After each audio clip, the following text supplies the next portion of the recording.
wonderful tune. And this one, in effect, is highly psychological of what is obtaining in the country now. And that is scarcity of money. I mean, you will all agree with me that money is currently not in fast circulation, in fast flow. I am broke if you are not, but I sincerely want to believe that if you don't embezzle and if you are not a highway robber, you should be broke as I am. Because I'm working very hard and I'm praying. I hope one day I'll be able to make it. So ladies and gentlemen, thank you very much, viewers, for applauding me in such an inspiring manner. This one is called Ilule Kosowolode. Take it away, boys.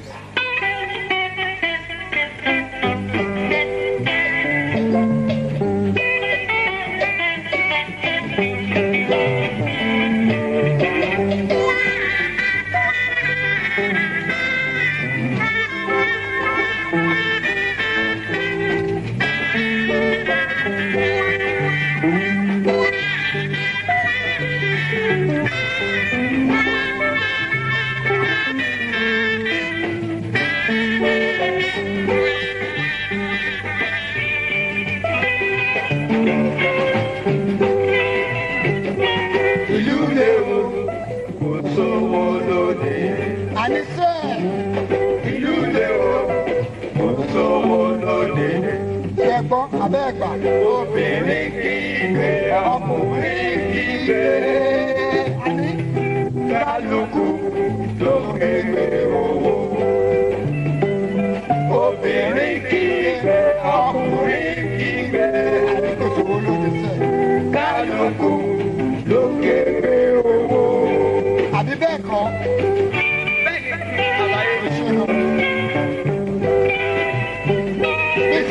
Múra kẹ̀kẹ́ wọn ká ẹ̀ mọ́lẹ̀. Bísí múra kẹ̀kẹ́ wọn ká ẹ̀ mọ́lẹ̀. Obìnrin títí òbí ṣẹ́ fún ẹni. Irọ́ ló pa owó ló ń wáyé. Obìnrin títí òbí ṣẹ́ fún ẹni. Irọ́ ló pa náírà ló wáyé.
Ashe gona za ta so a kai taki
Tinubu dance.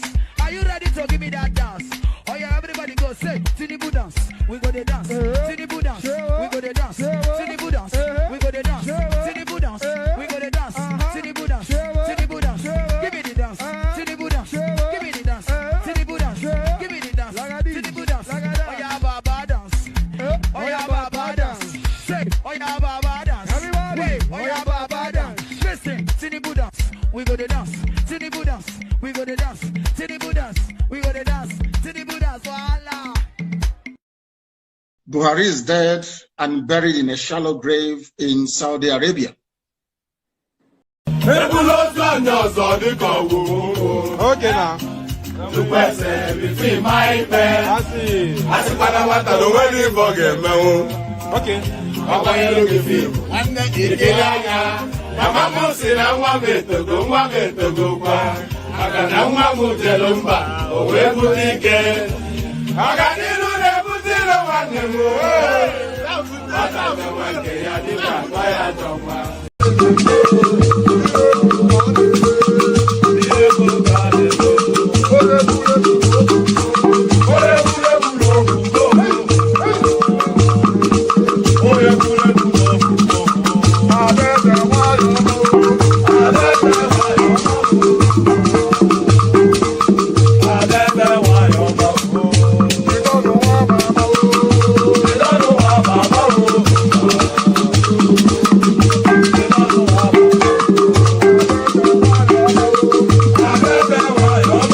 I'm going to be president of this country, whether you like it or not, and I will preside over the affairs of this country, including presiding over you. I think you must start adjusting to that reality. The sooner you do that, the less chest pains you'll have when that reality comes.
Tí o bá sí àwa èmi tí ń dúró wájú yìí tí ń lérí ogun tí ní òkè Buhari nìṣó ká máa bá lọ.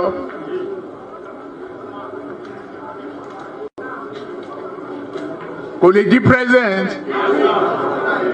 Ó ṣe kìíní olùlẹ̀, ó ṣe kejì olùlẹ̀, ó ṣe kẹta olùlẹ̀. Ó tiẹ̀ sunkún lórí tẹlifíṣàn pé láyé òun ò tún rán mọ́. Mo dẹ̀ lọ bá ń Kaduna wà rán ọ̀rọ̀ ẹ̀kún kọ́ lélẹ̀ àdúró tiẹ̀ wà dẹ̀ wọlé. Nǹkan kan ní pé o ò ní fọ̀rọ̀ orílẹ̀-èdè Yorùbá ṣeré. Ó dẹ̀ gbà. Àtijọ́ tó yẹ ti débẹ̀ mi ò gba mínísítà, mi ò gba contract,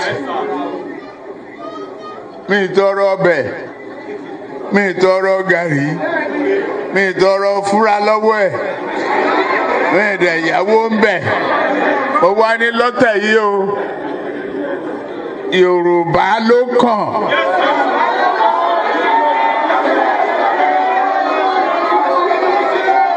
Tá a bá dẹ̀ sá Yorùbá náà, èmi ló kàn.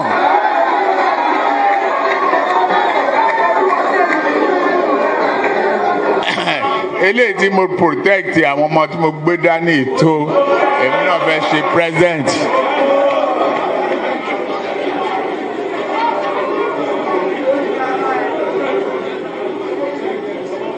Mi ò fẹ́ kán pa mí mọ́tàn.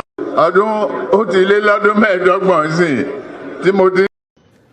Tinubu Ahmed of the APC, 8,794,726. Miadi Peter Nana Chukwudi of Abga, 61,166. Thank you. Tinubu Ahmed of the APC.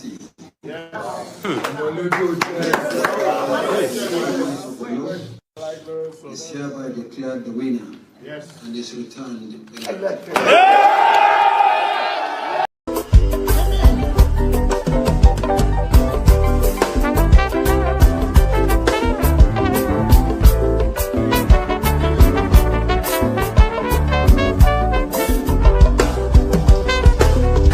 I don't suffer, no be small. But say I get sense. Poverty no good at all.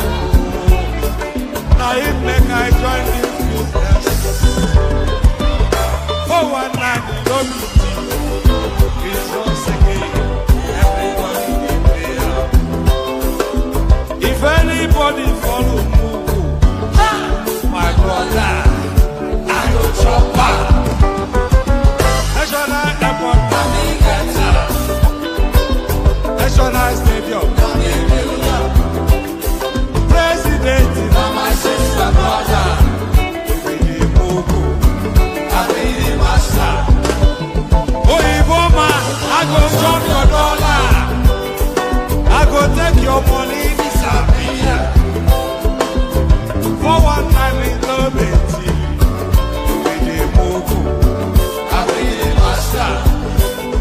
the refinery, the contract, now you wife. But you won't pay me some more money, they can't bring up. We need move, I be the master.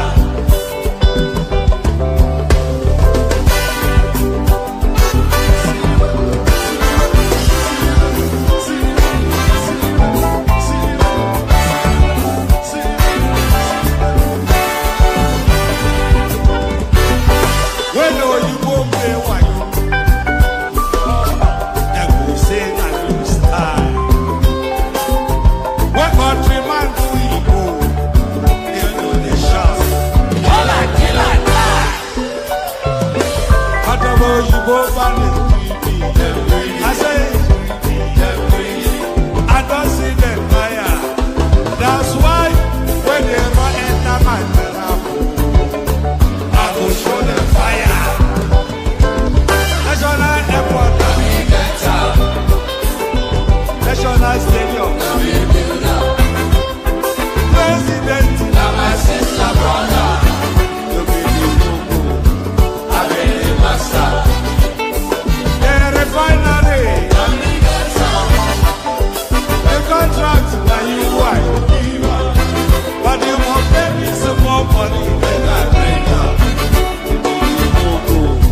I be the master. I be the master.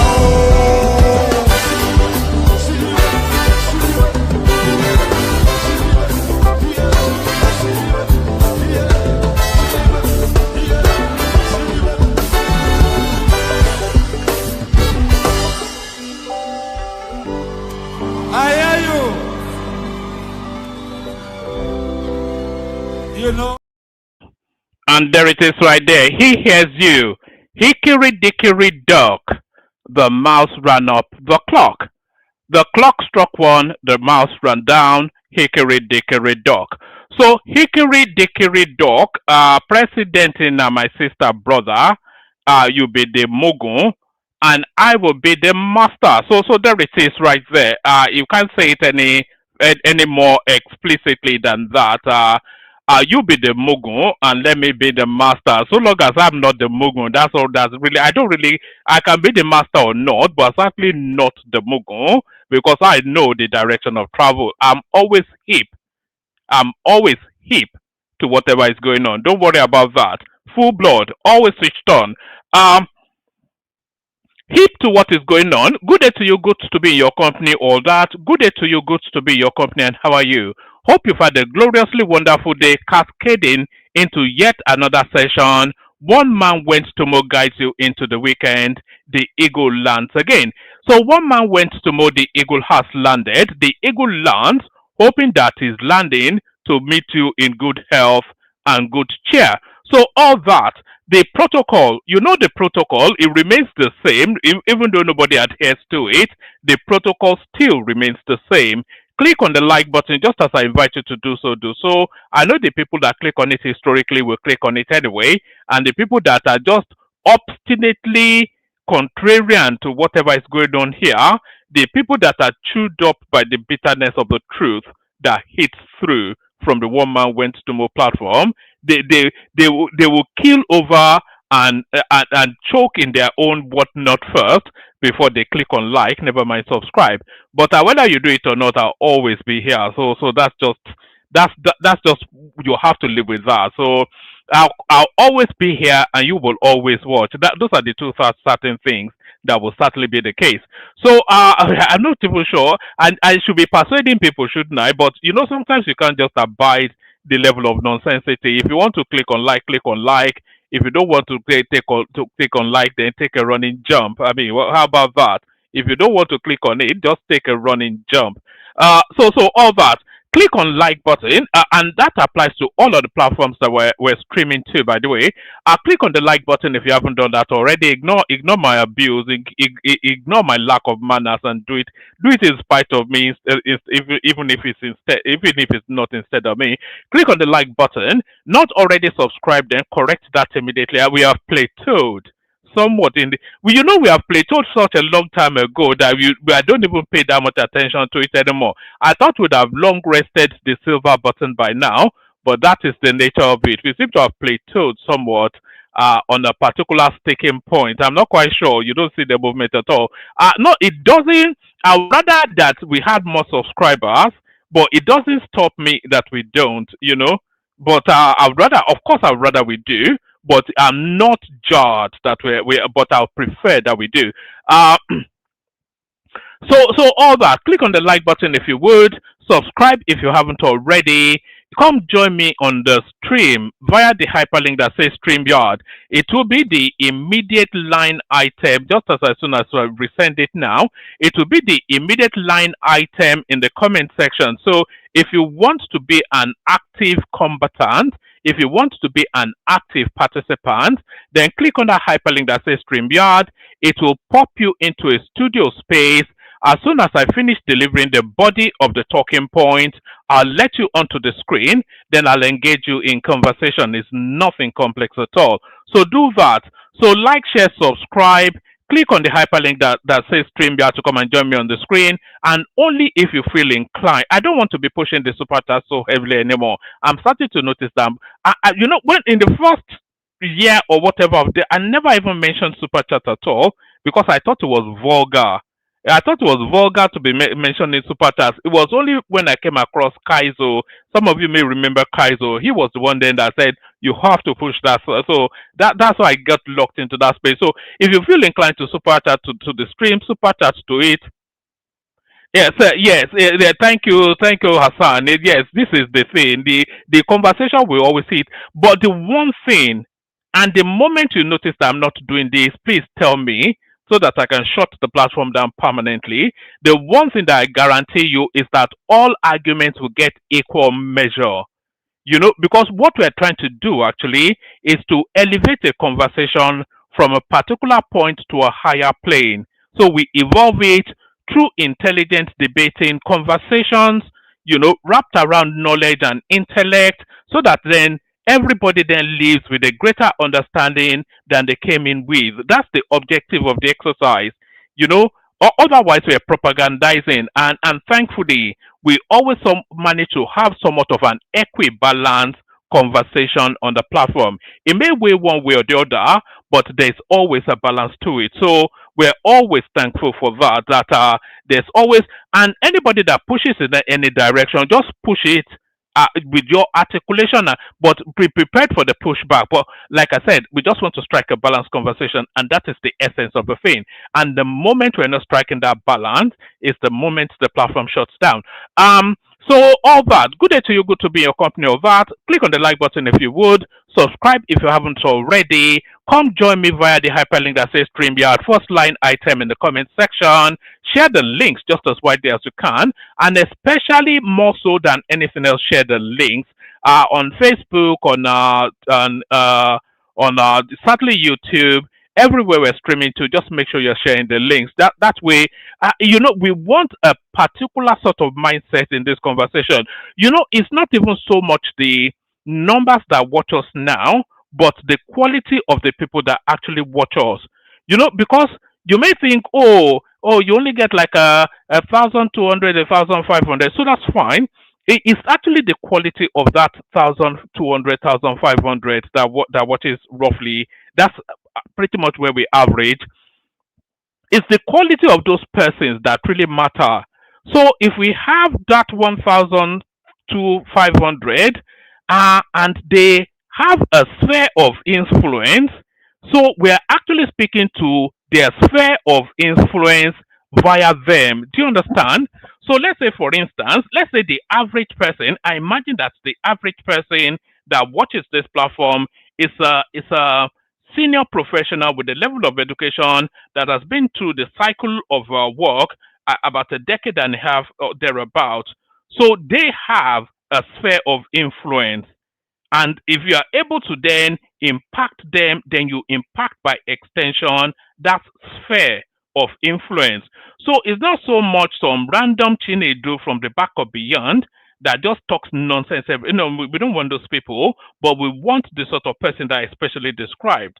So some professional of high cranial functioning that has been in the cycle for like about a decade plus. There's a senior person wherever it is that he works, is even more so in whatever sphere of influence that he has influence over. So those are the sort of that's the mindset we're reaching to. And if we reach to that mindset, then we reach by extension via that mindset to their sphere of influence. Do you understand? So it's just what Hassan said that really condensed that thought in my mind. It was saying it's quality over quantity, although we wouldn't mind a bit of both quality and quantity. Wouldn't that be magic? But yes, many are called, few are chosen. The chosen ones are assembled on the One Man Wentumo platform. Like, share, subscribe. Click on the hyperlink that says StreamYard. Follow Hassan's example right there with the super chart and all of those nice and funky things. So all those nice and funky things, shall we just get started, shall we? Let's get started. Enough of me. Oh, where's my backdrop? That's not my backdrop. Hold on. What? Oh yeah, let me. Yeah, that's my backdrop.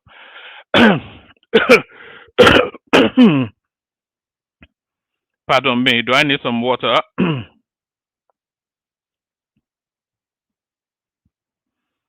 May well do. So, hold on.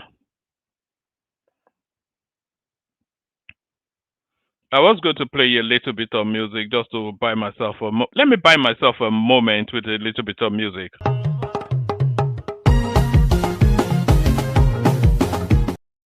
No, I think you may be fed up with that one. Let me play you this one. See this guy with the dance, with the leather jacket. No be yori, but I dey bust your bracket. What's up, buy the beat? This time when you got the shake. You dey feel like man, say me, I know the rig. See the guy got the dance. You dey feel the way me say I come here to the yarn. Show them say you sabi, show them say you self you man. Hey, no be lie, see the boy with the man. Hey, I see my guy normally, I come to drop bars, something with the top notch. I don't shake the guy. All right, all that. So I actually like that guy. He's just a free freelancer sort of a thing. So let's start off with the headline piece. There's not that abundance of news, by the way. So anybody that wants to join, just join. Know that get ready to join within the next hour or so. How Atiku, El-Rufai, others outsmarted Tinubu ahead of 2027. This is not coming from an independent source. This is coming from Dele Momodu, who, of course, are very much on Atiku's payroll. But nevertheless, what justifies that statement? What underpins it for him to be so outlandish in his pronouncement? ADC, how Atiku, El-Rufai, others outsmarted Tinubu ahead of 2027. This is Dele Momodu, the port. You know, he's not actually a Yoruba man. A lot of people confuse him too. He's not a Yoruba man. He's from Edo, I think. He's from the south. So he's not even a Yoruba man. Dele Momodu. A chieftain of the African Democratic Congress ADC. Let me start all over again. A chieftain of the African Democratic Congress ADC, Dele Momodu, has suggested that the opposition leaders, including former Vice President Atiku Abubakar, former Kaduna State Governor Nasir El-Rufai, and former Anambra State Governor P. Toby, have outsmarted President Bola Tinubu's government through their political strategies ahead of the 2027 elections. Speaking on Channels Television Sunrise program on Friday, Momodu claimed that the ruling All Progressive Congress APC was unsettled by the possibility of strong opposition and is seeking to eliminate competition by ensuring Tinubu emerges as a consensus candidate in 2027. So yes, I'm not quite sure what it means by a consensus candidate. Maybe I should have gone to that clip to find out how he expands on that. So how is Tinubu going to be a consensus candidate? Who is going to concede for him to be a consensus candidate? We're expecting Tinubu to be either to be presented unopposed, although they said they are opening up the ticket in the APC, so he might get somewhat of an obscure opposition, but of course Tinubu is going to be on the ballot on that thing. But then, who is the consensus to? Who is the consensusing, if there's such a word, to? Or who's conceding whatever to him? You know, the ADC are certainly not going to be presenting Tinubu. I suspect that the Labour Party will not be presenting Tinubu. The SDP certainly will not be presenting Tinubu. But the PDP, they may well be presenting Tinubu, but we'll get to that in a moment. Speaking on Channels Television's Sunrise program on Friday, Momodu claims that the ruling All Progressive Congress APC was unsettled by the possibility of strong opposition and is seeking to eliminate competition by ensuring Tinubu emerges as a consensus candidate in 2027. Momodu alleged that government agents have been working to destabilize political parties by creating factions, citing similar incidents in the Labour Party, PDP, and NMPP. According to him, ADC conveners anticipated such moves and took deliberate steps to safeguard the party's structure. Momodu noted that the opposition deliberately misled the ruling party by creating the impression they were aligned with the Social Democratic Party SDP or another emerging platform before eventually unveiling the ADC. So I'm not quite sure what is suggesting here actually was that in the build up to announcing that, you know, they had this grand event to announce then that ADC is their vehicle of travel, but then they've been so a lot of people knew that they were speculating towards so many areas. So he was telling us, he is telling us now that the ADP elements, the elements that are within the ADC now, that they sold the Tinubu administration a ruse, you know, a diversionary abracadabra, a sleight of hand, a misdirection, to point that they were in negotiations with the SDP only to announce that they were with the ADC. But that is a bit of a nonsense. So whether they were in negotiations and ended up with the SDP, or in negotiations and ended up with the ADC, or even the AA, whichever party, everybody knew that they were looking for a vehicle, and ultimately they will get that vehicle, and they have that vehicle. So it is immaterial. It is a pointless exercise, even if that was the exercise that they were negotiating with the SDP. In fact, they can't even negotiate with the SDP because the SDP is essentially a satellite Tinubu party. Tinubu more or less owns that party. If he had not gotten the APC ticket in 2023, he would have run on the SDP. You know, it's always had a leg in the SDP. So there was no real firm belief that the coalition now, that as we are describing them, would have ever really gone with the SDP. So there was never a rules being sold to anyone because the prospect of them ending in the SDP was really very remote. Uh,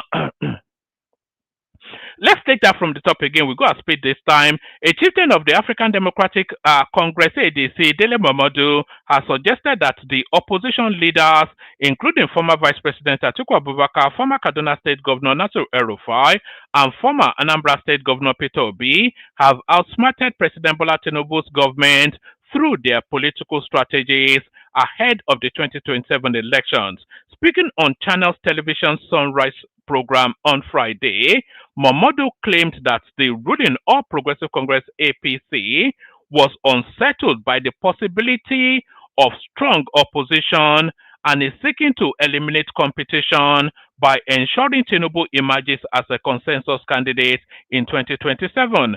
Momodu alleged that government agents have been working to destabilize political parties by creating factions, citing similar incidents in the Labour Party, the PDP, and the NMPP.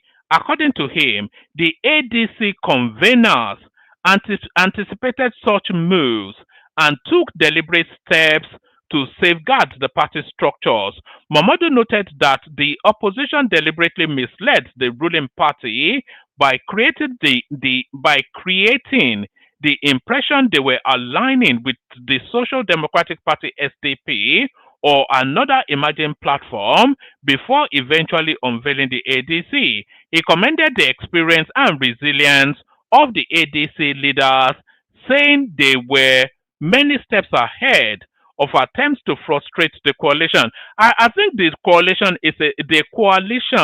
is a stillbirth anyway. But although they are telling us now that Mahmoud Yakubu has recognized the David Mark led whatnot, but we get to that in a moment.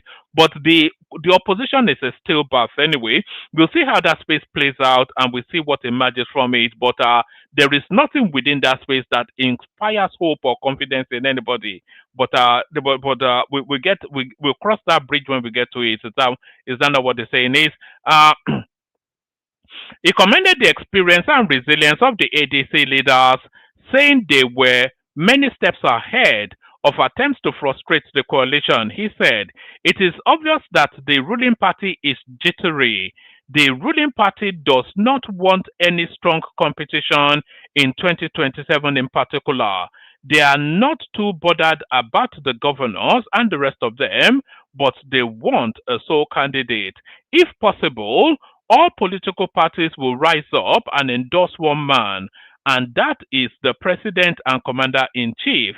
So I was not surprised yesterday when the news broke again that these guys were on their way to court." So, like I said, INEC recognizes the David Mark led ADC party, but then elements within the ADC are already in court challenging even the leadership of David Mark, because ADC is already factionalized, by the way. They're the historic traditional ADC. It's just similar to what they have in the Labour Party. When the people that have carried that party on their back all the way through are a bit reticent, not even reticent, they're a bit resistant to these newfangled, flashy guys coming to take over their party all of a sudden, and all of those matters in court. So this is what Dele Momodu is referencing.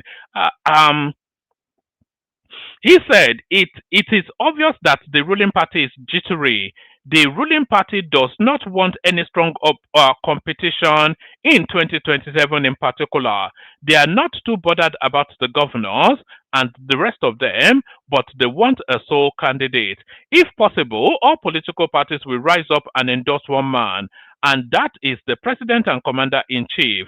So I was not surprised yesterday when the news broke again that these guys are on their way to court. We all know what is going on. There is nothing wrong with anybody going to court if you are aggrieved. But fortunately, they should have known that the conveners of the ADC, the ADC, the conveners worked extremely hard behind the scene to arrive at where we are today. They took their time. They knew the government agents will attempt to force their efforts like they have done in labor, like they are doing in PDP, like they are doing in NMPP, creating factions everywhere.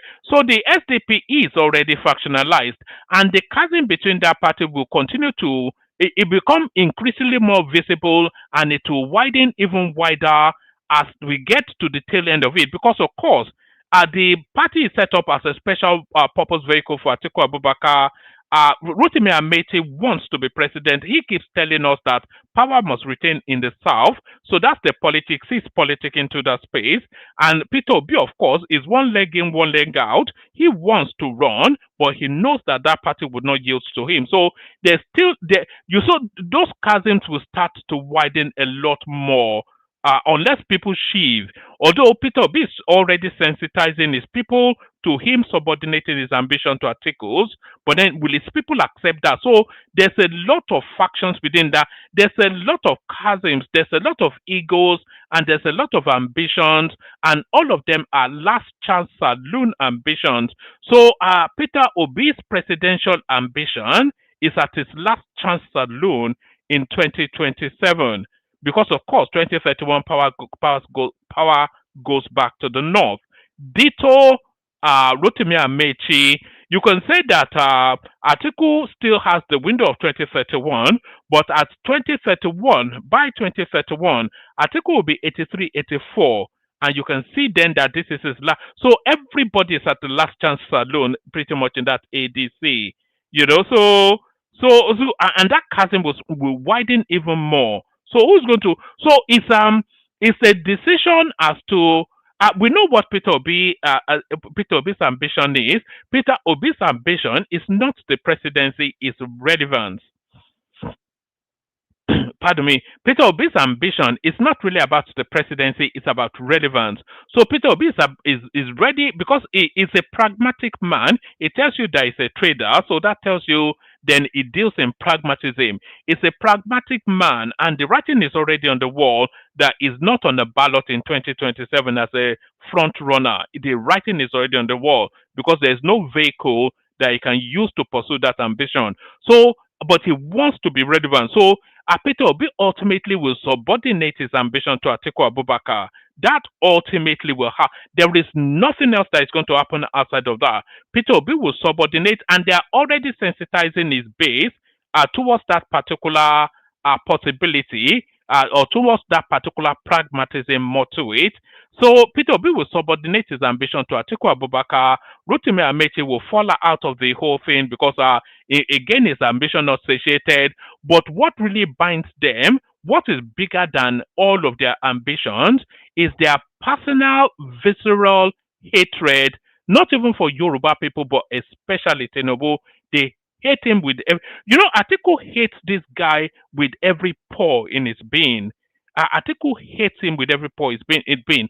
So, and you know why Atiku hates him so much? Atiku and Tinubu, they've been somewhat juggernauts within the Nigerian political paradigm for endless decades. So they've been juggernauts within the Nigerian political paradigm for endless decades.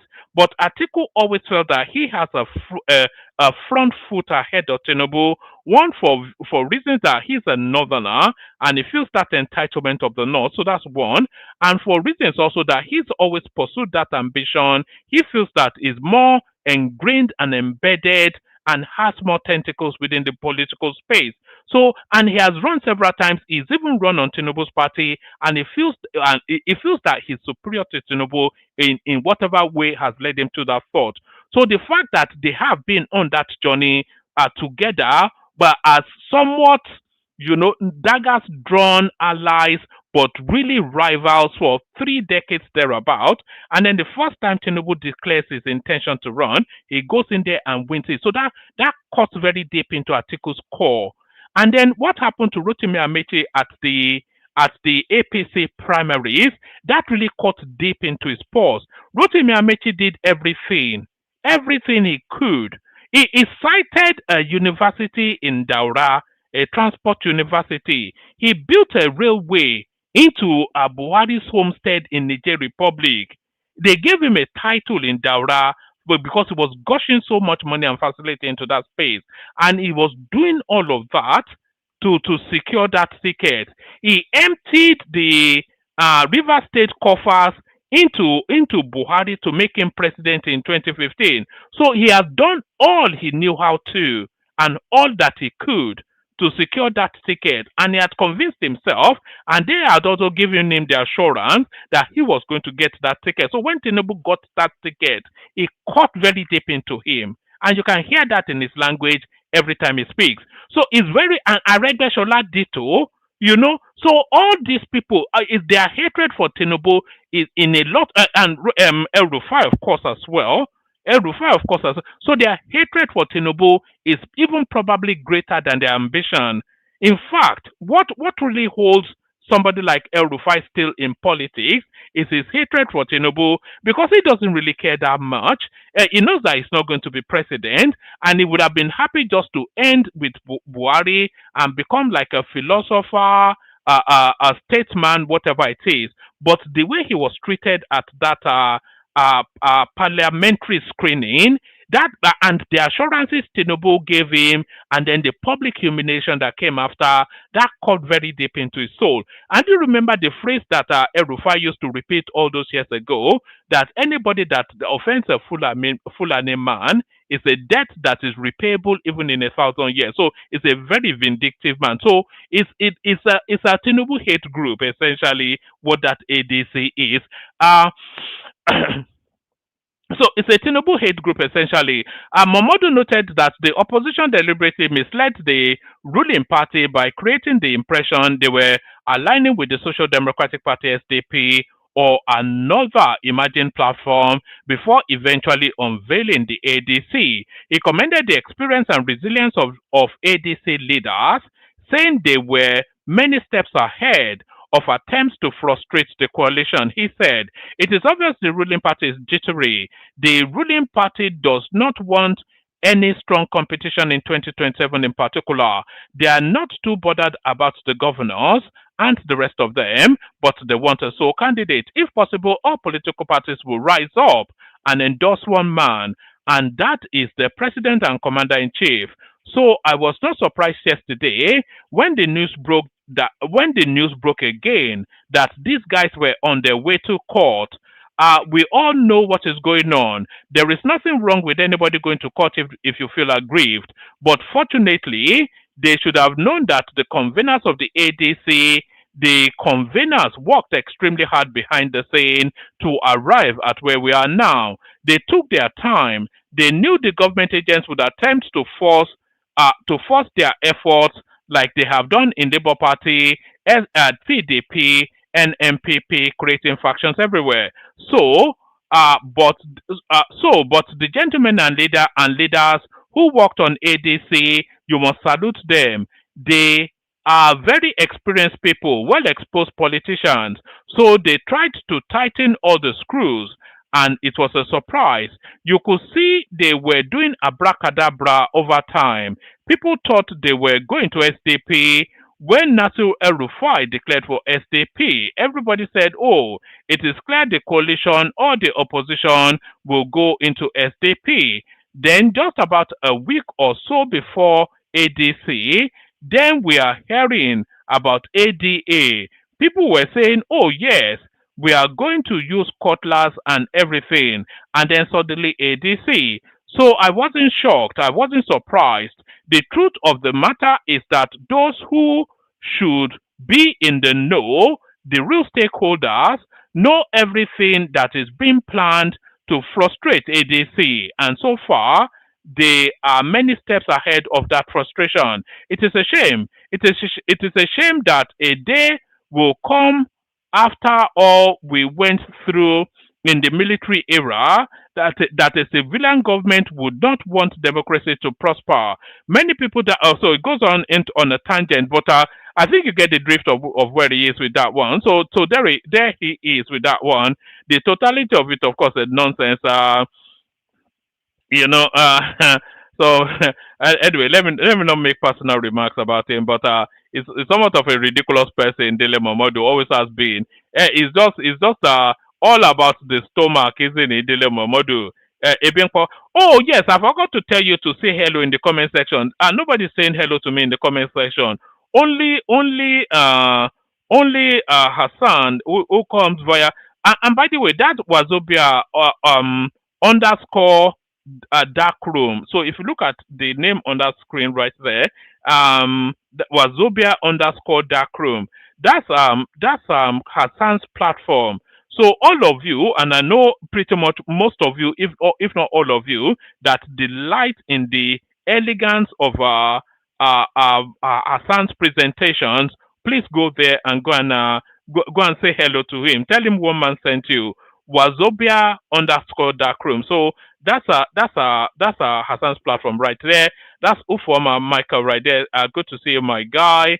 So that's Ufoma Michael right there. That's Sheson right there. So good to see you always, Sheson. That's Outsmarted Tinubu right there. Good to see you. Yes, that's Outsmarted Tinubu right there. Good to see you, Agbado. That's AD right there saying hello with his wallet. That's a double twirl right there. Saying hello with your wallet is always welcome. That's Adeleye Mohammed right there. Good to see you, Leye. Good to see you, my guy. That's Martin's Bolahon right there. Good to see you, Martin. Adewale, of course, one of our own, Omobani, and that's DJ Dodoye right there. So good to see you, DJ. So keep saying hello in the comment section. I acknowledge you. So yeah, keep saying hello in the comment section and acknowledge you anytime I pause for breath. Let me send out links. I think somebody's asking for the link. So yes. Let's go on from that. We're still within the parameters of opposition spaces. So ADC, I knew he would give Tinubu a middle finger. This is Dubem Kachiku slams INEC boss Yakubu. So Dubem Kachiku, of course, he was the presidential candidate of the ADC in the last cycle of elections. Almost certainly not going to be their presidential candidate in the upcoming cycle of elections. But he's claiming now that Mahmoud Yakubu he has given Tinubu somewhat of a middle finger, and you wonder what sort of harm Mahmoud Yakubu would do before he leaves. He may well put some little spanner in the works. He might leave a little nugget in the INEC server. Do you remember when we were fighting INEC server or no INEC server? He might leave a little something before he leaves, just a little spoiler for the Tinubu. Because I don't think that guy especially likes Tinubu anyway. I'm talking about Mahmoud Yakubu. ADC, I knew he would give Tinubu a middle finger. This is Dubem Kachiku. Like I said, the presidential candidate ADC last cycle of election. Dumabem Kachiku slams INEC boss Yakubu.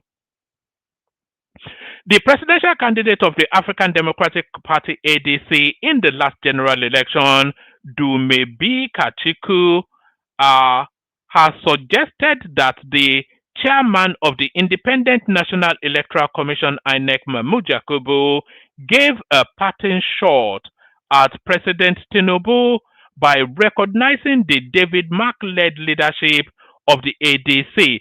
So where are we now? We're in September now, October, November. So Mahmoud Yakubu is 2 months left in that post as the INEC chairman. Will Tinubu renew him, or will he get someone else? I suspect that Tinubu might well get someone else. Mahmoud Yakubu, he has run how many cycles of elections has he done now? He has done now 3 cycles of election, and I'm not even sure that the constitution supports that. As far as I'm aware, and correct me if I'm wrong, I think the constitution actually stipulates that it shouldn't run more than one, no more than 2 cycles of election. But this guy has now run 3 cycles of elections, Mahmoud Yakubu.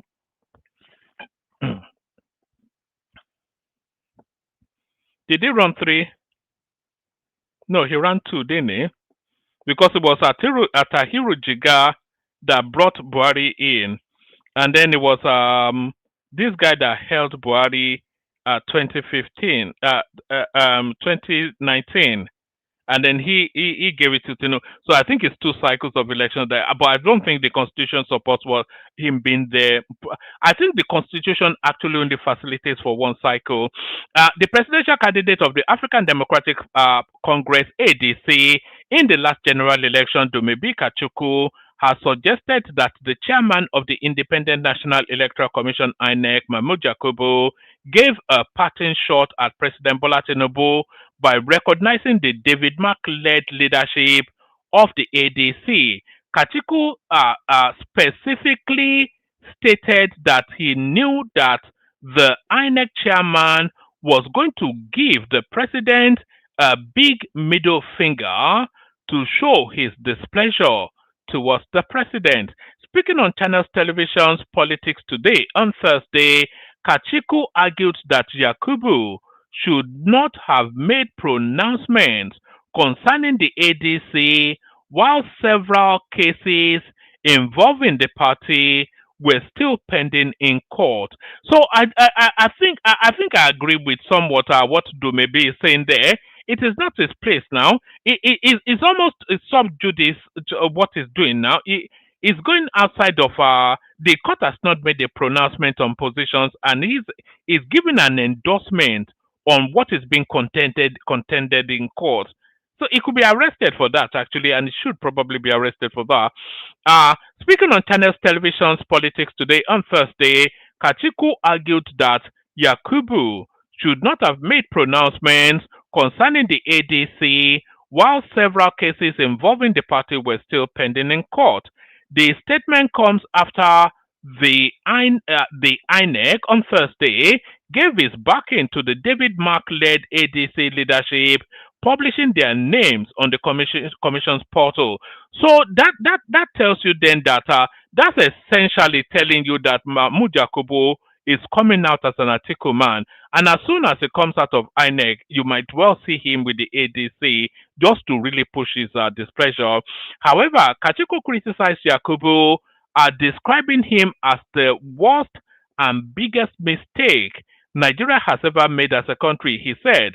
And I believe in the Nigerian judiciary. I believe that ultimately they will decide the outcome of this case.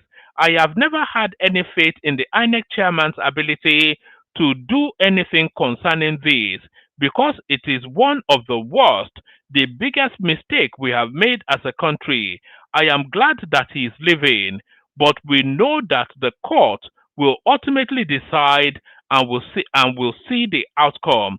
I wasn't expecting him to do anything otherwise. I knew that as the chairman was leaving, I knew that he was going to give the president a big middle finger and he was going to do anything to show his displeasure towards the president. So why would he be displeased with the president is the thing. So what has Tinubu done to him for him to be displeased with? And that is what he did. I said this.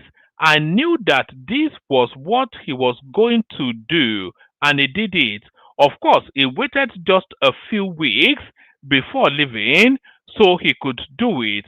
And then, of course, no remorse. Nothing anybody can say to him, but he's gone. And again, you will see the politics in Nigeria.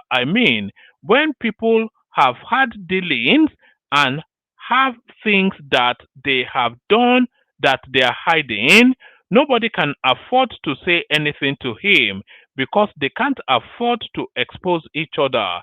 And so he has done what he has done. Unfortunately, my party, the party of Nigerians who are trying to see how they can rebuild Nigeria, we are the victims here. And when two elephants are fighting, the grass is the victim. So yes, I somewhat agree broadly with what Demebi Kachoko said there, whatever it is that he did say. So this one on a lighter note, Charlie Boy seeks wife for 46-year-old son set conditions. I thought the son was gay. I thought anybody that comes out of Anambra. I wonder. I was reflecting just earlier on, and I wonder if you have to sacrifice your son to be the governor of Anambra State. I wonder if you have to do that. Not sacrifice him in terms of pie him, but sacrifice him in terms of his future.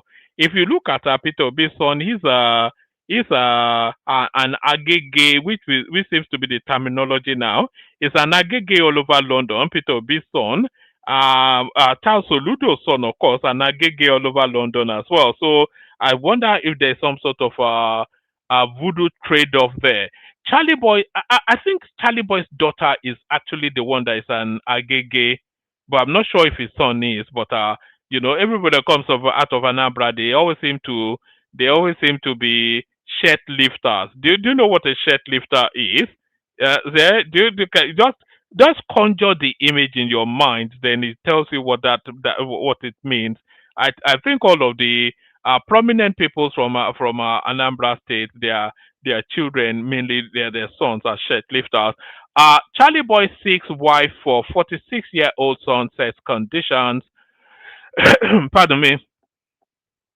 Veteran entertainer Charles Okuta, popularly known as Charlie Boy, has revealed that he is on the lookout for a wife for his 46-year-old son. In a post shared on X on Friday, Charlie Boy disclosed that his son, a master's degree holder who stands 5'11" tall, was previously married but divorced and now appears to be afraid of women. According to him, the search is specifically for a woman from a good home with humble beginnings, stressing that only authentic graduates should apply. So, what is an inauthentic graduate is the natural question to succeed there. He wrote, "My people, I still dey look for wife for this my son. He don marry once, divorce. Now, e be like say e dey fear woman. Biko, if you are from a good home with humble beginnings, DM me. He is coming next month. He is a master's degree holder, age 46, 5'11", very humble. If you are not an authentic graduate, don't bother. I need to tie him to Nigeria." The entertainer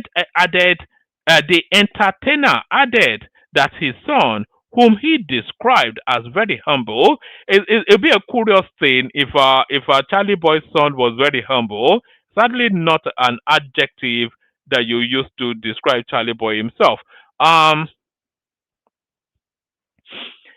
Yes, he wrote, "My people, I still dey look for a wife for this my son. He don marry once, divorce. Now, e be like say e dey fear woman. Biko, if you are from a good family with humble beginnings, DM me. He's coming next month. He's a master's degree holder, age 46, 5'11", very humble. If you are not an authentic graduate, don't bother. I need to tie him to Nigeria." The entertainer added that his son, whom he described as very humble, will be returning to Nigeria next month, expressing his desire to tie him to Nigeria through marriage. So, if you are I was going to say if you're a Gen Z body, but Charlie Boy is a Gen Z body too anyway. So I suppose if you're a Gen Z body, you can apply because Taliban is very much a Gen Z body too. At 2027 elections, 14 political parties that may emerge according to INEC full list release. So this is Mahmoud Yakubu scattering everything before he makes his inglorious exit from that particular is it parastatal or what do you call INEC? Is it a parastatal or an agency? The Independent National Electoral Commission INEC has disclosed that 14 of the 171 associations, including the All Democratic Alliance ADA, seeking to be registered as political parties, have passed through the first stage of the process. So that's the other foot of the boot, isn't it, for Atiku Abubakar? This ADA that they've been seeking to register, it looks as though Atahiru Jega is willing to give Atiku everything he can give him in his last 2 months in office. The Independent National Electoral Commission INEC has disclosed that only 14 of the 171 associations, including the All Democratic Alliance ADA, seeking to be registered as political parties, have passed through the first stage of the process. Sam Olumekun, the National Commissioner and Chairman, Information and Voter Education Committee, disclosed the development in a statement on Thursday, September the 11th, at the end of INEC's regular meeting in Abuja. The Commission also explained that the 14 pre-qualified associations' names and acronyms have been published on its website and its other platforms for public consumption. According to the Commission, the association's interim national chairmen and secretaries should attend a briefing at INEC's headquarters in Abuja on Wednesday, September the 17th. The day after that is my birthday, so I'm expecting a whole heap of super chats. September the 18th, well, that will be my birthday. According to the Commission, the association's interim national chairmen and secretaries should attend a briefing at INEC's headquarters in Abuja on Wednesday, September the 17th. First, further verification would be outlined at the event. So here is the list. Then let me read this to the end, and then we go back to the list.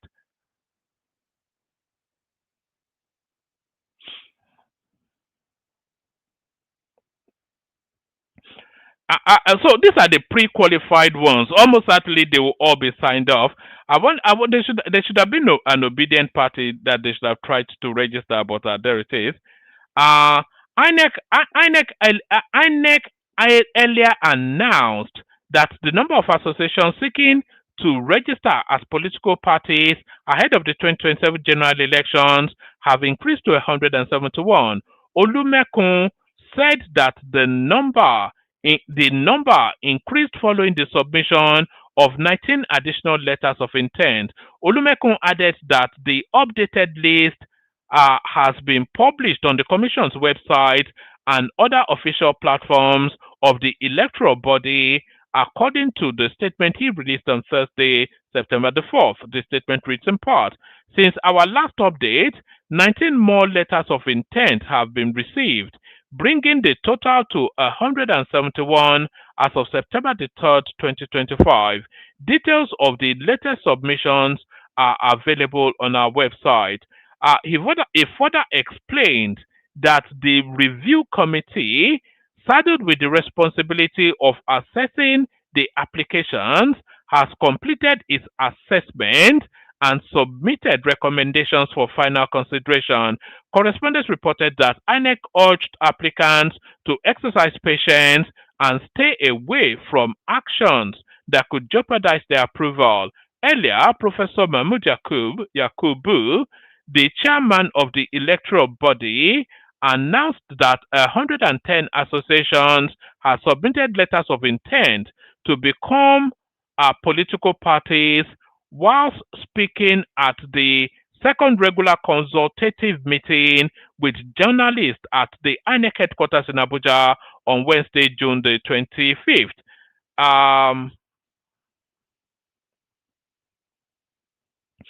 Okay, I don't think this. I don't think this. I don't think this. This final half of it. I don't think it applies to the story at the top. But we'll read it since it's on the same page anyway. Baba Ahmed speaks on 2027 elections.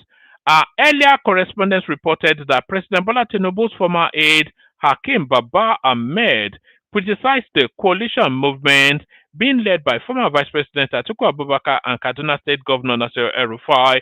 Baba Ahmed, in an interview, explained that the current leaders in the coalition movement are not different from those in the ruling APC. Well, they crossed over from the APC, did they? So how can Adegbeshola was APC senior, El-Rufai APC senior? So how can they be different?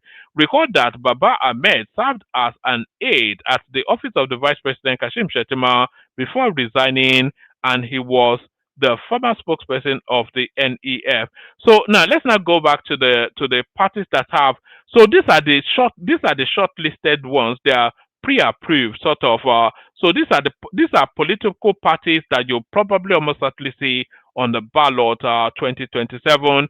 Below is the list of pre-qualified associations. So number one, African Transformation Party (ATP), All Democratic Alliance (ADA), Advanced Nigeria Congress (ANC), Abundance Social Party (ASP), African Alliance Party (AAP), Citizens Democratic Alliance (CDA). So those are their acronyms, of course.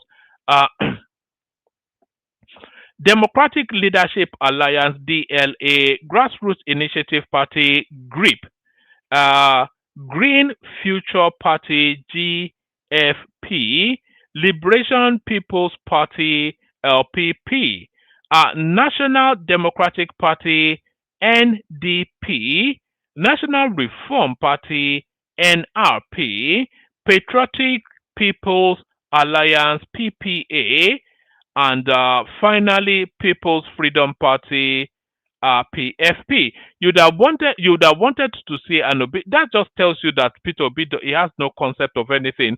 You'd have had the expectation that you will see an obedient party on that list. Nigeria to enjoy 24 hours electricity. Nigeria to enjoy 24 hours power supply soon. This is coming from the federal government. The federal government has assured Nigerians that they would soon have access to a 24-hour electricity supply. Minister of Power Adebayo Adelabu, who stated this in Abuja during the inauguration of two block housing, 5 training workshops, and 104-room hostels at the National Power Training Institute of Nigeria, noted that Nigeria is on the road to sustainability in the power sector. In no time, we're going to witness a country where there is 24/7 uninterrupted power supply. This is possible, and we are certainly seeing the signs, he said.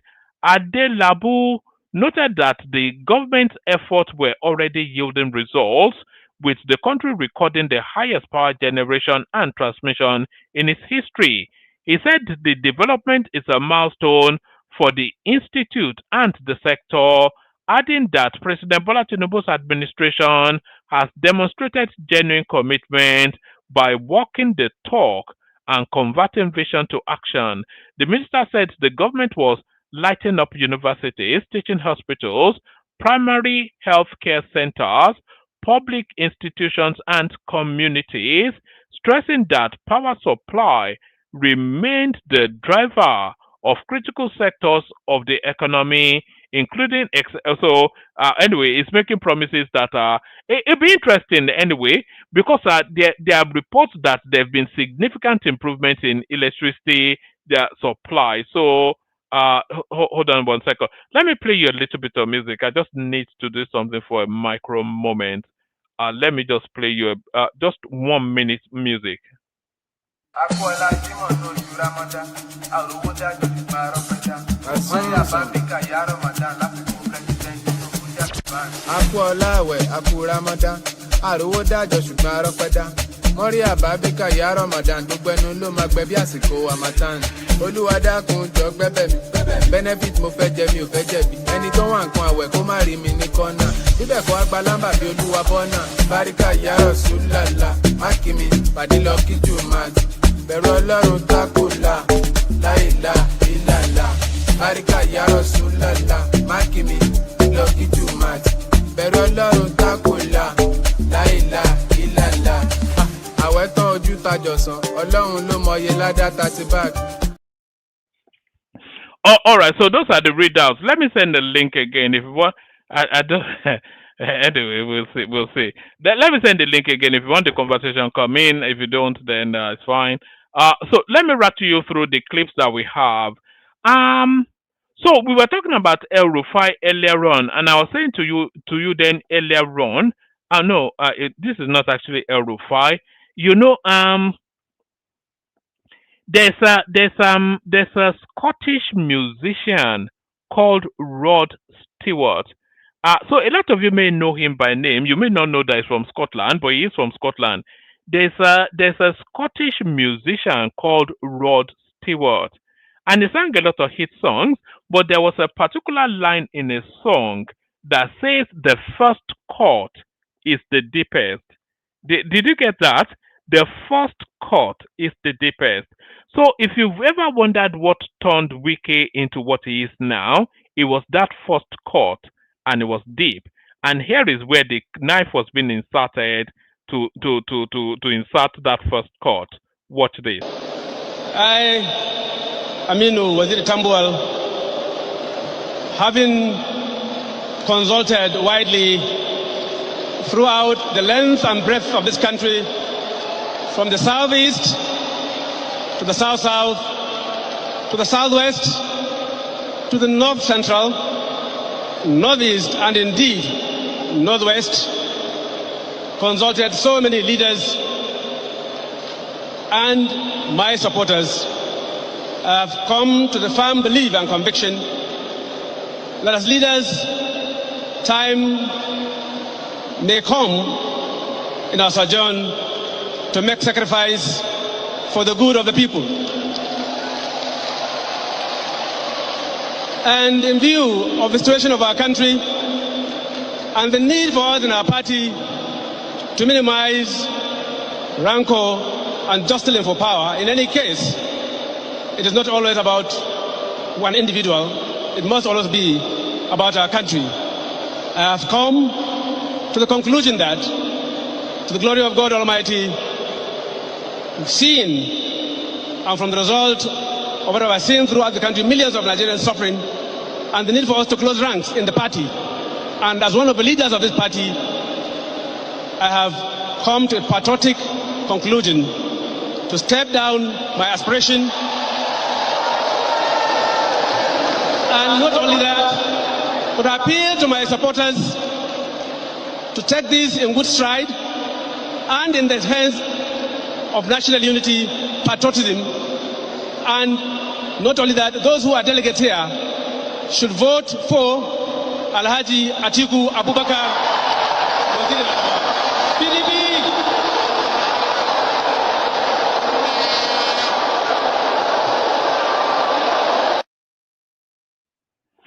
Do you remember the words of Julius Caesar as he drew his last breath? Do you remember the words of Julius Caesar? For those of you of learning, do you remember the words of Julius Caesar as he drew his last breath? It was the stab that really. It wasn't the stab that killed Julius Caesar. It was where the stab came from, because they were all lining up to stab him. But the last stab was the one that killed him, not because it was inserted so assertively, so forcefully. It was because of where it came from. Do you remember the last words of?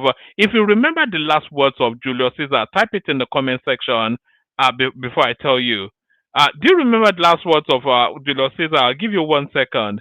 Do you remember when? I can't even remember the play. But the last words of Julius Caesar was et tu, Brute. Do you remember? Et tu, Brute. You as well, Brutus. And that is it right there. Et tu, Brute. So that was the et tu, Brute. You see that Tambo wall right there is not just a political ally of Wike. They are close personal friends going back endless decades. Close personal friends going back endless decades. You know, so if there was any person that he would vest confidence in, Wike, it would have been Tambuwal. So when that stab came, it was the deepest. The first court is the deepest. But that also turned Wike. So that was when Wike then made up his mind that look, I'm going to F you up, all of you. I'm going to, with all of the might and my sagacity, everything that I own, that I am, I'm going to use it to F you up. And F them up he did. So F them up he did. Let me take you to Kebbi State. And we got this report from a young reporter. So let's pick it up from here, and then I'll tell you what happened to him subsequently. Yo, what's up, Waterwan? Ku kalli wannan bidiyon da kyau. Wannan asibitin Saya Haya Memorial Hospital kenan da ke jihar Kebbi. Now, I'm not going to blame the governor, saboda probably ba za su taɓa bari bidiyon nan ya tafi wurin gwamna ba. Ba za ma su bari gwamnati ma ta gani ba balle ma har ta ce wani abu akai. You understand? So I'm not going to blame the governor, amma gwamnan ma za mu dawo kan shi. Now, let's talk about su management din wannan asibitin. Dan Allah ku duba mutane fa. Ku duba yadda mutane suke, patients suke zaune a cikin ruwa. Akwai soak away. Ku duba suna cikin datti da cuta. You cannot evacuate them. Idan ma an ce okay, you cannot evacuate them, ba ku da wurin da za ku kai su. Ba za ku iya ce masu su koma gida ba su je ko su koma wani asibitin. You allow them to just be like that. Wai likitocin masu ce su ba su iya shiga cikin ruwan ba. Haka aka bar da wanda ake treatment, da waɗanda ake treating, da waɗanda suke kula da su, dukka ga su suna zaune jibge a cikin datti. Dan Allah dan Annabi, wannan wani irin rayuwa ne. Ya kamata gwamnatin Kebbi ta ɗauki mataki akan waɗannan shugabannin asibitin nan. For da suka saka wa'annan mutanen life ɗinsu in danger. With all the soak away, da ruwan datti da komai kun bar su a ciki suna zaune hankalin ku kwanci.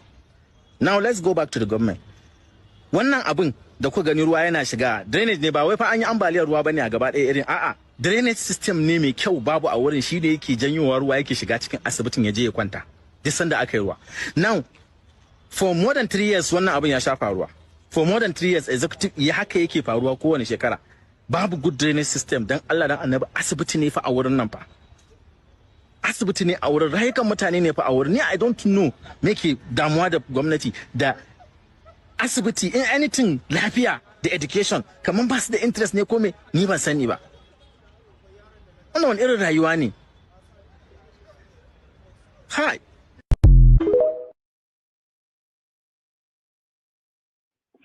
All right, so that was an intrepid reporter right there reporting from Kebbi State, telling us the state of hospitals in Kebbi State, or of their premier hospital in Kebbi State, that they were treating people essentially in sewage, and we saw it. It didn't even, it showed us the video evidence of it.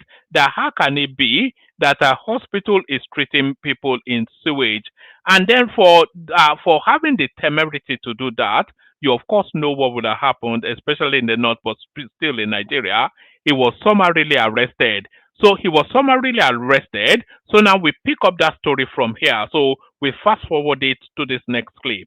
Well, let's take the story now from Kebbi State.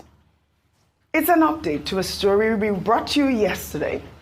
In a new report from activist and journalist Dan Bello, the Kebbi State Governor, Dr. Nasiru Idris, is being accused of arresting a journalist, Hassan Maye Waya Kangiwa, who was reported to have made the shocking video showing an elderly man laying on a bed frame without a mattress in a desolate room while receiving treatment at the Kangiwa General Hospital in the state. Well, according to Dan Bello, the journalist had to run from his home due to threats, but is now in police detention.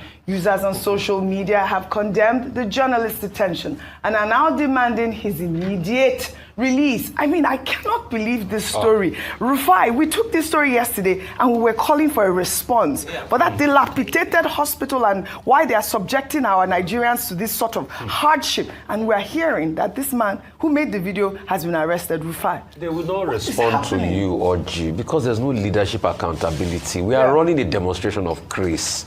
So when citizen journalism comes into place and reveals such a thing like this, that the governor ought to do something about, they will go and follow the messenger and arrest the messenger and use the same police that are suffering the same scourge of this country to arrest. That's why sometimes I believe you should arrest protest too, because the man, he speaks a lot of facts. That's the exact country we live in. So when you now ask the police, on what did they arrest now? They will say cybercrime charges. What? That's why it's... He didn't say... No, but they will tell you cybercrime charges. They will say it's just showed the video. They will say it's leaking state secrets. In fact, they will quote one act in a draconian military law and put the law there. Because you see, law in this country, they use it to victimize people.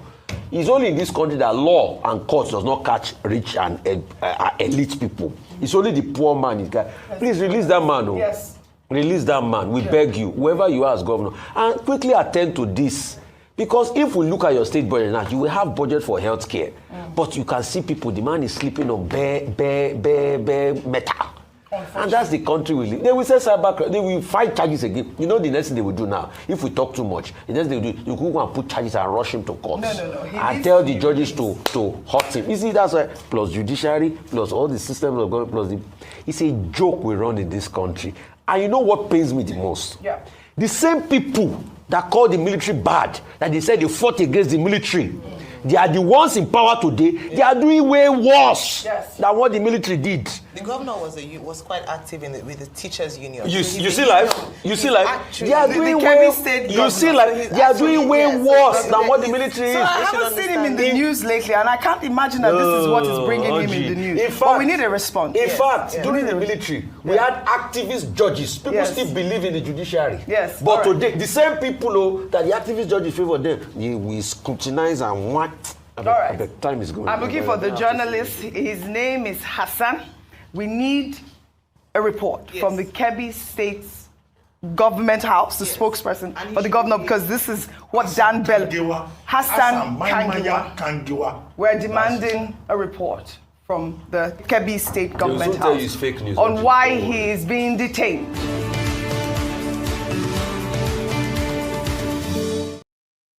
What was it that Nnamdi Kanu said? Can you remember what Nnamdi Kanu said? Nnamdi Kanu said the Zoological Republic of Nigeria. So that, you know, as much as Nnamdi Kanu is, is just some, whatever it is, bend down peak, is just some, whatever it is that he is, some nonsense guy. But you have to sympathize with that comment. The Zoological Republic is a banana republic, isn't it? There's no gainsaying. There's no equivocating. It's a banana republic. The Zoological Republic of Nigeria. And by the way, you may well say, yes, that will happen in the north, isn't it? Because there's just some sleepy backwater that have not let modernity interfere with their pastoral, patriarchal, some whatever it is that they are over. You may well say that's the north, but it is a zoological republic, and it's no better in the south.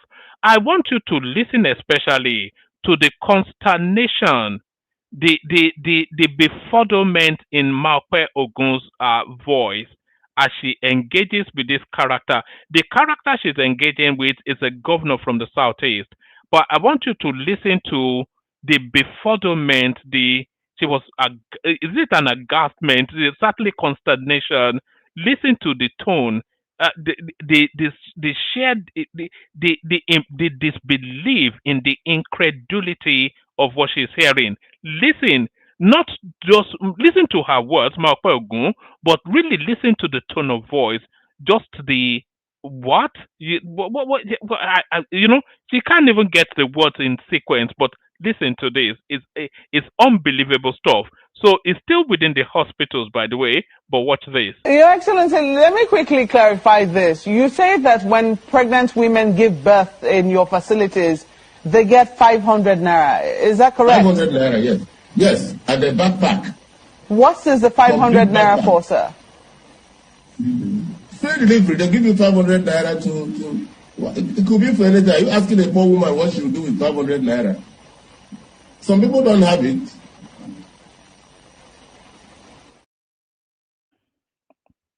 And there it is right there. That's the governor of Abia State. I'm not sure if he's still the current one, but there it is. So a woman's newly give birth, and then the state outreach to her is 500 naira, and that is what makes him a caring governor. And you know, it was just the polar oppositeness of incredulity in both of their voices. Just let me say that again, then I'll explain it. The polar oppositeness of incredulity in both of their voices. Mookpe is incredulous as to what she's hearing. Somebody gives that you cannot even buy a loaf of agege bread. Somebody that's just given a nursing mother, rather not give her anything at all than that level of insult. No, so Mookpe was incredulous to that. But that governor, much to his shame, if he has any, he was incredulous that Mookpe was incredulous that by not acknowledging his generosity that he was giving nursing mothers 500 naira. Unbelievable. The Zoological Republic of Nigeria. You cannot argue with that. The Zoological Republic of Nigeria, and it goes from bad to worse as we watch a Peter Obi clip. Yes. There's a whole team with this all Nigeria. These young people, if they carry computer, they arrest them. Say, carry computer, you arrest them. People are stealing public money and getting away with it. So you just took 8 billion and you gave him 80 billion, you gave him bail. The small boys carrying laptop becomes criminal. What type of content? It must change. There is Peter Obi right there endorsing Yahoo boys. Say me say trouble. Do you remember that Naira Marley track? Say me say trouble. Am I a Yahoo boy? Say me say trouble. Am I a Yahoo boy? Tinubu is not working. Tinubu is not working. But Tinubu is not working. Watch this.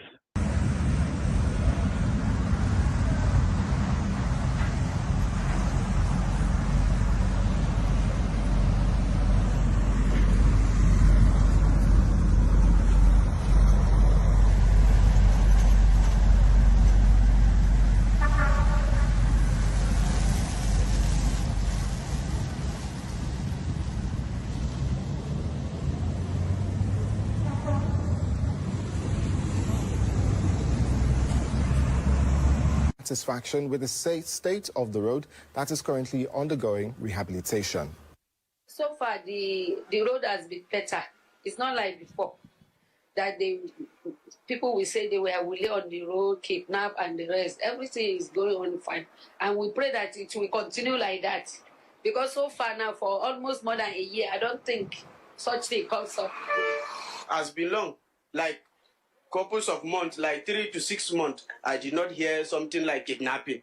To be truthful, that's the truth. The security apparatus are really doing well to ensure that everybody is going about his business. Omokri further urged Nigerians to support the government by giving timely information to law enforcement agencies on activities of criminals along the route.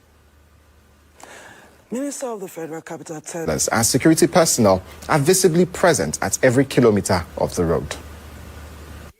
Have been living in fear for several years, and they didn't want to travel on this road because, as you know, there's been banditry, there's been abduction, kidnapping, and the government has done something about this. So this road is now safe, it's now secure. And what better way than for me to leave California, come here, drive without security, and be on this road, go all the way to Kaduna and back. He noted that he traveled through the road along with a filmmaker to clear his doubt about the road and use it for his upcoming movie that would ultimately grow the Nigerian economy. Security, you guys saw, every 1 kilometer, there's a military outpost. And those military outposts, they are mobile. Now, I wouldn't be here, and Wale wouldn't be here if this road is not safe. So Nigerians, don't be apprehensive. Calm. The road is safe. The government has done the Do you remember that road under the Buhari administration, the Kaduna Abuja road? A good day is when only 2 people were kidnapped or slaughtered. Every single day for the 8 years of Buhari, there was no day that went by that people were not kidnapped. And the people that apply that road are now telling you that they cannot recall even a tire busting for in excess of a year. So you say that insecurity is not, that security rather is not improving. Well, the people that are living it are telling you it is. So you can hate the guy all you like. So that's another feather in Tinubu's cap right there. So that's another feather in Tinubu's cap right there. I still got quite a few more clips, but I think we do I want to play you this one or no? I think we'll leave it there. I'll play the Kegite music. I'll send the link again. If anybody wants the conversation, we'll see what happens after the Kegite. Only water, where they see ma. Water,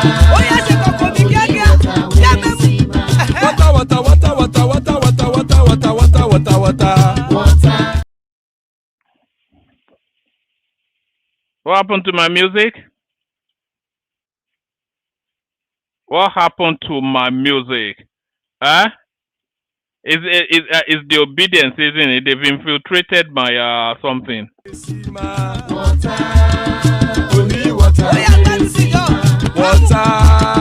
only water, where they see ma. Water,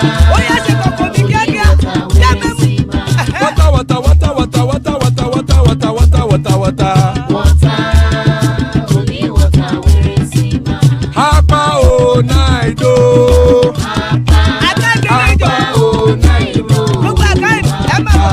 Hapa you don't come o.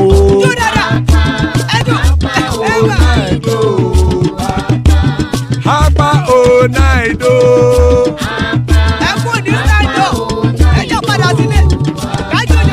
Oro kẹ̀kẹ́ ẹlẹ́mù yé o. Ilé sọ́dí àkẹ́kẹ́ rẹ̀ ẹlẹ́mù rè o. Bobby Master kẹ̀kẹ́ rẹ̀ ẹlẹ́mù rè o. Chifu Faila ti kẹ̀kẹ́ rẹ̀ ẹlẹ́mù rè o. Eruku lẹ̀lẹ̀ ẹlẹ́mù dé. Eruku lẹ̀lẹ̀ ẹgbẹ́ ẹlẹ́mù dòde ojàre o. Eruku lẹ̀lẹ̀ Ghana ti dé ẹgbẹ́ bọ́dì o. Ọmọ ẹlẹ́yẹ ẹyẹ o ó dìlé o. Olúyẹ̀lá ẹyẹ o ó dìlé o. Petro Sodana ẹyẹ o ó dìlé o. Petro Sodunke ẹyẹ rẹ̀ ó dìlé o. Ẹlẹ́kọ̀ọ́ ọ̀run mú ìní o.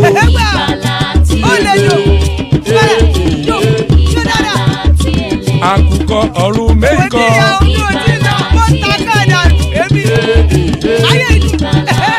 Ikú kò ní ríwà gbéṣe o.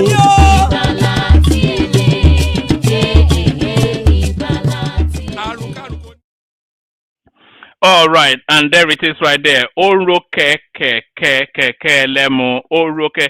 You know, that's the creaking sound of the palm wine tapper's bicycle. That's what that means. Oroke ke. So everybody that grew up in the interior, they know very much the sound of that the sound of that sound, or how do I even put that? The sound of that creek, and they know the goodies that it brings. Oro ke lemo, the creaking of the palm wine tapper's bicycle. So Oro ke lemo, joining us, the good, the bad, and the ugly. So the good, we've got Zita right here in the fullness of our elegance. The bad, we've got a son right there in the fullness of his intellect. And then I haven't seen this picture. We've got Rational Mind right here to make up the trilogy. So still plenty of room on the studio. Anybody that wants to hop on. we kick it off, start it off. Let's kick it off with Hassan because you know that Zita likes to slowly wind into the conversation. So we kick it off with Hassan. Assalamu alaikum. Assalamu alaikum. Wa alaikum assalam wa rahmatullahi ta'ala wa barakatuh. Kaifa halik? So, mashallah, mashallah. أن مسائل الدين العلمية والعملية مبنية على كتاب الله تعالى وما فهم من أحاديث رسوله صلى الله عليه وسلم على وفق فهم السلف الصالح رضوان الله عليه. No, let me just stop there. I'm getting on nerves now. People will start to say, oh, suicide bomber or something like that. No. All right. Calm your nerves, everybody. I was just getting at you. Alhamdulillah. Mandala, to mandala. What does that mean, by the way, to mandala? What does that mean? Madalla. Madalla is more of a Hausa words, but it's borrowed from MashaAllah. Now, MashaAllah loosely translates to what God has willed is the best. That is in Arabic. But the Hausa, diluted version, of course, is Madallah. And Madallah in Hausa means just to say, okay, fine, this is excellent. This is what God has willed. And it is only used in positive contexts. All right, brilliant. So to Madala then, so let's start it off, kick it off with you then, Hassan. We were talking about the ADC flapping feathers via Dele Mamadou, telling us that they've pulled the first one on Tinubu and the ruling party, and then we've got Dumebi Kachoko telling us that Mahmoud Yakubu is on his way out, and then him then acknowledging the David Mark led something. It sees that as an aside to Tinubu, and if you have a young sister or a young female friend looking for a husband, Charlie Boy's son is in search of a wife. They've pre-qualified about 17 or 14. Oil does not mix with water. It's a natural law of physics. Look at that. And then your president promised you 24 hours of electricity. So either those or anything that tickles your fancy. Give us about 5-7 minutes and we'll move it around. Hassan.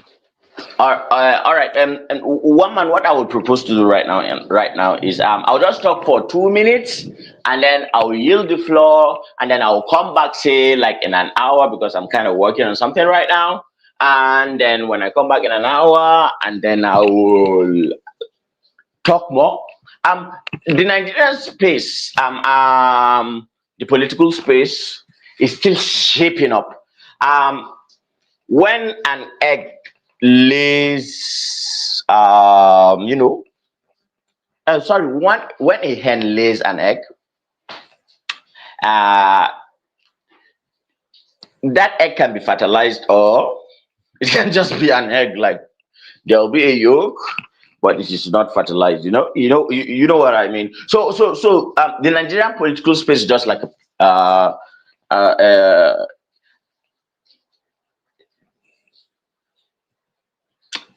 egg that is not fertilized. Too early for all these prognostications, and you guys are reading too much into this. Let me just tell you something. You will misunderstand Atiku and the way like you said, Atiku hates Tinubu, that Mahmoud Yakubu has something up his sleeves.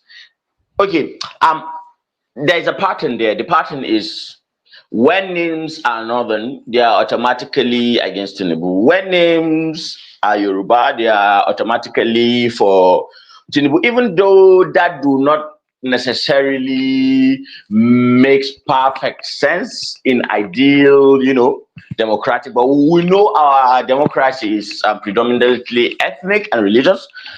So yes, I agree on that, but some people are playing checkers, some people are playing chess, some people are playing the general's game. All right, you may not understand, Checkers. It's such a simple game. You Westerners think you are the epitome of wisdom, strategy, blah blah blah blah blah. Be patient with the elephant. Be patient with the general. The art of war that Sun Tzu talks about is not a lie. It is something that has endured over generations. So, if you are a student of, say, Calvin Clausewitz, or maybe say, so who are your heroes? Napoleon, Alexandra the Great. I will not give you Genghis Khan because Genghis Khan is too Eastern Mongolian and all that. All the people that you guys like in the West, you just kind of think they're some kind of so we do not really rate them. And guys, open your eyes, smell the coffee. The rug is being dragged under your carpet. We are witnessing a different world. And one man, I know I'm just one voice. I know. Oh, this is this platform is more like, but there are more interesting things that are happening, in the international news cycle that I think if we give it African flavor, especially or Nigerian flavor, or what it means for us, our children, and what will become of us in the next 10, 5, 15 years, they are more like more rich.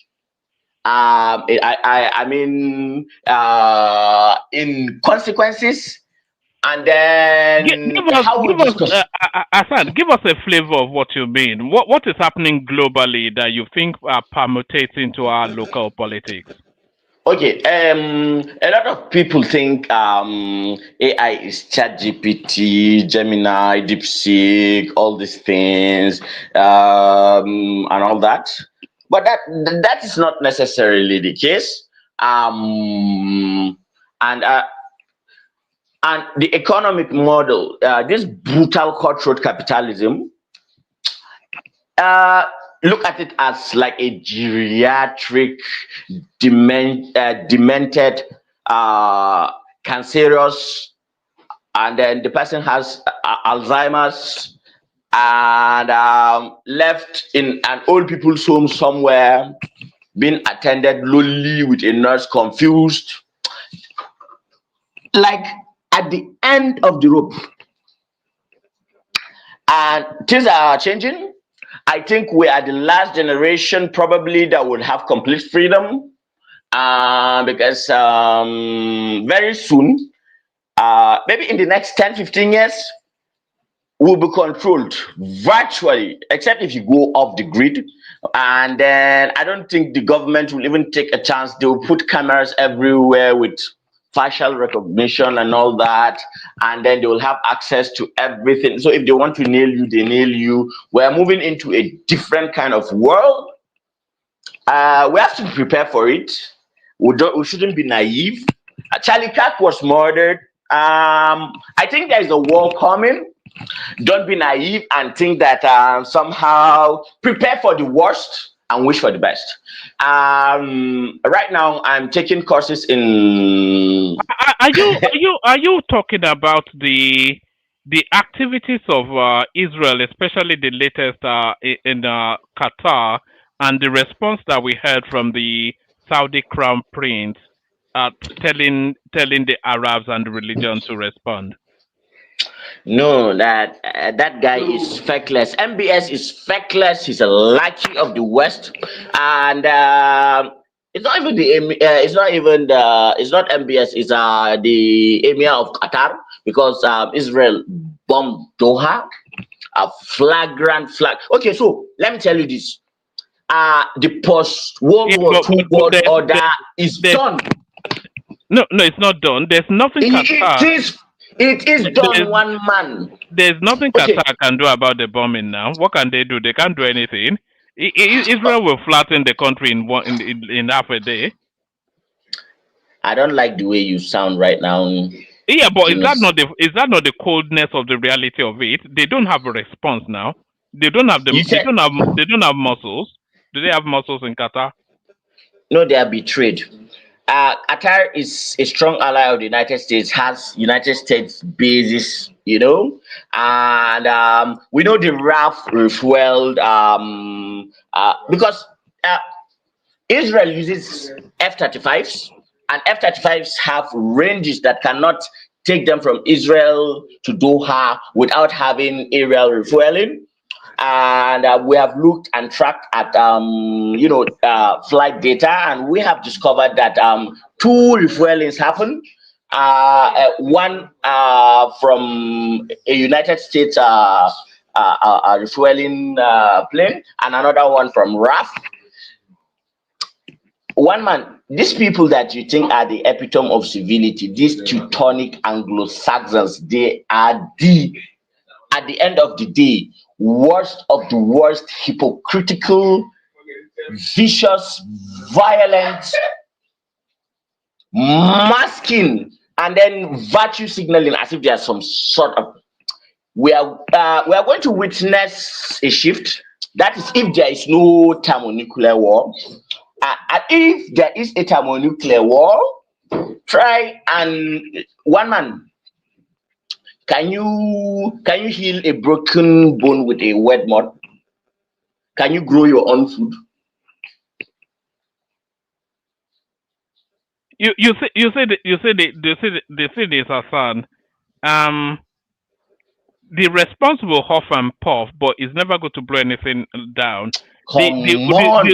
No, the old order will always maintain. You have to understand that. What is the old order? One man, stop looking at a seven. Look, the Western hegemony. They will always because they have the whip hand. You wish. Hassan, live in reality now. The Western hegemony has One the man. whip. Who holds the cane globally? Who holds the cane? Which cane?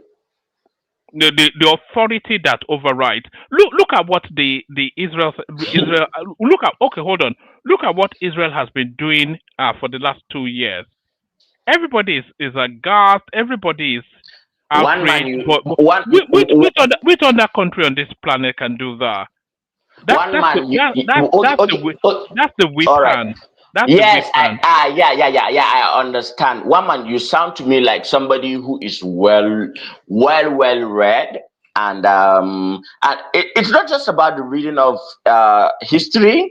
You know, you have to understand the context and how empires rise and fall. Now we have discovered. Just go. Should I give you suggestions? I don't know what your library looks like, but mine is a messy damn stuff. Oh, okay. I don't know whether you're a fan of e-books. I'm not one, but I like hard covers and all that. But then there is a pattern, an established pattern. When an empire, is about to die, that is the time that it becomes very, very flagrant in contravening the laws that it sets.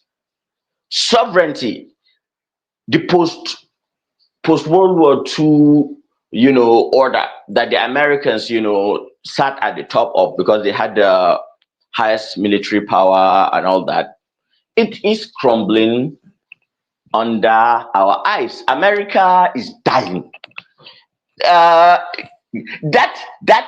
UK that you guys like, UK, the epitome of democracy, we have all seen them pants down. All you guys that worship them from, I will excuse rational mind because I like sometimes that the fact that he's open to look at these things. But you see, Baba T is one of our problems because Baba T actually believes in all those IMF, PC, and W, all the people that have sucked our people dry in Africa. And good luck for all of you. Everybody, has what he wants. And look, Boko Haram, bandits, climate, blah, blah, blah. We have found links to the people you guys almost worship. And then, man, we are not going to take this line down. We are going to readjust. A unipolar world is what? Can you finish that sentence for me, please? is here to stay forever. You wish again, but let me burst your bubble. Let me say something, Hassan. I think you are living in the afterglow, or in the after pains of you see, what we are seeing is the dawning of reality. The dawning of reality. Uh the hegemony is reasserting itself, and it's reasserting itself via Israel. Do you know that Qatar is the seventh country that Israel has bombed in the last 2 years thereabout? Yemen, Egypt, of course, Palestine, they flattened it completely. One man, Syria, don't you have yeah. one man? Look. Forget about Yemen, Qatar, Sudan, Palestine, all that. What do you stand for as a human being? Look, let me just tell you this thing. There are some principles that like they form the bedrock of what works. Justice, fairness, equity. Treat others as you wish to be treated. Protect the vulnerable. These are the best things like that humanity has to offer. Love, kindness, empathy, things like that. When in history has humanity ever abided by those? Those are just fluffy words now to keep people sedate. When has humanity ever abided by those principles? Okay, I don't know whether you read into statistics just fleetingly. Let me just give you this. Statistics is usually something that the human mind doesn't really actually comprehend if you're not into it. But let me tell you, we are living in the most peaceful times in the history of the world. Can you just imagine that? The world has never been this peaceful. We're not actually. All right, somebody fact check us, please. No. Let me reword what you just said. We're living in a time. We're living in a period where the world is experiencing its most constraints. What you call peace is actually control. I'm not saying peace. What actually holds us together is falling under one hegemony. And if you I often use the metaphor: the nail that sticks out will be hammered down. So we're under an American hegemony. Hegemons have a responsibility. Right. No, you can't just say hegemon and just keep quiet. There is hegemonic responsibility, and that if a hegemon, does not carry its responsibilities, then all right, it's ripe for falling. We have seen Rome, we have seen the Ottomans, we have seen the Mongolians, we have seen Prussia, we have seen the Babylonians, we have seen the Egyptians, we have seen the Sumerians. One man, the United States is exhibiting many hausawa suke cewa idan doki zai mutu yana shure-shure, the last kick of a dying horse. No, I disagree. Okay. Put your money where your mouth is. I know you are richer than me. You're the one to find that into me. You aren't in pounds and all. No. I want to put my mouth. Okay, I want to put my money where my mouth is. Okay, let's do this. 1,000 pounds in the next 5 years. The American hegemony will fall in the next 5 years. Yes, you owe me 1,000 pounds. Okay, or because my belief is that in 5 years. Okay, in 5 years. I don't even think I want 1,000 pounds. I want the value in gold. I want its value in gold. Hold on. Walk that journey. Walk that 5 years journey in about 2 minutes for us. Lead us to how we get there. No, I won't. Because why? There is so much distance between me and you and the literature that I've covered, and that I don't think you have actually covered and understand it with a neutral eye. You might have read that, but you you tend to go into the comfort Are you? zone. Hold on. I hope you are not going into those astrological age of Aquarius. Are you doing age of No, Aquarius? God damn Are it, you doing? I'm Are you better doing age than of that. Aquarius? One man, I'm an amateur astronomer. No, because that's what gives your timeline that the world is about to enter the age of Aquarius. No. I have never said this, not even once. That is nonsense. That is metaphysical nonsense. No. I don't think in that terms. Okay, there is this thing in statistics that they call what do they call it, ma? Empirical experimental probability. Experimental probability, that means when things have happened. Explain So the experiment for us. no, it's just The just stage like is it we get in the 5 years. That's what woman is asking you. Auntie Zita, good evening, good morning, ma. Wherever you are, I'm greeting you, ma. How are you? How's the family? How's everything? Nice to always hear your voice. Your grandma? Oh, you know, my grandma is doing very well, and so I'm in good spirits today. Okay. She was taken out of the ICU. Oh, thank God. No oxygen anymore. She's breathing on her own. Hallelujah. Yeah, but and she is responding. She talks, but because the family is so huge, you know, we have to restrict people from coming and trying to see her. It gets exhausting. Did I miss something? I never knew your grandma was it in the after hours when I had gone?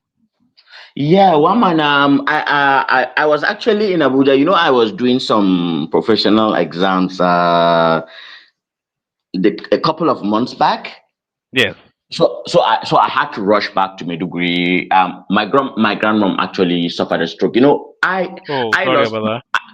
lost my mom in 2018, and my grandmom has stood for me in the place of my mom. So and all right, let me just leave it at that. It is very. I wish I could help. I never knew. Maybe it was after I left that you were discussing that. This let me just say this, Hassan. You know what America is deploying at the moment is not even anywhere near what they have potentially, and I'm not even talking. These people have weapons that are not known to mankind. So you are never going to outmuscle them. Prove it. They can nuke you from. I'm done with this conjecture, and I'm done with this conjecture and over glamorizing of Teutonic Anglo-Saxons. Go to Iran. Especially from black people. I hate it. No, you can hate it now, but you have to live in the reality of it. No. I repudiate that reality because it is wrong. It is a brainwashing that okay, one man. Who can outmuscle America? You are brainwashed. No, tell me now, who can outmuscle America? Even the Chinese cannot outmuscle America. That's what you believe? Well, that seems to be what's playing out. No, it is not. Look, I earlier talked about checkers, chess, and then the elephants long-term generals game. Go into history, see who play checkers, see who play chess, and see who played the elephants and the Sun Tzus who played the generals game. Let me say this, Hassan. Different philosophies of war. Understand? Yes. Let me say this, Hassan. Nobody is going to outmuscle the Americans. That's one. Not in the kinetic. That's a logical fallacy. That is a fallacy. You cannot just say in absolute terms what is going to happen in the future just like that. Nobody. My God, one man, what have you learned from history? How the Forget mighty history. have fallen. Let's live in the present. So Forget history. Let's live in the present. so you don't believe history has a way to shape the present, and then the present has a way to shape the future? Well, the history One man, is stop even this shaping the time. acrobatics and face reality. We are Hold on, Hassan. obstructing. We are obstructing people. I'll come back later, please. But before you go, I asked you to walk us through that journey. You couldn't walk us through that journey. Let me say this: nobody is going to out-muscle the Americans. But what can be done? Let me just tell you one thing. Let me land it, and then you can have the final word. Nobody is going to out-muscle the Americans. But what can be done is to outmaneuver them. If you remove the guns as the equator that equates everything, if you can move the global movement from the guns, because America operates a battle economy. They oversight the world with violence. So if you can move that, how the world maneuvers away from the American guns, then maybe you can outmaneuver, but you will never outmuscle them. Impossible. Well, okay, you have the final word. Okay. All right, good. Let me just say this. I've called some of your best generals. I am even ashamed that a Yoruba man thinks that some melanin lacking, Teutonic, Slavic people living people living with certain deficiencies, with a history of barbarism, who just got to understand what sanitation is, how to wash their bombs, how to even do basic sanitation, who just understood science in the last 400 years, who in the last 400 years were burning witches in the stake, who literally had to understand the Christianity that they professed through Greek glasses, who waged crusades, who are the most vicious. Go and look at the history of Europe and the wars that they have fought. The Vikings, and what they really are. They are nasty people who have okay. Let me just tell you this: they are not even they are not by DNA. I can't resist. Baba, please, Baba, please leave me. Baba, please don't interject. Not now. You guys will be too much on me. Resist coming on board. I think hold on. I think Hassan has given a bottle of buruku to a good home this evening. A bottle of buruku has been. We'll carry on. I initially used the cutting board to clean my ears. Maybe I was not hearing right. I can hear you. Stop using cotton buds to clean your ears. It's not actually good. Let me tell you that right now, Baba. Let me correct you. You are harming your ears. There is a wax, which is a natural remedy. You don't need to use earbuds any longer. So sorry, Baba. That is also wrong. Whether metaphorically you are using it or wrong, I am just trying to dish out. Man, put him on leash, please. All right. Bring it to Hassan. I think he's celebrating finishing his exams. Bring it to Hassan. But I disagree with you. You see, we have to and my grandmom getting out of ICU. We have to have that conversation, you and I, just one-on-one. We have been putting it off for too long because there's so much I want to delve into with you. But bring it home and then we move it around. Okay. In simple terms, what history has shown, how empires rise and fall. There are a lot of things that come up. One, excessive debt that the empires cannot pay back. Two, internal strife, which is obvious in the United States of America. And three, alienation and aggression that do not make any sense. In trying to wrestle back power, and try to live in the 70s where America just wags its fingers, do this, do that, do that. That time has gone, and things are changing. So and let me tell you something. The Art of War by Sun Tzu is an approach to war which the Chinese actually use. It's more of, it's not like you people who are just capitalists. Money, money, money, money, money, money, money, money, money, pay, pay, pay, pay, pay, pay, pay, pay, pay, pay, pay, pay. Whoever you respect people based on the money that they have. So what the Chinese have been successfully able to do is to marry capitalism and a lot of some things that are very, very communist, very, very controlling, and then there's a lot of other things that are socialist. And me, I believe in community, and even though, don't misunderstand me that I am kind of some China loving thumping mumu, that I think China has our interest at heart. No, but I just believe that China is actually better than us, than America, up until we get to do our things ourselves. Then we are going to kick the asses of the Chinese to our places, and then we take full control. But for now, we have to be realistic. We have to be smart about what we are doing, and I wish you guys all the best. That cling on to these things that you've been taught in classrooms over decades. The human beings, the human being by his nature always abhors change. It's okay, it's normal, I understand. But let me tell you something. One man, I'm hedging. What is 1,000 pounds in gold today? In the next 5 years, if China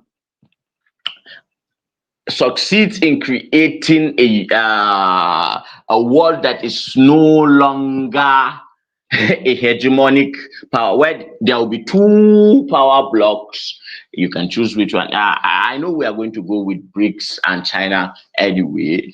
We cannot go with all these your people that have Neanderthal blood, and they still have that Neanderthal viciousness in them, in killing and not feeling anything. God forbid that I align myself with all those people. I'm human first, and I believe in justice, fairness, and everybody free Palestine. I'll come back maybe in 2-3 hours, and then we can talk about Nigeria. Please, everyone, I'm a man of faith. Even if you are not a man of faith, if you pray, sorry, just put me in your prayers. My grandmom actually has diabetes. She has hypertension, and then when she suffered an episode, nobody was close to her. She collapsed. When she collapsed, before people were able to come to her and then take her to the hospital, when they got to the hospital, I revived her. Then they discovered that she had actually broken her femur. And for somebody who has diabetes, it complicates things because it's very difficult for them to heal and all that. But that woman is a fighter, and I love it that she is just so responding. She got out of ICU yesterday in the morning. And today she was just so alhamdulillah. So please put her in your prayers for me. I appreciate all of you guys. I'll come back say in the next 2-3 hours, and then we'll talk about Nigeria in that time. For now, Baba, hold your peace. If it will not annoy you, I will say by his stripe she's healed. Inshallah. Amen. Yes, we pray for Grandma. I'm sure she'll be well. She's not leaving you anytime soon. It does not annoy me, Baba. And my belief is that Christians, Muslims, Jews, Buddhists, we all worship the same God. It's just that we do it through different ways. The same energy. So thank you very much, Baba. I appreciate you. May God I appreciate you too. Yeah, may God answer your own prayers too for doing this for me. Amen. My grandmom is the only one that is remaining now that is giving me, that pure love. Me, the reality of my philosophy in life is that I do not actually really believe in love. I only believe that love exists Are only you in. Can you I sure say a few about words when you are done, hold on, Hassan. Are you sure about that? Yeah, I'm sure. Anyway, let me not say. I know things about you. You believe in love. I know things about you. But let me leave it there. Oh, okay. Those Let are me just. puffy chest there. Yeah. You and I Let we go back 3 years, or maybe there. I I know was So. going to ask him too that relationship if he is doesn't different believe in from that, love now. why is One he why man. is he farming two farms? Oh, Hmm? oh, all right, all right, Hassan. So hurry back to join us. I'm going to go All on right. from you. I'll go on from you to Rational Mind, who are so after a long hiatus, and then I we would try to be. I would have said something before Hazan leave. Okay, it's still here. All right, ma. Hazan, Yes, ma. you spoke very well. Thank you. Well, let me tell Yes, you ma. something. Hmm? Yes, ma. Before you think of the fall of somebody, you will think of how they were built. If you don't understand the way they are built, thinking of their fall will be a wishful thinking. I want to take you to Nigeria. Because most Nigerians do underrate, which includes the Northerners, they do underrate the Armageddon Tinubu carried in the year 2014. They underrate it. That's why they believe he's a chewing gum that you can chew at trash in the can. I'm not praising any human being. Now, let me go back because I watch humans a lot. Let me take you back to United States. Do you know the analogy you can use to describe the United States? That's if you do play chess, you will say, if the world is a chessboard, United States has the bishop. They have the queen in their hands. They have the bishops, almost all the bishops. And even the knights are crawling on their feet. Above all, the bank, they own the bank that makes the board. So it's not all about their military power. They own those institutions that decide on what happens. And Supply. hold on, let me finish. All right, I am ma'am. not saying they are indolent, well, they are indolitable, but I am not saying that they That's your belief, cannot go ma'am. down. Okay? But saying they can go down and going about forming briefs, having a meeting, the European Union have done it before. Forming a meeting, kangarooing yourself, taking pictures, sitting on the table, talking about how you change young people's organ to your own to keep young forever on a hot mic, cannot fall United States. That's just the truth. Okay. Hey, But let's stop doing this moral equivalency. Trump that is saying he's going to build a Riviera on the death or on literally in Gaza where they have killed hundreds of thousands of people, over 50,000 children, and you choose to talk about Xi Jinping no. Let's not do this, man. Let me just go now. I will have time to discuss this. All right, come back. This sounds like an after-hour sort of a conversation. So that's Yes. Madam Zita, please pray for my grandma. I know you're a mother. You'd understand. I will. Yes, thank you very much, ma'am. 84, ma'am. Wow. That's still young now. That's no age for a grandma. For a grandma, that's still quite young. Yes. Okay. Don't worry. When she's 95, come back and then we can talk again. Don't worry. She's still young. She'll still Azan, God bless you. Don't worry. Your grandmother She will has be okay. an MRI tomorrow. She has a CT scan next tomorrow. When the stroke happened, we were very, very concerned. But it actually happened to be a minor one because the stroke was so minor that she recovered speech and she recognized everybody. That was so heartwarming. Thank you, everybody. Let me go. All right, one man. See you in 2 hours. All right, Cheers, thank you. Azan. See you later. Thank you, Hassan. So that's Hassan then kicking it off in an explosive fashion. So we're going from Hassan to Rational Mind. But on our way to Hassan, let me just say this.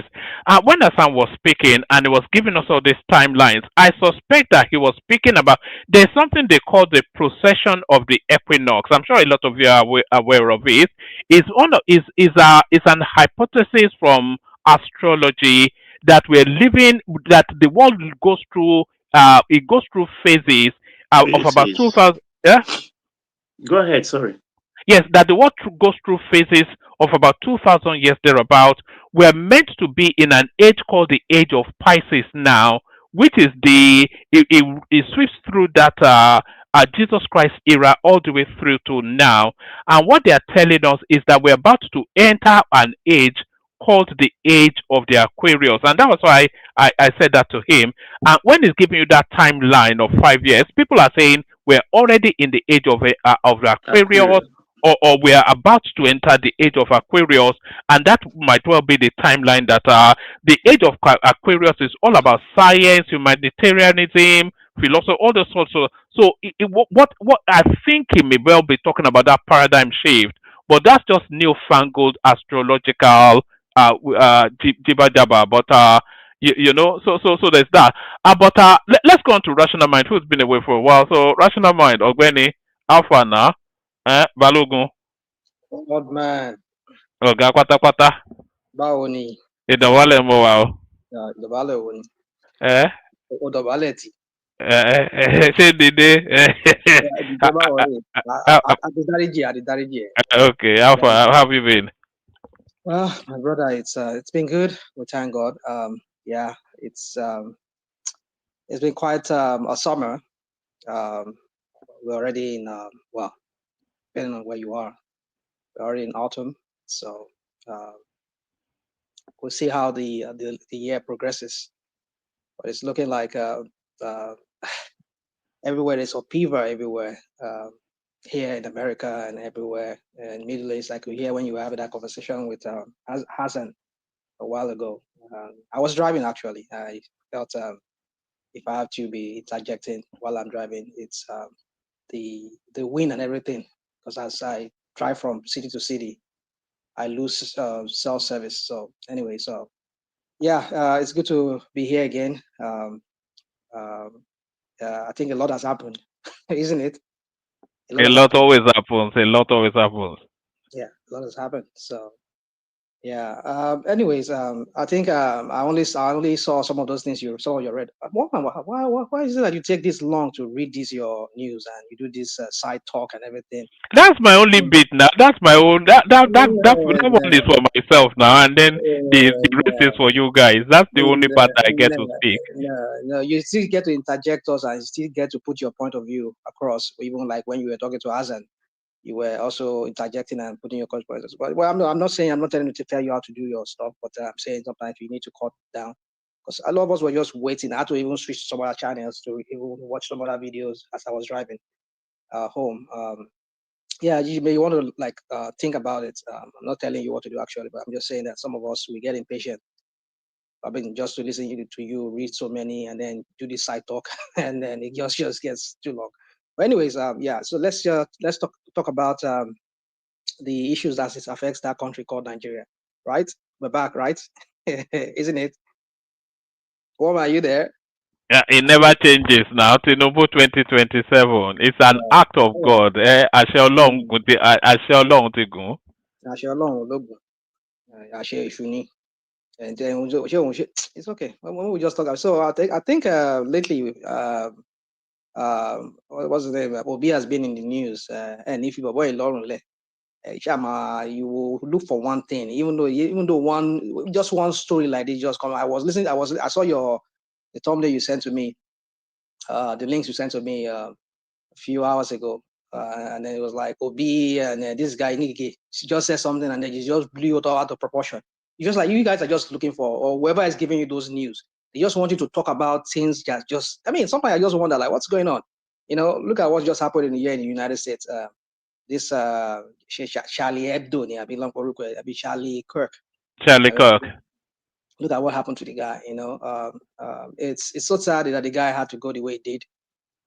You can tell the temperature here in America is so heated up that this guy in the White House is not even doing a very good job to calm down the whole.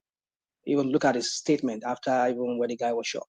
Some people were even doing a comparison of how Biden and even Trump, Obama handled that situation when they were president, when they had this kind of similar situation happen. Not even when this guy's attempt was done, was made at the current president, Trump. I mean, Biden spoke, and the way he spoke, you could tell that that's a true statement. But look at how Trump spoke. Some of you, as the leader of this country, should bring everybody together. You start inflaming it, trying to saying the radical left, everything. Come on, is that how you? I mean, this is the same guy. I even wonder what people were thinking. They brought this guy back into the White House after what he did the first time. The Charlottesville, is it the Charlottesville issue? Where was it? They were good people on both sides. He was the same guy who sent his guys to go and attack the Capitol. So you see all these things. When you look at all these things, it kind of just begs so many questions. I mean, well, like as I was saying, I think sometimes they say every certain centuries there's a decline in some superpower, But with this one, we're going to see how it goes because from what I know, I don't think America is going to go on it. Even though it go on a decline, there will never be another world power that will rise like America, the Anglo-American world power. But for me, I just believe that the similar thing is playing out in Nigeria. That one that calls itself a master strategist, with all his minions that are just being bigots. And even on this platform, they come here, they spew bigoted speech, hated speech. I mean, sometimes you just wonder. The other day I was listening, this guy, what's his name, this lady, the diaspora lady, talking about comparing with certain ethnic tribe to monkeys. All these things, and he has not resigned. He's still there. She never said that. So she never said that. What did she say? No, you see, this is the thing. It's always they have stories. No, hold on. No, we always no, you didn't follow it. You didn't follow it.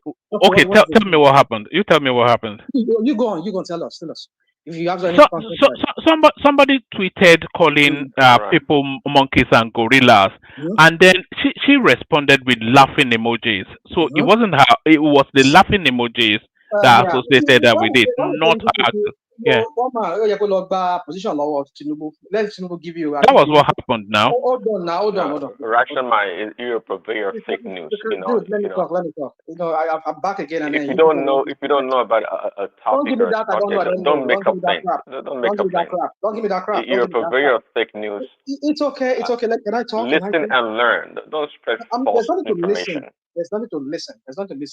You see, I come here on different names, maybe different screen names.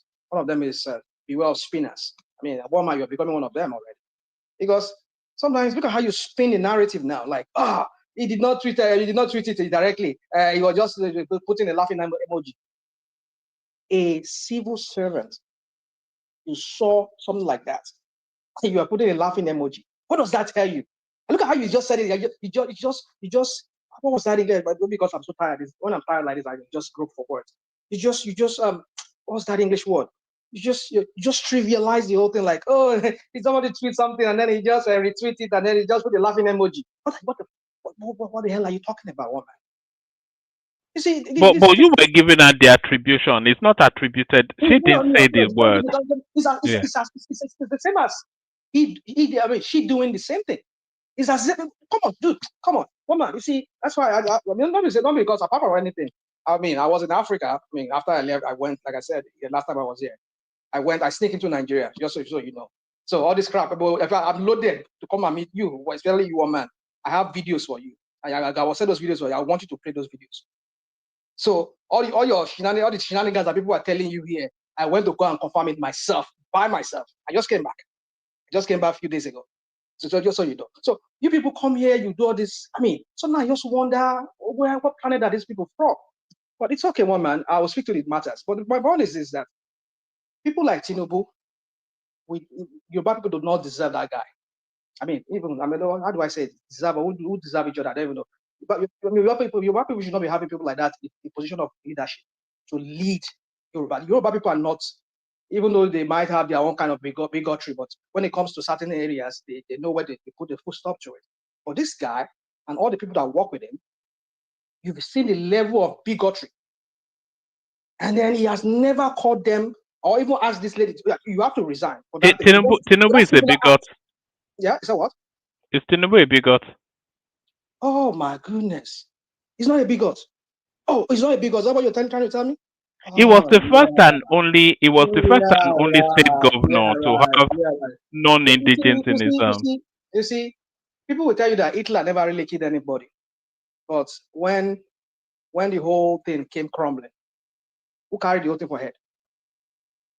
You hear Goebbels ordered, the SS Himmler also ordered the shooting of people and the killing of Jews or whatever. Let me know if you go gory here. But my point is this: but at the end of the day, when history will record it, even though they will mention Goebbels, they will mention Himmler, they will mention the other people, Hitler carried the brunt of the weight because he was the leader of that at the time.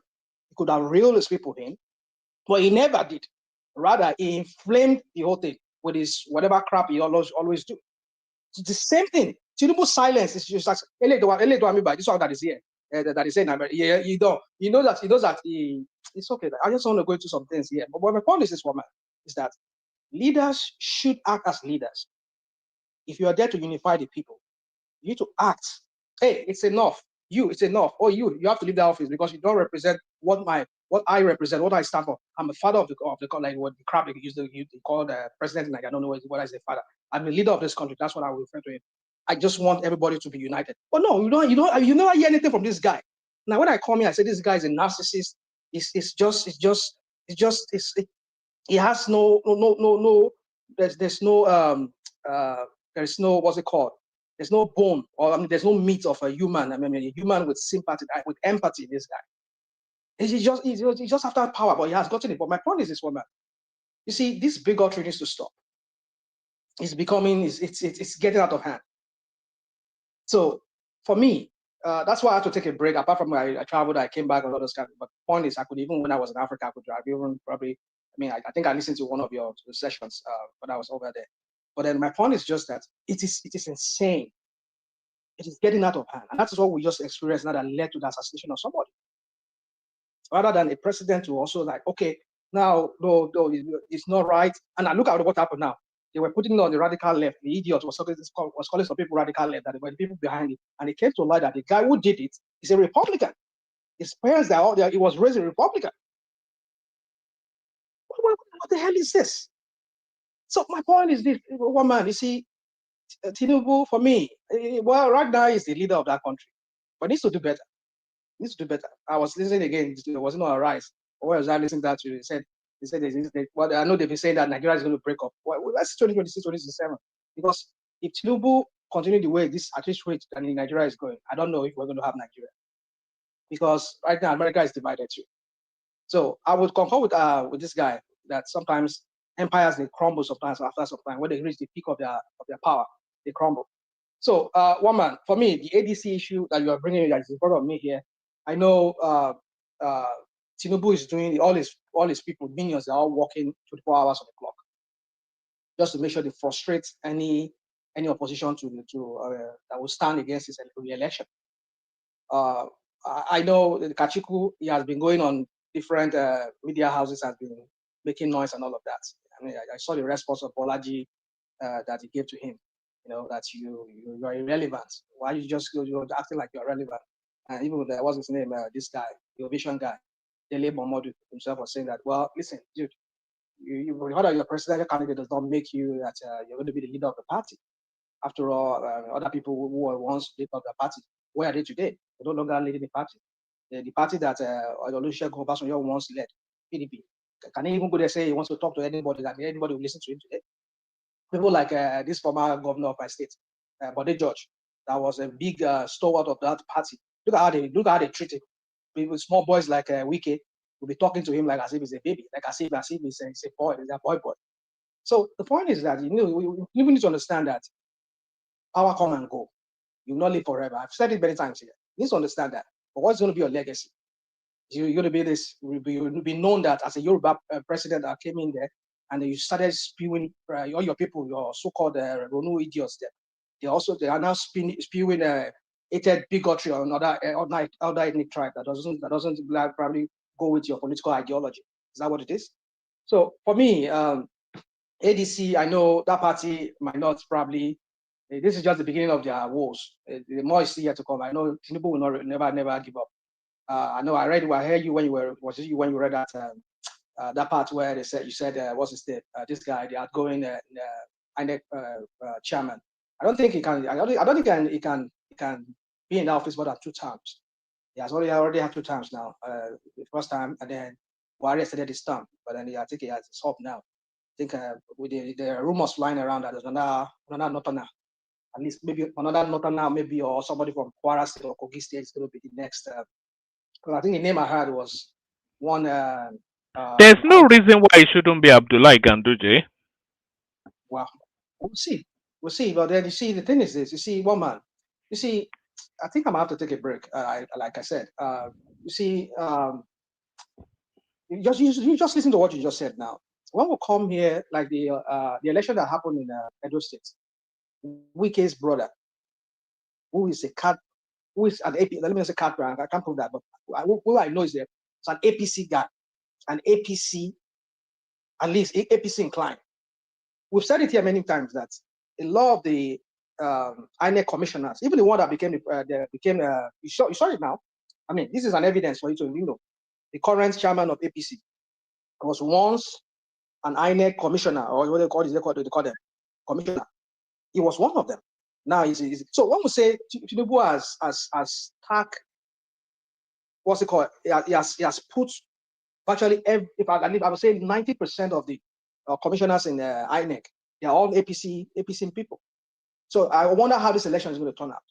Maybe there's going to be violence from it, because Tinubu is bent in rigging this election. He knows he can never win a free and fair election. Look at what they did to him in Lagos when he felt like he has captured Lagos. Look at how Obi beat him hands down there. But they say they will never repeat itself. Well, we know we never repeat itself because we know what they're going to do. We've seen it. They've already been doing their trial and error with the different elections they've been doing in different states. How they've been browbeating and intimidating the opposition, and they've been using flagrant what's it called? Election rigging. Look at the one that happened in Edo State, even in my own state. Look at how they did it. So the point I'm trying to make here is this one, man, is that look at just hear yourself. Ganduje. Who is Ganduje? He's a former chairman of APC. And now if you become chairman of INEC, and you people look at and you live in a state. The PhD holder steeped in politics. Is qualified. Don't give me that is qualified. Don't give me that is qualified. Whatever has happened to what's that thing they say in politics? Not politics. That we want a neutral person who is non-aligned to anybody, so that we can get a better result. We can get a result that nobody will dispute. Because after all, the person who is the umpire, just like your Manchester or your Leeds United, they are playing football, and Leeds United, they're the one that have to go and select the referee that will come and officiate their match. How does that sound to you?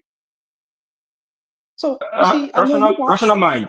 Yeah. You don't need to stress yourself. I don't think it's going to be Ganduje, but Nigeria, they like to stir up the water and they just make everybody talk and and if they make it Ganduje, nothing we can do about it. We need to show how bad our election has become and how low we the people are, and how dull are the people that think they are the super brain behind the Nigerian education. Because at least you do things for the optics. taking an umpire like that, supposed to pick somebody like Lutra, even though it's not Lutra, but not the obvious one that was once APC chairman, APC governor, corruption, tie up with evidence and all that, have so much baggages with him. You don't mess up person an umpire of a critical institution like that now. Even though they make him, heaven will not fall. But that just show how we are how low we have Heaven become. go fall, though. Heaven go fall. No, I think heaven will not fall. Don't worry heaven go yourself. fall. Heaven will not fall. Hold on, please. Hold on, please. Hold on. Let me just finish and you continue. Heaven will not fall because this is what arrested Nigerians. There's always feel that there will be a drastic change or a miracle. No, it won't. As the way we are going right now, there's no hope. There's no sign that there will be changes or there will be time heaven will fall. Because we are so divided along ethnic lines, tribal lines, political line, affiliation. So many things dividing us. Rational man. So what we could do is to sit down, not pray, sit down and plan really well, solve it within us first before we face the government. Without that, we will see the worst yet to come. Thank you, Rational Man, for giving me your time. You can go ahead. All right, rational mind, bring it to me in about 3 minutes, just so we can move it around. People are, I'm Yeah, conscious so that, yeah. I just want to conclude this way with the Israel and here in America, we've been, I know there's been this fear of people talking against Israel. Don't get me wrong. Sometimes there are certain ideologies that I see with Bibi, but I think in recent months now, I've been coming to rethink my stance on some of the things, even some of the things he did to bring about some kind of de-radicalization of some extremists. But I think Bibi is going. Is overstepping his bound, his limits. And I know the reason why he's doing that is because I think everybody seems to have something against Trump. Trump is a puppet, in the sense that some world leaders, especially I think the Israelis and the Russians, they seem to have some kind of thing, some kind of hold on him. And I think this Epstein thing is one of them. You can imagine some of the racy photos of Melania that they said the Russian state TV has been throwing out ever since, just to mock Trump. And I think they do have some other things. Epstein has been said to, well, I won't say it's been confirmed, but there's this general consensus. Even some House Rep members, U.S. House congressmen and women, they've come to that conclusion that yes, that guy was he was acting as an agent either for Mossad or for the Russian, the GRU they call them. And he has tons of evidence on powerful U.S. Men and women, men in this instance, mostly men, and he's leveraging that against Trump. Because I wonder why Bibi will be going and will be bombing, infringing on the territorial integrity of other countries. Not even this Qatar one that really got me like, wow, you are overdoing this thing. And you people say about the on my 10, on my deal joko. Wọ́n ní pé ọ̀kọ̀ọ̀kan wọ́n ní pé tó bá ti wáyé kí wọ́n ní pé kọ́ bóun lọ sódò kó ń lọ wẹ̀, ó fẹ́ drown nìyẹn. Because kankan no fit drown, you can't really, which one is the kankan? Ṣé toad ní kankan náà àbí frog ní kankan? But one of them cannot really swim like that. It will just drown. Anyway, maybe I don't know, maybe I'm saying it very right, but that's what Yoruba people will say. But anyway, the point I'm trying to make here is that I mean, when I heard that and I listened to, as a student of international relations, I listened to what this guy, the prime minister, and as well, I think it doubles as the prime minister and as the foreign minister, Qatar, the Qatari prime minister. The guy, I think, is it MSNBC gave him, granted him an an interview, and he spoke. The way he spoke, you can tell he spoke as if really they were pained. But I wonder why, because they were saying that they spoke to the Qataris, they spoke to US and asked them, "You people are aware of what this guy did?" Well, why White House did not deny that they know or they don't know? Because I think there's hardly anything that Bibi would do that he won't inform Trump, because he knows that after the whole thing, Baba will come and clean everything up for him. Will come and he has somebody that would because I know, you see, if not for the United States and maybe Europeans, I tell you, the Arabs they will take Israel down. But I know it's because America is behind them. That's why. And I think he has been overdoing, and he has been creating a lot of animosity against the good people of Israel. I mean, the ordinary Israelis, because most countries now, Israelis now, if you're a Jew, you hardly can even identify yourself as a Jew, because people are afraid that they might either hate crime or whatever might be perpetrated on them.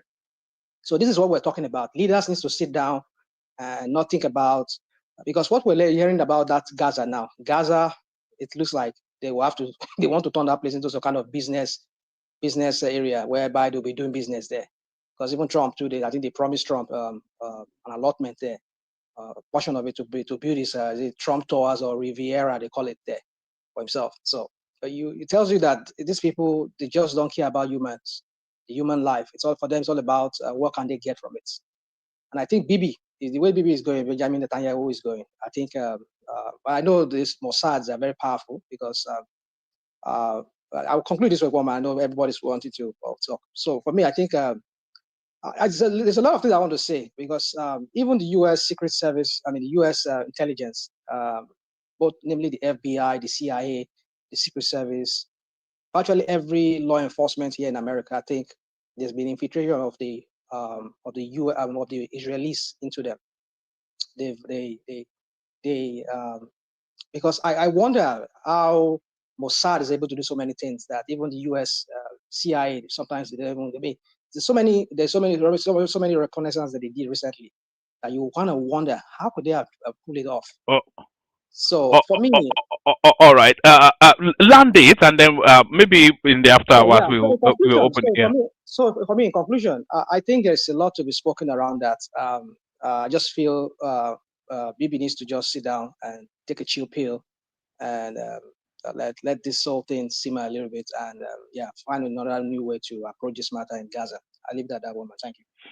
All right, Bill. I don't think Bibi is about to chill anytime. So I think it's propelling for a world sort of war. So that I'm not sure what his agenda is, but I don't think he's slowing down anytime soon. I think he's committed himself to that journey, and then there's no coming back from where he is now. So he just has to go all the way. So thank you. So we go on from you, Rational Mind. We go to Baba, from Baba to Zita, Zita to One Piece and all has dropped. You see, but to Prince Daddy. So be a bit more rigid with the timing. But we'll go on to Baba. Baba, you're up next. Yeah, thank you, woman. I didn't intend coming today, but it was Hassan actually that brought me on. I think there is We've never heard so much passion in him, Baba. That's the most passionate we've heard from Hassan yet. It was very brilliant. I've not had him, I've not seen him or heard from him in that mood before. So that caught my interest. Yes, there is something about the people that try to impose a standard on others, a standard they don't adhere to or ready to conform, but they want to impose it on other people. And they want to call names, give names to other people, names that actually fit them properly. You don't need to look far. Their so-called leader, the only thing he's interested in is what happens in other region, in other people, with other people. But his own neck of the woods, whatever happens there is like, it's not to be talked about. So how do you frame that kind of attitude? An attitude where they say one person is not controlling his followers or is engaging in an overreach. And here you are. These are people that are so abusive that who have they not abused in that country? Even people that are revered. Both individual and institution, they denigrate with aplomb. And here they come here and then try to tread the moral high ground, huffing and puffing, and spewing abuses. It's incredible. Very, very incredible.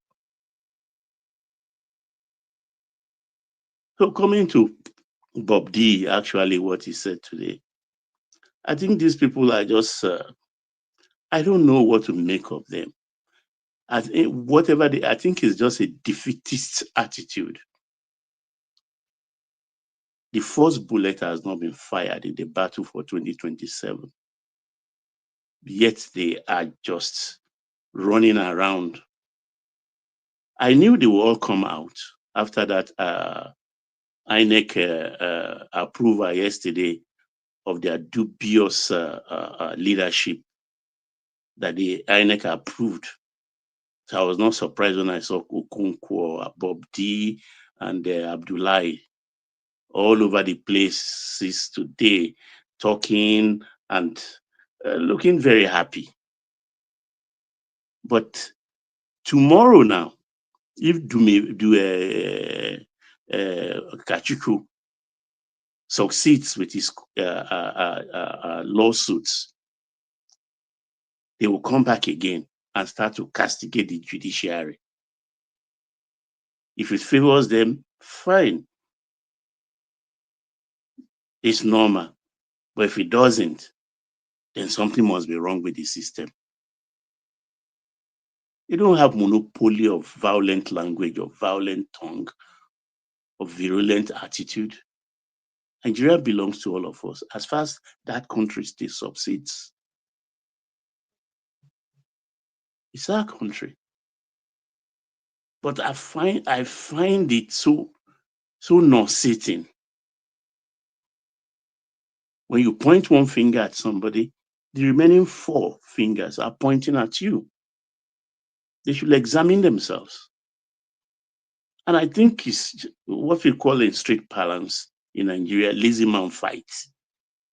How can you? I mean, it doesn't make sense to me accusing somebody of disrupting your household.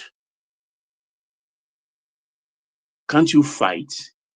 Don't you have hands? Don't you have hands to fight back? Don't you have gumption? So they make excuses in advance because they know they are going to be defeated heavily come 2027 because they have nothing to offer. Those who supported DC, I think, should be ashamed of themselves. They lack knowledge of history, pre-independence and post-independence. If they can't see in daytime, let them put on their flashlights and look at the leadership of the so-called ADC. People who have been in power forever, who brought the country to its knees today.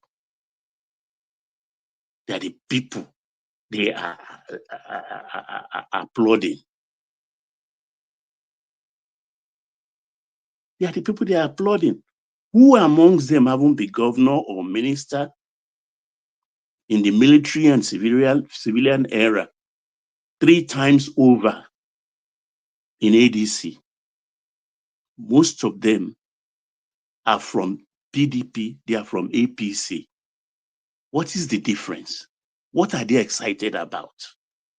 They look frustrated. They got a very frustrating figure. And they are making a nuisance of themselves. The other day we saw Rufai in a Catholic church somebody they should spit on, even if he came near 5 kilometers near a church. Somebody they should spit on, allow him to hold a microphone, all in the name of politics. Very disgraceful. I'm not surprised anyway, because common sense is not common. I just look at this ADC thing, this contraption called ADC. We have so short in memory. It was only Babashir Lawal he was talking of ADC as a ready-made material for them to be used, but they were all for ADA. After they were driven away from SDP, you're all talking about this same Okonkwo came on and was like talking eloquently about the purpose to which ADA will be put into, will be used for, even including Bob himself and Abdullah. And now they turn again around that was not working. And don't be surprised if ADC is going to be a fringe party in the next few months. Don't be surprised. ADC will be a fringe party in the next 2 months. Because Atiku is there. He will contest. And the El-Rufai of the ADC, all they are angling for is 2031. They are not interested. They know 2027 is far gone. They've lost it.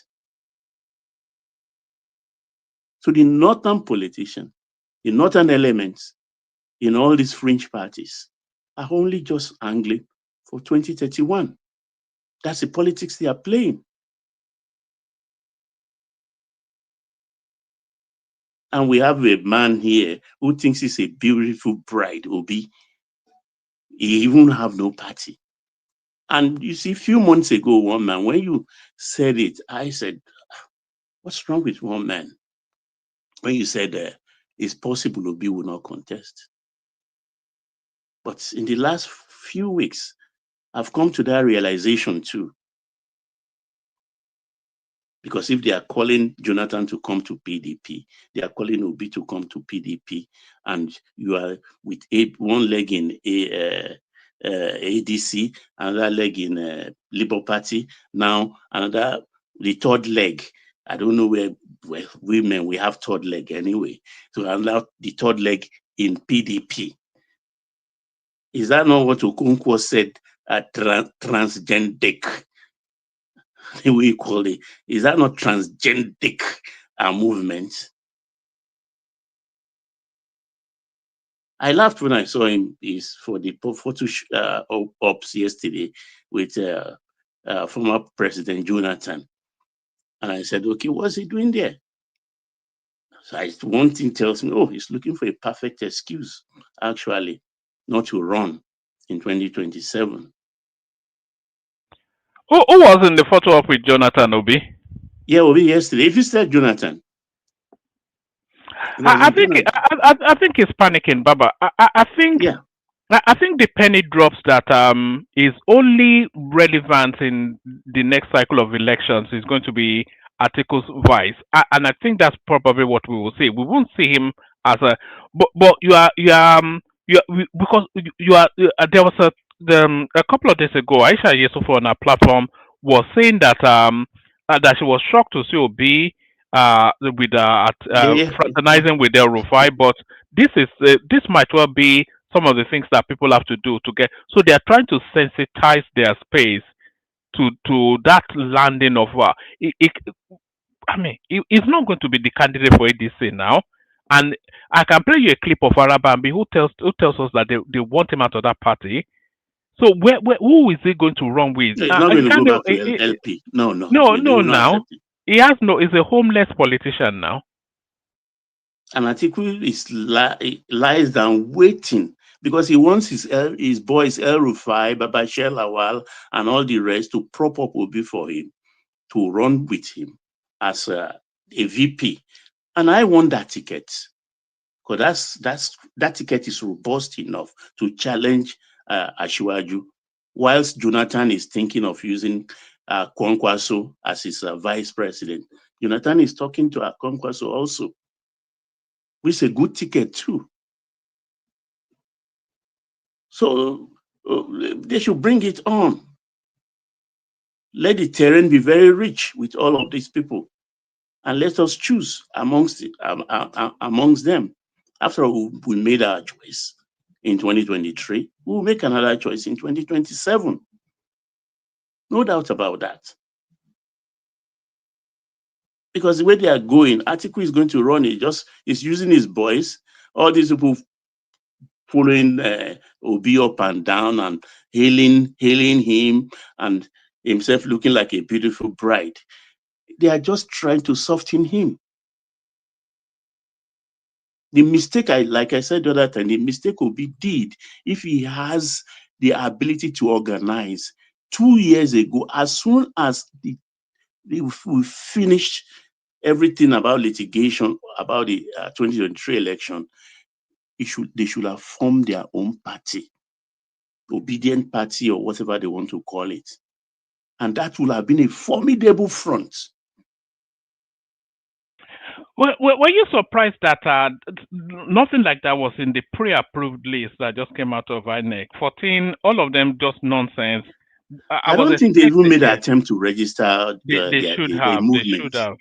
They should have. It was a big mistake. It was a big mistake. Because that will have whipped people up into a kind of height, emotions, as a movement, and now political party. But it doesn't have that ability. Now it's like no nest. Not in PD, not in LP, not in PDP, because Jonathan will not run with ADC. Woman, if whatever is done, I want to say something concerning what you guys have been talking about. It's not going to run with APC. I mean, ADC, and Jonathan is in PDP already, and the Araban beasts of the LP, they are waiting for him. They are waiting for him. So the best thing is either the VP of Atiku, which is a good ticket, and let's Jonathan run, because it's looking like Jonathan is going to run. Because he's talking to Kwankwaso also. And Kwankwaso is interested in 2031. That's the interest of Kwankwaso. So they want to be relevant before that time. So all the Northerners, apart from Atiku, they are positioning themselves for 2031. And that's the kind of politics we are running now. But I like it that the president is not bothered 1 inch. It's not bothered. 1 inch is not bothered. And I wish Azan was here. Look, the hospital they showed in Kebbi State. What is that? What is that? And this is what we've been saying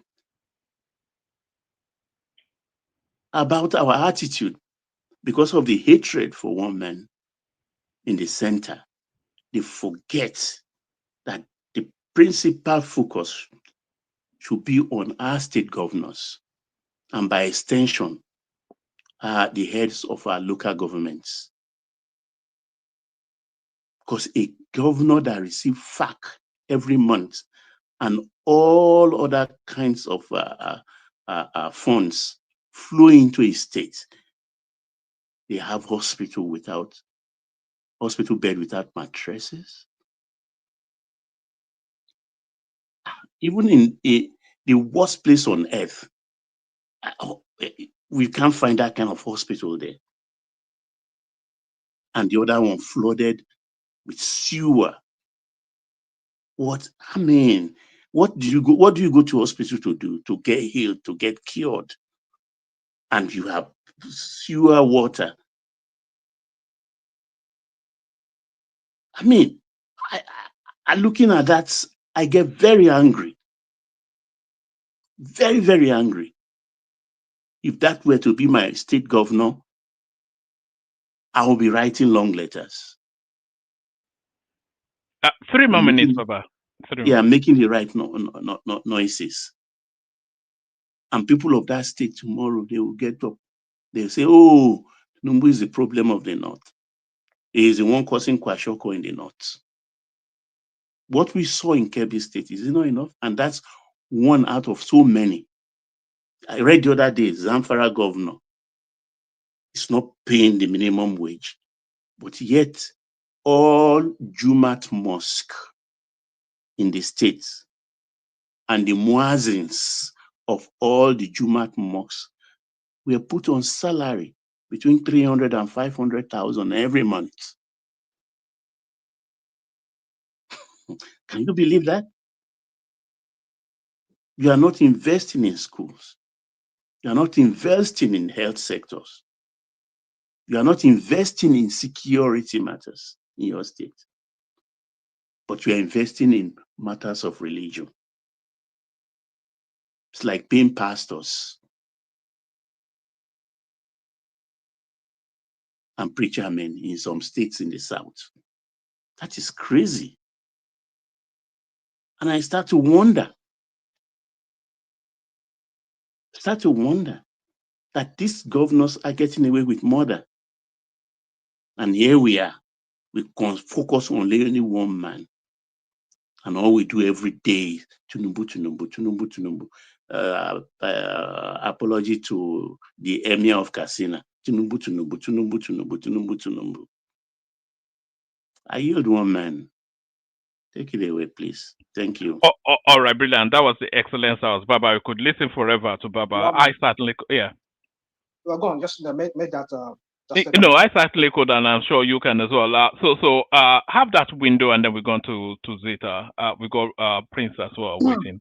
You see, sometimes it's very hard for me to listen here and just keep quiet. But I know ever since we had that conversation, but maybe you send me a conversation with you and I had. That's okay. Let me dial back a little bit and not interject people. You know my style.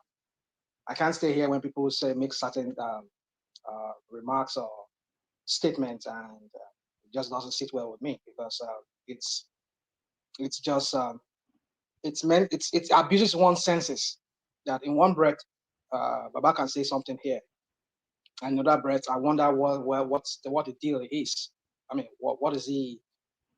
Because you here on this platform, you've often criticized Obi, and now you're showing concern like, oh, he should have started a political party, should have immediately, like, come on. What's this all about? I mean, like, you people don't want him to contest. If you had your way, you would have said, okay, yeah, this guy just disappear so that Tinubu can have his way. But then you kind of give this illusion of, I mean, let me not say illusion, give this this impression of oh yeah, we care. You should have started a political party right after the whole thing, and this and that. Come on, it's come on, it's just. You may be surprised that people actually want Obi to contest. If he doesn't contest, then it will unite the opposition vote. It doesn't unite anything. Don't give me that. You see, this is the agabagib. This pretense, this hypocrisy. Like you pretend that you people pretend like you want him. Why don't you always use more temperate language? Why do you want? You are using agabagebe. What do you know of is agabagebe? You who can't even make proverbs, but when it comes to stupid proverbs, you like to spoil it around. So I avoided you. I did not interject you. I didn't interject you. Now, did I interject you? You did. Only alluded to what you said. When did I interject? I didn't. Did I call your name? You called my name. Man, so bring it on. Don't give me this. Did I call your name? Don't give me that. I'm saying. Then shut up your mouth and stop calling somebody's name. Did I call your name? Talk on topic and face what you want to face. I try to respect you on this platform, but sometimes I try not to respect you. You are making it so difficult for me. And yes, abuse me. Bring it on. Bring yourself on camera. I've told you before. Don't give me that BS of bring yourself on the camera. You don't tell me if I have to come on the camera. If I want to come, I'll come. Don't give me that BS of come to the camera and so No, on. it's you that speak bullshit because you don't have one single gumption. What you gonna do? If I come to the camera, what are you gonna do? Oh, we'll face ourselves and give you my peace of mind, and you give yours to me also. I don't know you from 3 cans of paints. You see. So speak on topic and shut up talking nonsense here about people. You're talking about some people being hateful and mean, and then that bread. Look at how you are. You see, we know you people like you. I know people like you. Because I have a fertile mind. I can analyze issue. I'm a scholar. I'm not blind. I'm not stupid. I don't have a spatula personality like you. No, don't give me that BS of it. If that's your personality, you have your own. I can't talk bullshit. Stupid boy. A mini boy. Yeah. Because you talk like a boy. No, well, I talk like a boy. Yeah, it's because when I come here, I talk like a boy. But you don't know me. I don't care to know you from 2 cans of paint. I don't care. Listen. I don't carry I myself only like come here to talk about ideas. I don't talk about people. I talk about ideas. I don't do like that. Who is talking about Agba now? You just shoot every angle and you don't stick to one. No, don't give me that BS and stick to one. What are you talking about? You're talking bullshit, not me. I talk scholarly. Telling me, me, I don't come Who is here. talking about that one? I don't seek respect. Who is talking about that one? I don't think you even listen at all. You don't even listen when people talk because you have blocked mind. Nonsense. Yeah, it's always shut up your mouth and talk about the points. Don't talk to me. You're older than me. Did I say that now? Did I talk about age? I call you a boy. That's all. Yeah, when you call me a boy, what does that say? What does that imply? That you're older than me, right? No, what's my business with that? I call you a boy. It doesn't mean I'm imposing on you anything because that's how you sound. The way I speak here, you think I'm a boy. Is that what that's how you sound. You don't even know English. I sound the way I sound because I decide to sound that way. You don't even know English. That's why you have limited vocabulary. All you do is abuse people, call people idiots, call people stupid, and everything.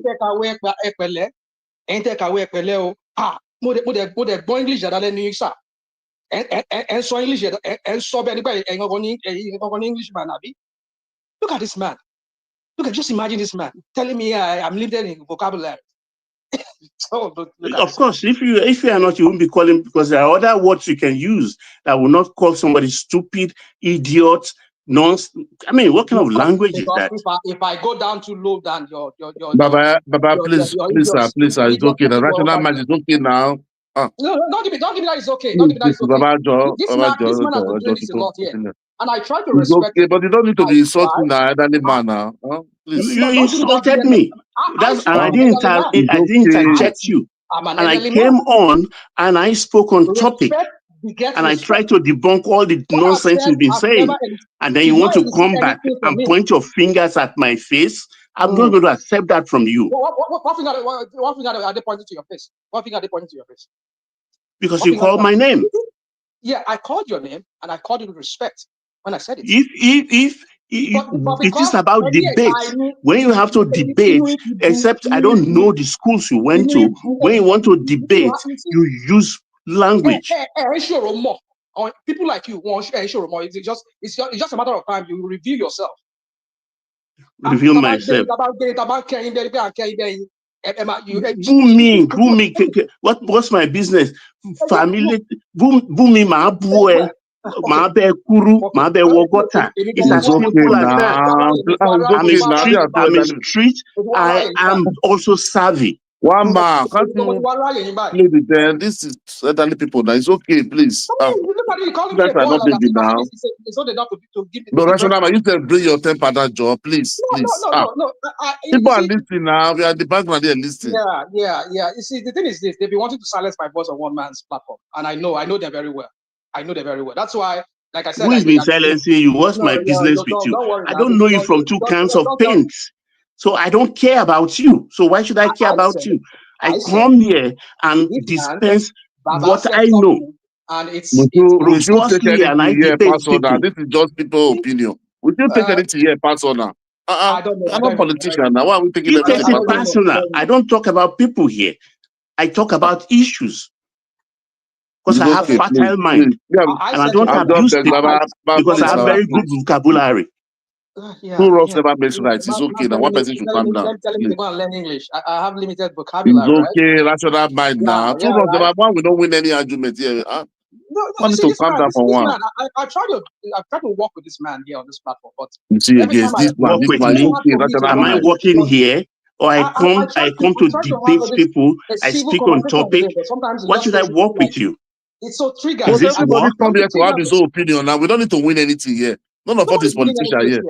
I was only trying to rebutting what he said, and he took offense needlessly. I called his name. I said, "Baba said something." And because you are not observant. I did not interject you. It's on purpose I did that because I vowed not to interject you or listen to you, but you interjected me. Not only that, then when you are coming for your rebuttal, you called my name. Yeah, but you said that is not acceptable when you are doing a debate. It's okay, Baba. It's okay. Please, sir. It's okay. Rational mind is okay. Let give him his time. Let him talk. Now you forget now. But you interject everybody. If you listen, you say it again. If you listen, you will not say don't finish and talk. Woman won't move on to Zita. And I say, woman, when he was talking, when Baba was talking, I said, woman, no, please let me talk after Baba is fine. I just want to say something. Baba finished and I was talking.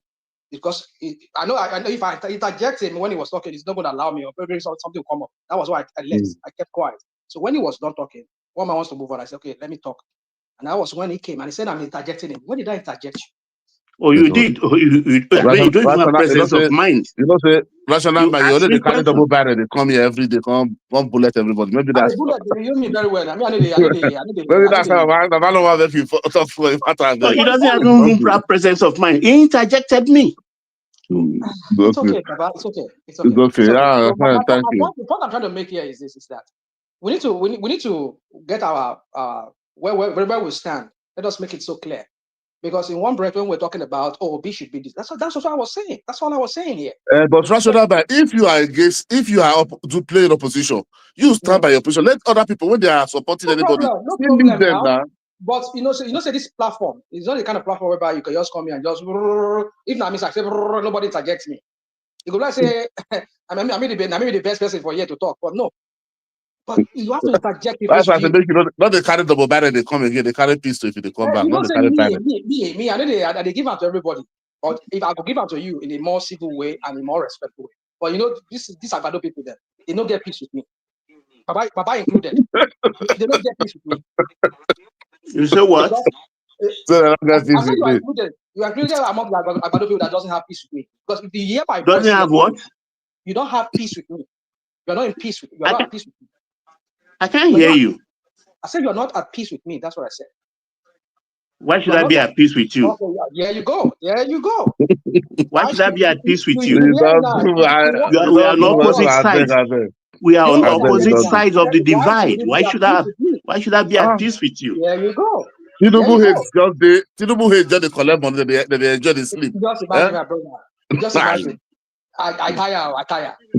So he saying no, they are peace. He confirmed that to me. Saying no, they are peace with me. So you see what I'm saying? So my point is this: people should learn to get things very right. Because the point is, when you people come here, you talk from one side of your mouth. It's just mentally abusing to some people like us. Just stick to what you want to know. If it's your Tinubu you want to support, say your Tinubu is going to be the president or not. And it's your B you want to talk about. Yeah. And it's your B you want to talk about, and you talk about him. I didn't interject you. So when I'm talking about my Tinubu, why should you interject me? I only asked one man to let me talk after you're done, and I never interject you more than that. It was after you're done. But you called my name when you're making your rebuttal. Did I call your name when you are speaking? Did I interject you? That's intelligent thing to do. It is intelligent thing to do. You listen and decipher. You don't just jump into topics you don't know anything about. Mama, are you there? I'm done talking. Because, too elderly now. What do you want Mama to say? When we try to make conversation like this with people, they take on like as if maybe Tinubu they pay there. I don't know. Maybe I said that that's to all my one plenty times here. It's like some people come here. It's like a mouthpiece of the APC. Oluibuku parties. Like you are the mouthpiece of the what obedient here. What about what about other you? channels that is supporting Obi? Is Obi paying them? Don't be using that word. They are paying them. These are paying them. These are the things I have issues with. Person cannot have his own opinion without You paying point them. one finger all the time, while the other 4 fingers are pointing at you. You don't even know what you're talking about. You don't speak on topic. Well, I will stick to talk because there's under Tinubu, there's never a topic. When people were there, we were saying that. But this time around, no gentleman, I don't get. And the moment you talk Obi, you have not even mentioned Obi, say pounce on you. He's a politician, for God's sake. I mentioned Obi now. He's a politician. Yeah, he's a politician. Yeah. So why not? So I can talk about him freely. Why do you get antsy?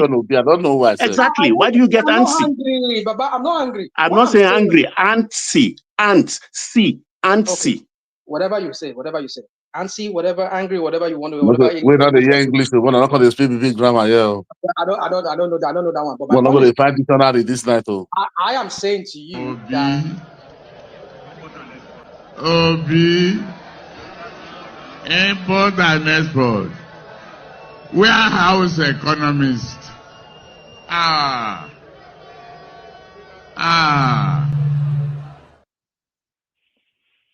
Zeta, you're up next.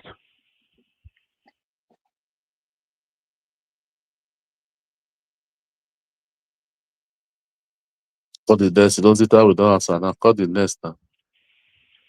All right, then, Prince Daddy. I don't know what was going on there. And they are so similar in personality, high functioning, very eloquent, deep in knowledge. You know, it's just that you have different opinions. But and you're one of Baba's favorite voices. You may be surprised to hear, and Baba is one of yours as well. But there it is. It's big personalities. That's what happens when you have big personalities. Prince Daddy, are you there? Prince, rescue us. You didn't even come in to do blessed are the peacemakers. You are the Christian in the room, Prince. Now we pretend like it's not there. All right, let's go to you then, Niger man, and then after you, Remy. Remy is here before me now. I just come. All right, Remy. Then apologies. I thought Remy came after you. Remy, the floor is yours. Sorry, I muted you, Remy, because I know if you come into that little exchange, it will just explode. But floor is yours. We were talking about Remy. By the way, I've been seeing you on TikTok. I didn't know you had such a strong presence there, giving it to all those rascals there. But we were talking about how Atiku El-Rufai outsmarted Tinubu. This is Dele Mamodu trying to polish that sort of a space. And then Dumebi Kachuku, he's saying that Mahmoud Yakubu endorsing David Mark as the lead for ADC is somewhat poking at Tinubu. It's a middle finger at Tinubu. And this one was meant to be on a lighter note. Charlie Boy seeks wife for his 46-year-old son. So maybe you have thoughts on that or not. But also still with back with INEC, they've pre-registered 14 parties. The headline being that ADA that was being formed by Atiku before it pivoted to ADC. And then Nigerians to enjoy 24 hours electricity supply soon. This is the federal government who seem not to have learnt the lesson of Tinubu saying, vote me out if I don't supply electricity in 4 years. So either those or whatever interests you. Give us about 5-7 minutes, Remy. Good to see you.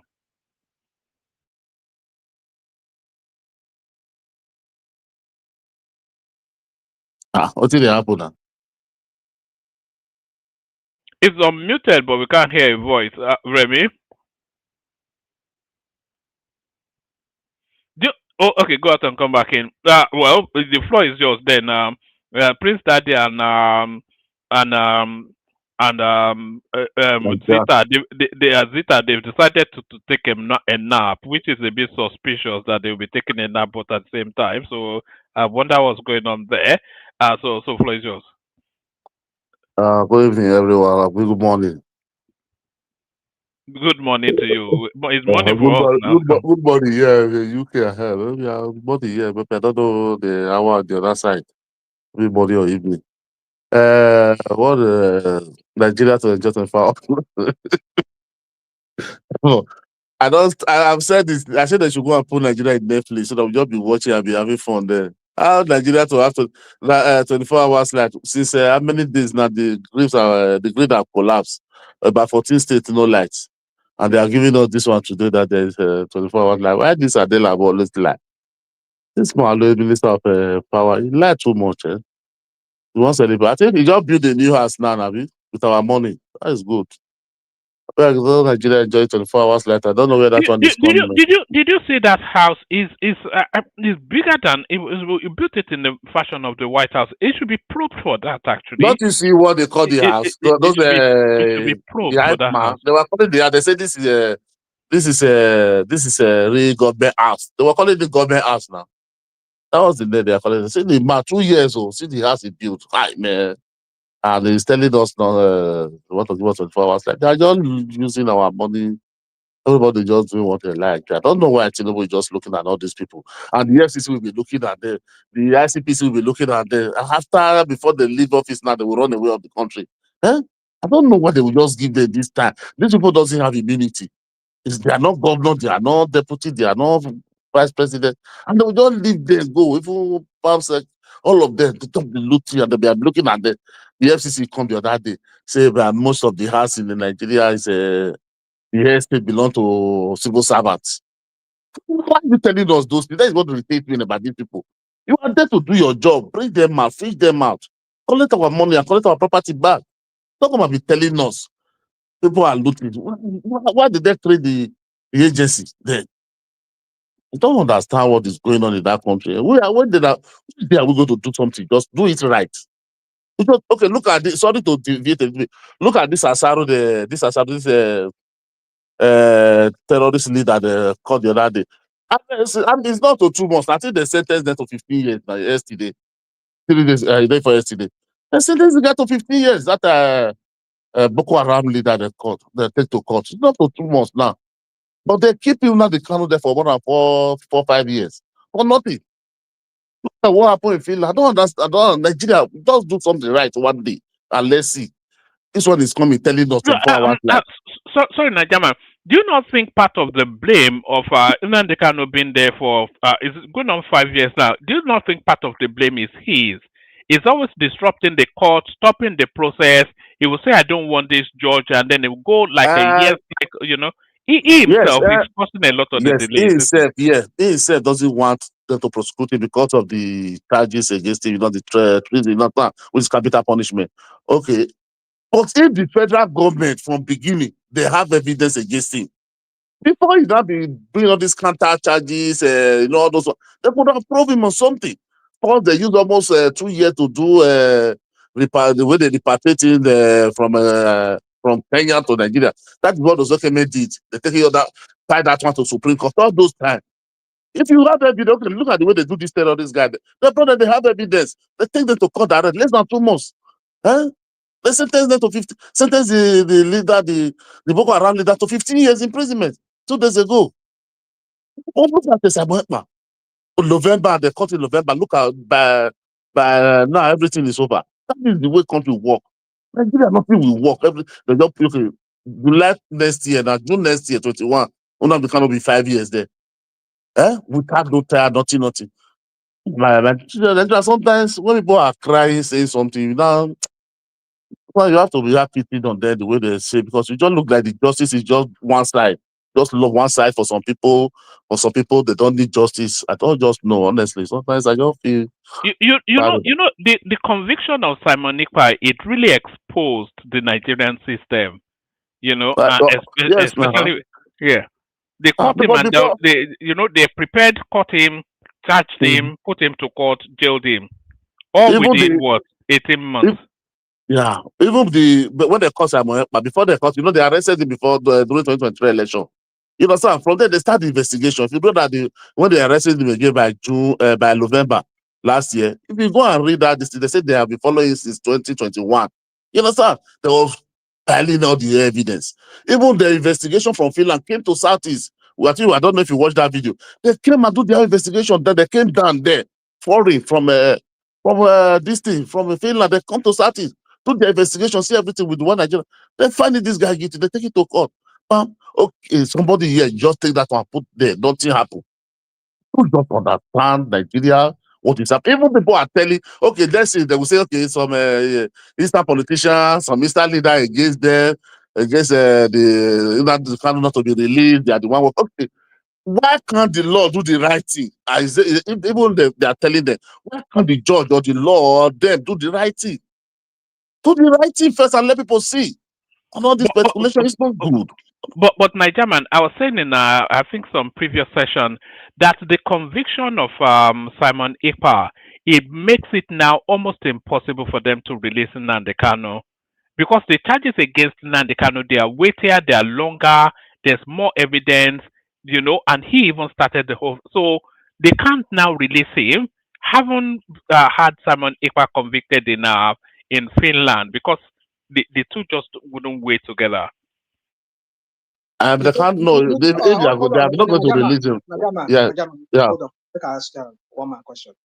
You said there's evidence. If there's evidence, why they like what Najaba was saying? Why don't they prosecute him? Look at what they did to Simon Ekpa. The evidence they had, they were able to nail him without evidence. So if Nigerian government has evidence, why don't they nail this guy? Forget all this this crap that he does in the court, that you say he does in the court. Always asking for this, joining this and that, and this asking for different lawyers. Do you remember he was battling? He was battling Binta Yako for 2 years solid.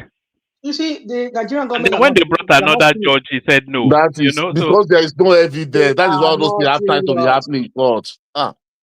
If there's evidence, the judge will do the right thing. If there's evidence, forget what he was doing in the court. Because Nigeria gave him the opportunity to do all those things in court. Look at Simon Ekpa. If you see him in the court, he was very afraid. Don't you see his picture?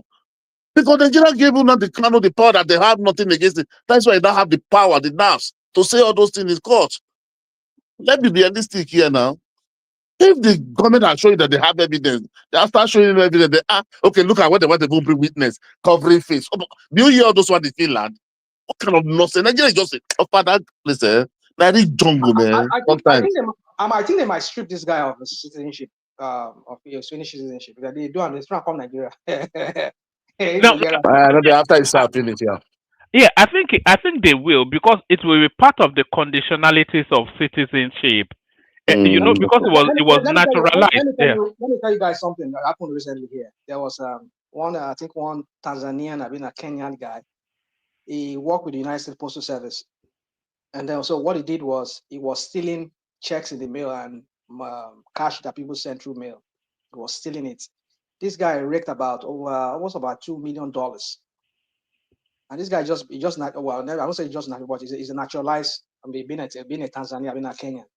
Now this guy, they stripped this guy of his citizenship and they deported him back to East Africa.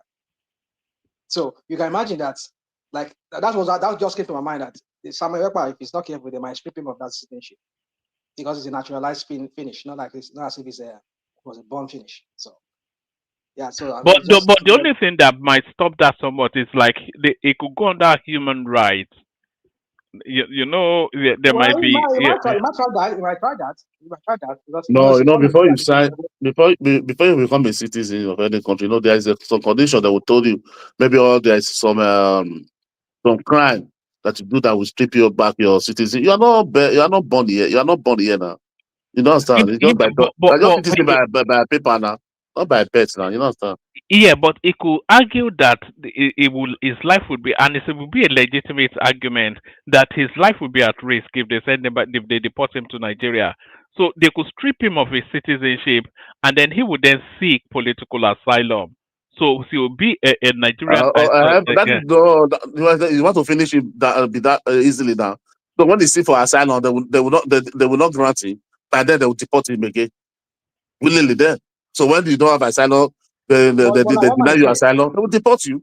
Yeah, but like what man is saying, they want to look at this from a humanitarian ground. That if they enter Nigeria, they set out, they carry them again, go to outside after they were done serve that jail term in Finland. If they throw and go back to Nigeria, Nigerian government will carry and they will go transfer. Yeah, the country but now UN passport. Okay, yeah. I don't know where they go, but I'm just saying if you use that one, if you appeal to the Finnish government or appeal to some other government, maybe they collect them on that ground. If it's self-asylum, they will not give you UN passport like the way they give people in Spain now. So it become even Italy, UN passport, yeah. Maybe that way, another way. That is another way. I think that's an example. That's an example for people to understand that nothing lasts forever. You see, because the other one, one I put the other one. That will maybe what they say about the EDC. But that 4 hours light, that's one the story now. The man don't use our money build us already. Don't forget that light. Maybe he's telling us we start having 24 hours darkness. Maybe that is what he's trying to say there. Niger man, can you hear me now? Yeah, I can hear you now. Sorry, I think I don't know what's wrong with my computer. That is why I have to use my phone. Okay. You are talking about Samuel Ekpa. I think actually they will have revoked his nationality already and probably deport him. It depends on the children. The custody of the children will be with the wife, and I also learned that the wife already divorced him too. I'm not sure about that one. But when they release him, then the children have to say whether they will have to remain with their mother or probably go with him. But of course, they will stay with their mom. And I think they will deport him back to Nigeria. That's the end of the story. Because and Finland, okay, yeah, coming. I said because Finland, they make this thing that Finland would not even like, because that's when he begin to parade himself as a lawyer. But Finland even take that more serious than even the terrorists of Nigeria shenanigans. Yes, they don't want to even hear something like that in their home domain. Do you know what they prosecute him on? They also prosecute him on money laundering, tax evasion. These are weighty allegations that all these white man's land they don't want to hear at all. Tax evasion, money laundering, and then terrorism. These three, no. They are going to deport him after his servicing. There is no way they are going to reabsorb into their own system. The crime is too weighty. And I think the only reason why they were not getting justice from Nadikanu in Nigeria is because of the Nigerian factor. All these people begging for him, release him. Not that they don't have evidence. They do have. They have more than enough. No. They have more than enough evidence. But that clearly shows that we need to change our law system in terms of prosecution. It's too long. Why does it have to take them so many years to prosecute him? It's because of the Nigerian factor. If you do it, the people will say, but nobody, let me see. You have to look. There's nobody like that. They have done this what they are doing to under the Kanoto. Even them are starting to cover the Niger Delta, during the pipeline, during all these things started before. Nobody they have caught that they do all these things to just keep him in dungeon like that. But you said Nigeria that went from here and go and kidnap somebody from no, his own case is totally different from that of Asai Dokuba and the rest.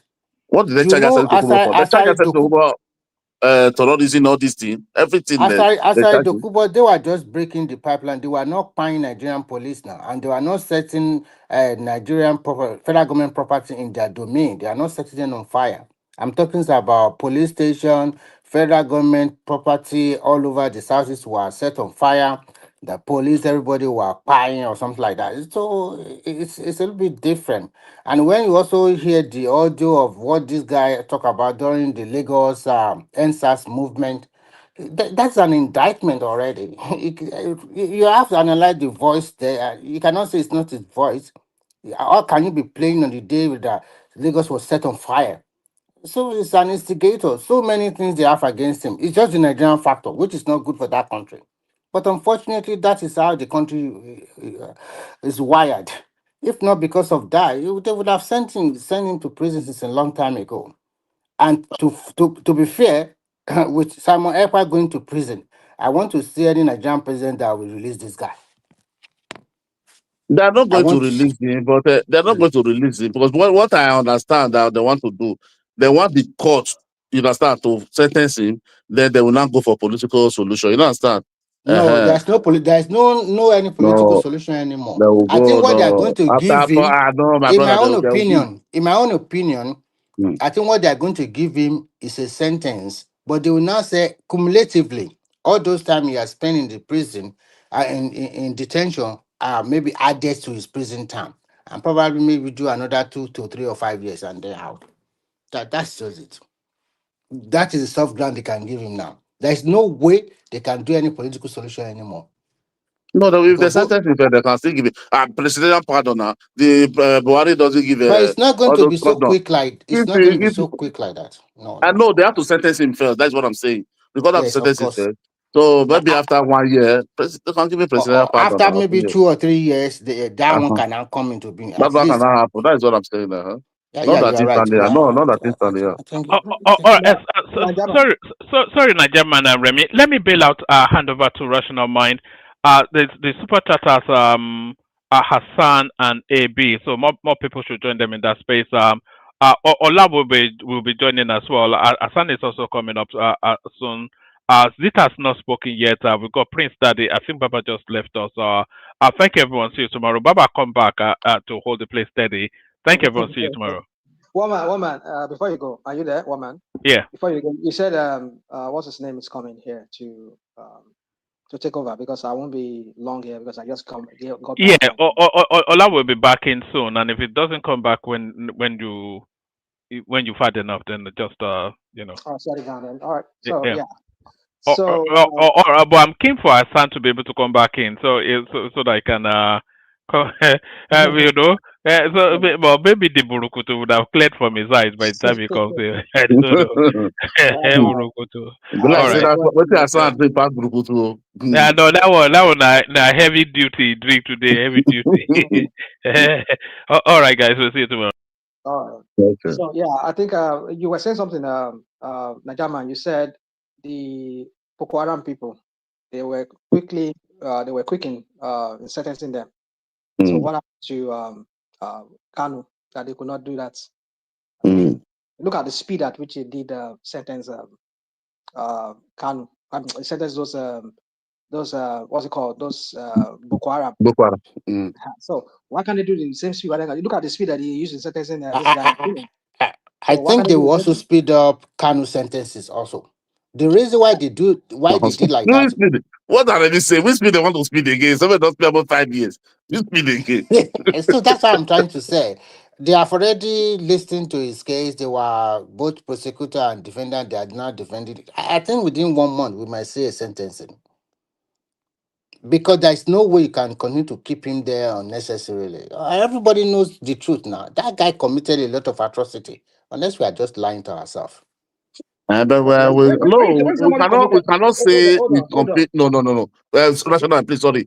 No, I will not support that unless there's no court here that find him guilty. You understand? So we can't speculate that one. Say he just conclude he commits. No, I am talking generally. You cannot tell me that everything that happened in that region for the last 10 years, that guy did not have a hand in it. They were buying people. They were even buying their own people. So but you criminal cannot. take advantage of anything now. No, what I'm trying to say, listen. Okay, we are blaming on the Kanu that ESN that is set up. That is solely we I know in where you have fought for that southeast. You understand? That ESN is set up and give them harm. Do you know there were some people that the police arrested and they mentioned his name? You understand? I know they even the court have already listened to some of them. So we cannot just say he does not commit any atrocity. On a normal ground, everybody know that what he does is not good. And unless we are just trying to be economical with the truth. So the case in the court of law, you are right. It's only the court that can pronounce his sentences or whatever, or set him free. You are right about that. Let me tell you something. I want to tell you something. It's like maybe because you are from Oyo State, you should have known. 2021. I'm not from Oyo State. Okay, sorry. Maybe anybody. Because I was in Nigeria. I live close to this place. I'm saying in Shasha. You will know it. Shasha. I know Shasha very well. Shasha market. You understand? Yes. 2021, February precisely. You understand? The day they destroyed that Shasha market, this is a Yoruba nation, they misunderstood. But not all the old governors. They were Pastor John of them from Lagos. From they have to come and beg and plead the day. That market is not built in tomorrow. But why did they go and buy the Sunday or what? Say because it is No. The question I'll ask you is this: what happened before they were able to before they burned down the market? And when they are burning down the market, No, did they that is buy a only the lot of time people? they were portraying this I Fulani think there something was a now. lot of infighting among them that time. So that one is different from, and it does not continue for 4 or 5 years. Just 1 or 2 day activity, and No, I didn't say crisis. I didn't say continue. I said till now they didn't build back the market for them. I didn't say continue, just 1 or 2 days. Because the people of that state might not want it. They burn This all is the old trailer. If you go to that express till tomorrow, that express coming from the north, the hub on that new one, not the old one. That new one, if I don't know if you know the new one, you see all the old trailer that was born, all are still, majority of those trailers are still there. That coming with goods from the north. Let me say something. If indeed Buhari government had enough evidence to nail this guy, why would they send Operation Python Dance to go and kill him? Because they were not how do I call it? Is it raiding? I don't even think of restaurant right now. When they That attempt, no, not that. I mean, when they went to his house in Abia, when they arrested, they say you used to say they kill his dog, and all those kind of things. They kill people in his house that made him to escape and went to the next thing after like 2-3 years. I think it's because maybe they have their own No. intelligence. I have the answer. Let it finish. Make a land the point. The point I'm trying to say is this, so that you guys can talk about it. Is that why did they use Operation Python Dance? Because you see, as a case in court. I agree. Maybe he was being boisterous. He was gathering people they worship him at that time. I know I saw videos that time. But if you wanted him and you have something to nail him, just call him to court, and then you arrest him in court, or as they do to what's his name, this guy, Shiwere. You can arrest him in court. Well, when he step out of court, you arrest him. But you sent what's his name, this Buritai and the people. They went to go and do Operation Python Dance, and they wanted to kill him. They killed a lot of people that day, and the Nigerian government never acknowledged this very day. So he made him to escape. So if Nigerian government really has something against this guy, why try to kill him? Why didn't you use the evidence you have at that time? Say, carry transmitter radios, come, carry this, there's evidence you have against. Why don't you use that and prosecute him and really sentence him to jail? So that's the point. Because why, Rational Man, that one is not the way you just put it straight like this. When they grant it first bail, you understand?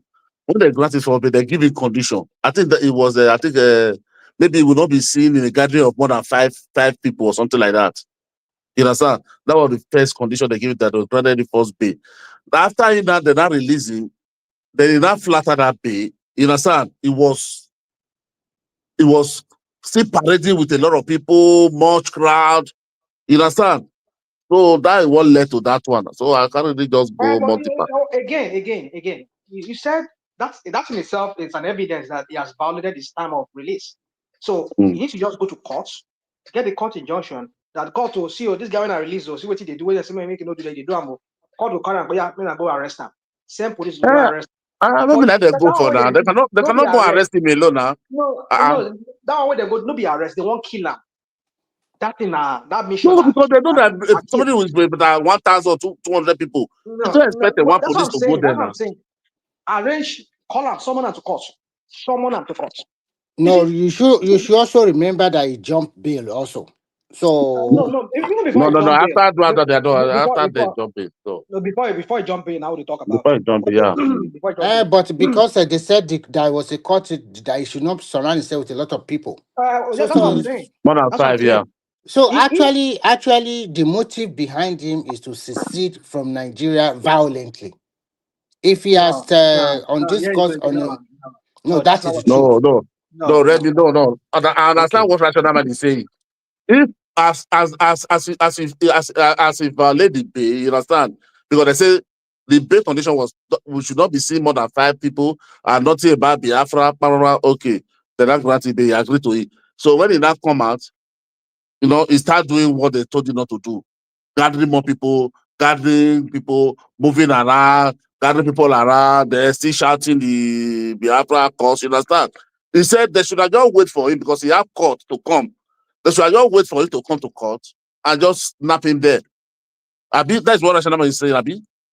Exactly. Rather than go do an Operation Python Dance and go and kill him there.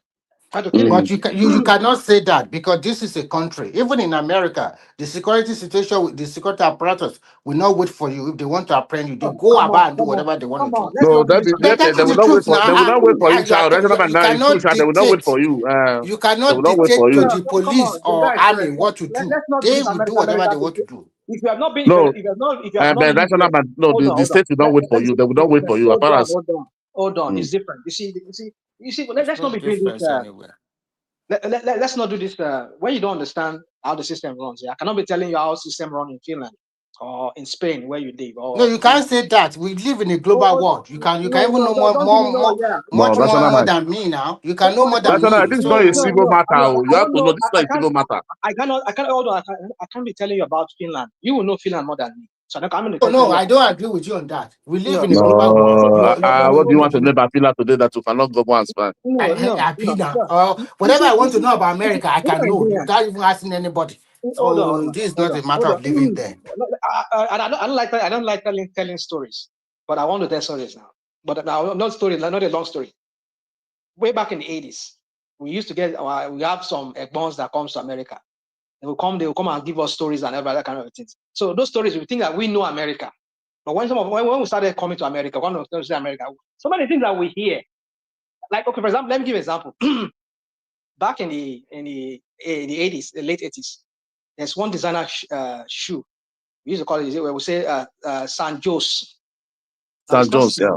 It's not San Jose, it's San Jose, right? So, but see how we pronounce them. So I just to give you that example of that, what I'm trying to say. The thing is that so many things the things that we know for Nigeria about America, because you get people they watch movies. But when you come here, you go understand say it's different. Now, let me give you an example.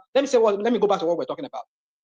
It's a different case. If somebody is like, for example, if somebody put bond down and maybe paying bond or something, maybe violate his bond, the people put tracker on his leg. And if he send people to go arrest him, that one different. But in this case, this guy violated this, bring him to court, summon him to court. You can arrest him. If somebody is a fugitive, if he's a fugitive, that's a different one. This guy is not a fugitive. They know his address. It is when you are a fugitive, you will fail to appear to court. That is when they will send these people they look for bail bond, when they do the bail bond, they go send them again after you to go arrest you. So they'll never go and just except you are that person a criminal, and they don't go get some kind of. Sorry. So it's a You different forget thing. Let's something. not be doing this. No, Russian man, you forget something there. Wait. You forget say he talk say if they go Abuja go bring Buhari head. You forget. He talk say he want go Abuja go bring Buhari head. If you get them, use that against him. Prove Don't your be case. there. Don't be there how those things start. No, you see, we Nigerians, we need to start thinking straight. By saying what I said, I'm not trying to denigrate anybody here, but I'm saying we need to critically criticize, look at the situation very well, and see how we can critique that situation and see how we can provide a real solution to it. Now, when somebody was giving an example of, in America, they don't do that in America. It's only when you're a fugitive, you run. That's what they will send. What I see insists that the security apparatus of people, they don't listen to people, they listen to order. And if the military head asks them, go and take that guy, they will go and take him down. That is all. Nobody listen to all this. What you are talking about, you are just talking about. Okay, fine. They just do it. No. This is a Nigerian security situation. If they see that guy is a threat that is animalistic. It's animalistic. That is not animalistic. That is not animalistic. No. I don't. That is not. No, listen. National man. No. Okay, go on. Let me finish. Go on. I would listen to you. You are talking. We are not hearing you. Let me talking. Okay, what I'm trying to say is this: if they see that it's a threat to that state or to that community, they have a right to go and remove him. This is not a matter, and there's a history behind it. This guy is trying to talk about going away from Nigeria, and they are not doing it the right way.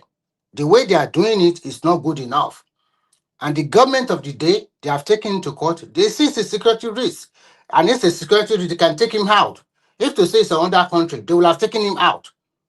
So what's the right way? So what I'm trying to tell Okay. you that in a nutshell, what I'm trying to tell you that all these things you have been talking about, that one is just your personal opinion. What I'm trying to tell you is that the Opinion. police. I work. Oh, listen, No, my no, friend. listen. Listen, Let I me work in finish law quickly. enforcement. Let me finish I work in law quickly. enforcement. You don't I do. know. You don't do like that. I work in law Let enforcement. me Yeah, finish just so quickly. you know. I don't So agree with you on that. We have seen so many cases. We are even talking about Israel go and bomb a terrorist in another country. Do they have the right? Nobody here is holding them accountable. So what I'm trying to say, are even you saying are you saying it's right? in the Are you saying so-called it's right? Western world, let me Are you finish saying first. it's right? Just give me 1 minute and then you come again. In the so-called Western world, if they see you as a security threat, they will go to your house, bamboo your door, go in forcefully and take whoever they want to take. Nobody's going to stop them. So Nigerian police or Nigerian military also have the right to do the same thing. It's as simple as ABC. That's what I'm trying to say. Okay, so now you say that now. You see, here we go again. You see, it's very hard. It's very, very, very hard for me to have this No, conversation. National Mind, sorry to but sorry. See, you have to look, you are looking the case like civil case. You understand? You know Section 68 of Nigeria Constitution. Here we go again. Wait, I'm not to tell you. Anybody that talk about succession is a capital punishment. Oh. For where? Is For it where? not? For where? Section 68, go and read it. I'm telling you. So the UN Charter that Nigeria subscribed to. That Nigeria No, subscribed to. we are talking about sovereignty. You are not going to succeed UN. You are going to succeed Nigeria territory. Your section, whatever you are quoting from the Nigerian Constitution, what does it say? What does it say? No, that anybody, because of it, they put the clause in there because of anybody that call for all this secession. You know, it's a capital punishment. Where is that? Where is that in your I'm giving you the section. You are still asking me where is that again? I've never read anything like that before. I will read and you go read and put and then you read but I don't believe because you know, so what I'm trying to say, see what I'm trying to say, that you don't look at it like a civil matter. Look at it like they understand. Did I say it's a civil matter? What are you talking about, my friend? No, when you say maybe they have to go No.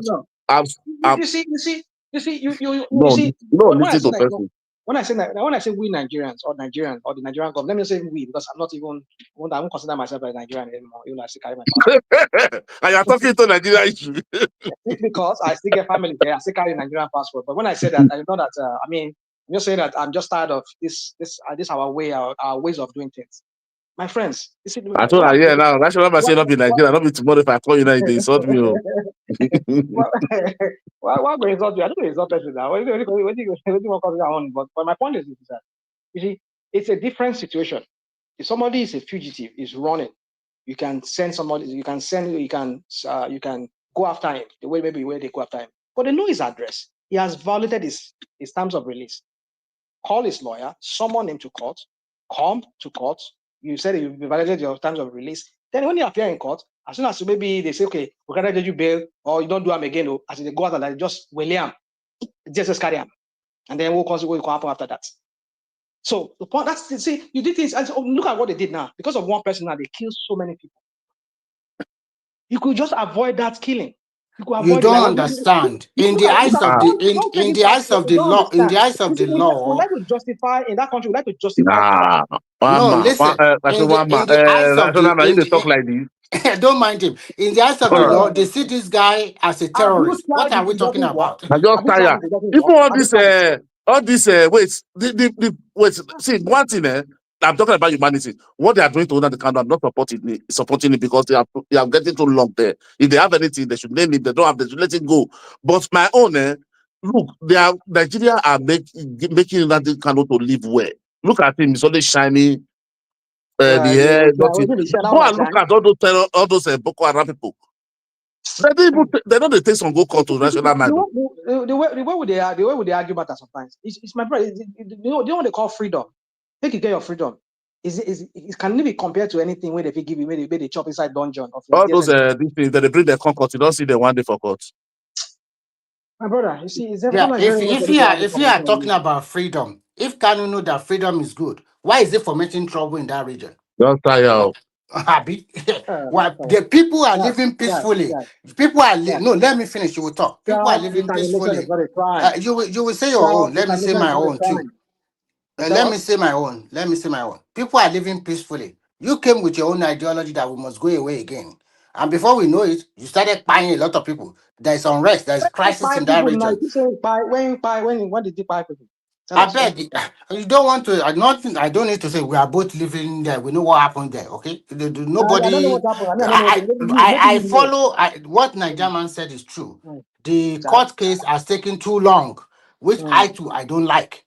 You should have done it under 2 or 3 months and done with whether you want to sentence him or you want to release him. Fine, but if you are coming here to tell us you did not do nothing, that the government That just said that's a nobody lie. will subscribe to that rational mind. That you are trying to prove to us that he doesn't. If you do anything, they get evidence. Nail the guy. Nail him. That's all we are saying. And expedite it. Make it faster. Speed it up. That's what everybody has seen. The same thing of us are saying now. You understand? If they have anything they should, but not that you come out with. If you want to say, let's look at it on our own way. Say, let's say physical to physical and be true. We cannot say we are not judge. We cannot say what to sentence. We cannot pronounce any sentence on it. Republic, my friends. You know, okay. You know, listen. Hold on. You know, listen to that woman today. That Shana yesterday on Arise. That Shana Arise. I've been Shana. What stage I think watch her.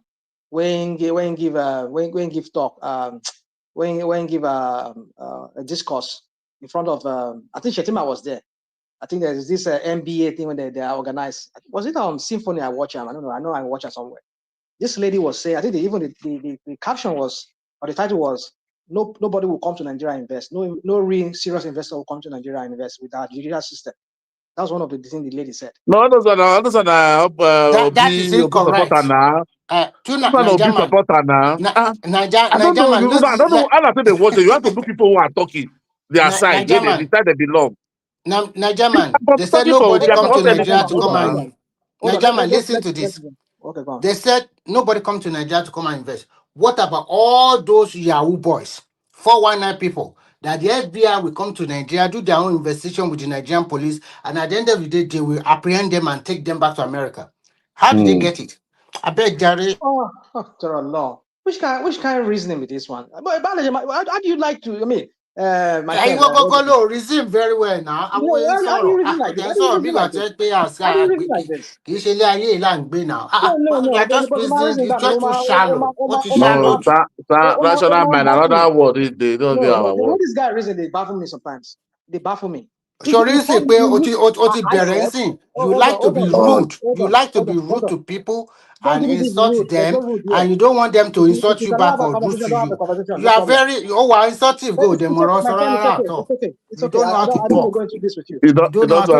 to party with him. No, I will not do party with him. I will just ignore him. You cannot have a conversation. Don't talk into conversation. You cannot have a conversation. I've not insulted you. You said the way I reason. Oh, you said to me. When I said the way you reason. What you cannot say the way you reason. If I said the way you reason, you will fly up again. You are that type of person. No problem. So that is so much to fly up on the session really.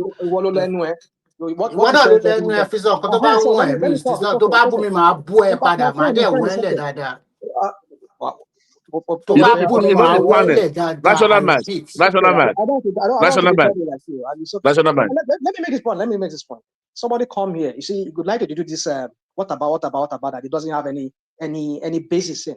FBI come Nigeria, come arrest who? How didn't they arrest the person? I mean, you could just frame things up. You never even think I'm true. Nobody's framing things. Are they not in collaborative investigation? No, but they are coming to people in Nigeria now. They will just come and pick them just like that. One investigate Nigerian police or international police. But instead of them, hold on. Tó bá ti bú mi lẹ́yìn, I will also bú ẹ padà. That's the thing. National man, why you calling person bobo na person father? Don't mind him. I don't go gan say. Go be man sorrow. Why you be calling somebody father boy? What are you doing like this? He is nobody now. Just unnecessary arrogance. What does that mean? Boy, you are belittling him now. If you don't understand, if I say somebody guy, if I call you guy now, rational mind. Does that mean I'm belittling you? I'm asking you, Nigerian. No, but boy, no. Why you say but boy? So what do you But boy, somebody that have name. You cannot be calling but boy. Somebody you don't take that somebody. You look at irrelevant. That is why you call it but boy. He's telling Baba, surely be he see the way he's talking. He cannot. This guy is just. I don't know. You are just a case. Would you allow me talk? Would you allow me talk? I won't allow you to talk because you don't allow people to talk too. Hold on. You didn't let me talk. Kò sí kankan tó worry mi, ìwọ ló máa ń ṣe bẹ́ẹ̀. Kò sí kankan tó gbé mi sẹ́ bó ṣe máa ń sọ̀rọ̀ kò dáa. You are not a very good example. You are not a very good example of everything. You are an old man. You are not behaving like an elderly person. I'm trying to have a conversation with you, and I said, "Boboy." If you don't understand what Boboy means, okay, Omode, stop talking. Omode, stop talking. Omode, stop talking for a while. Let Nigerian man talk. After Nigerian man talk, then you can come back. Omode, dake, just keep quiet for a while. Calling me Omode. Oh my God! Don't do any. Omode. But you said it doesn't mean now. But you said it doesn't mean now. What kind of an insult is this with these guys? No, but no, but National Bank, you said it doesn't mean now. No, I will support Remy on this one now. Don't worry. Omode, keep quiet. Let an elder man speak. Let Nigerian man speak. Omode, keep quiet. It's okay. Don't let me mute you. I don't want to mute you.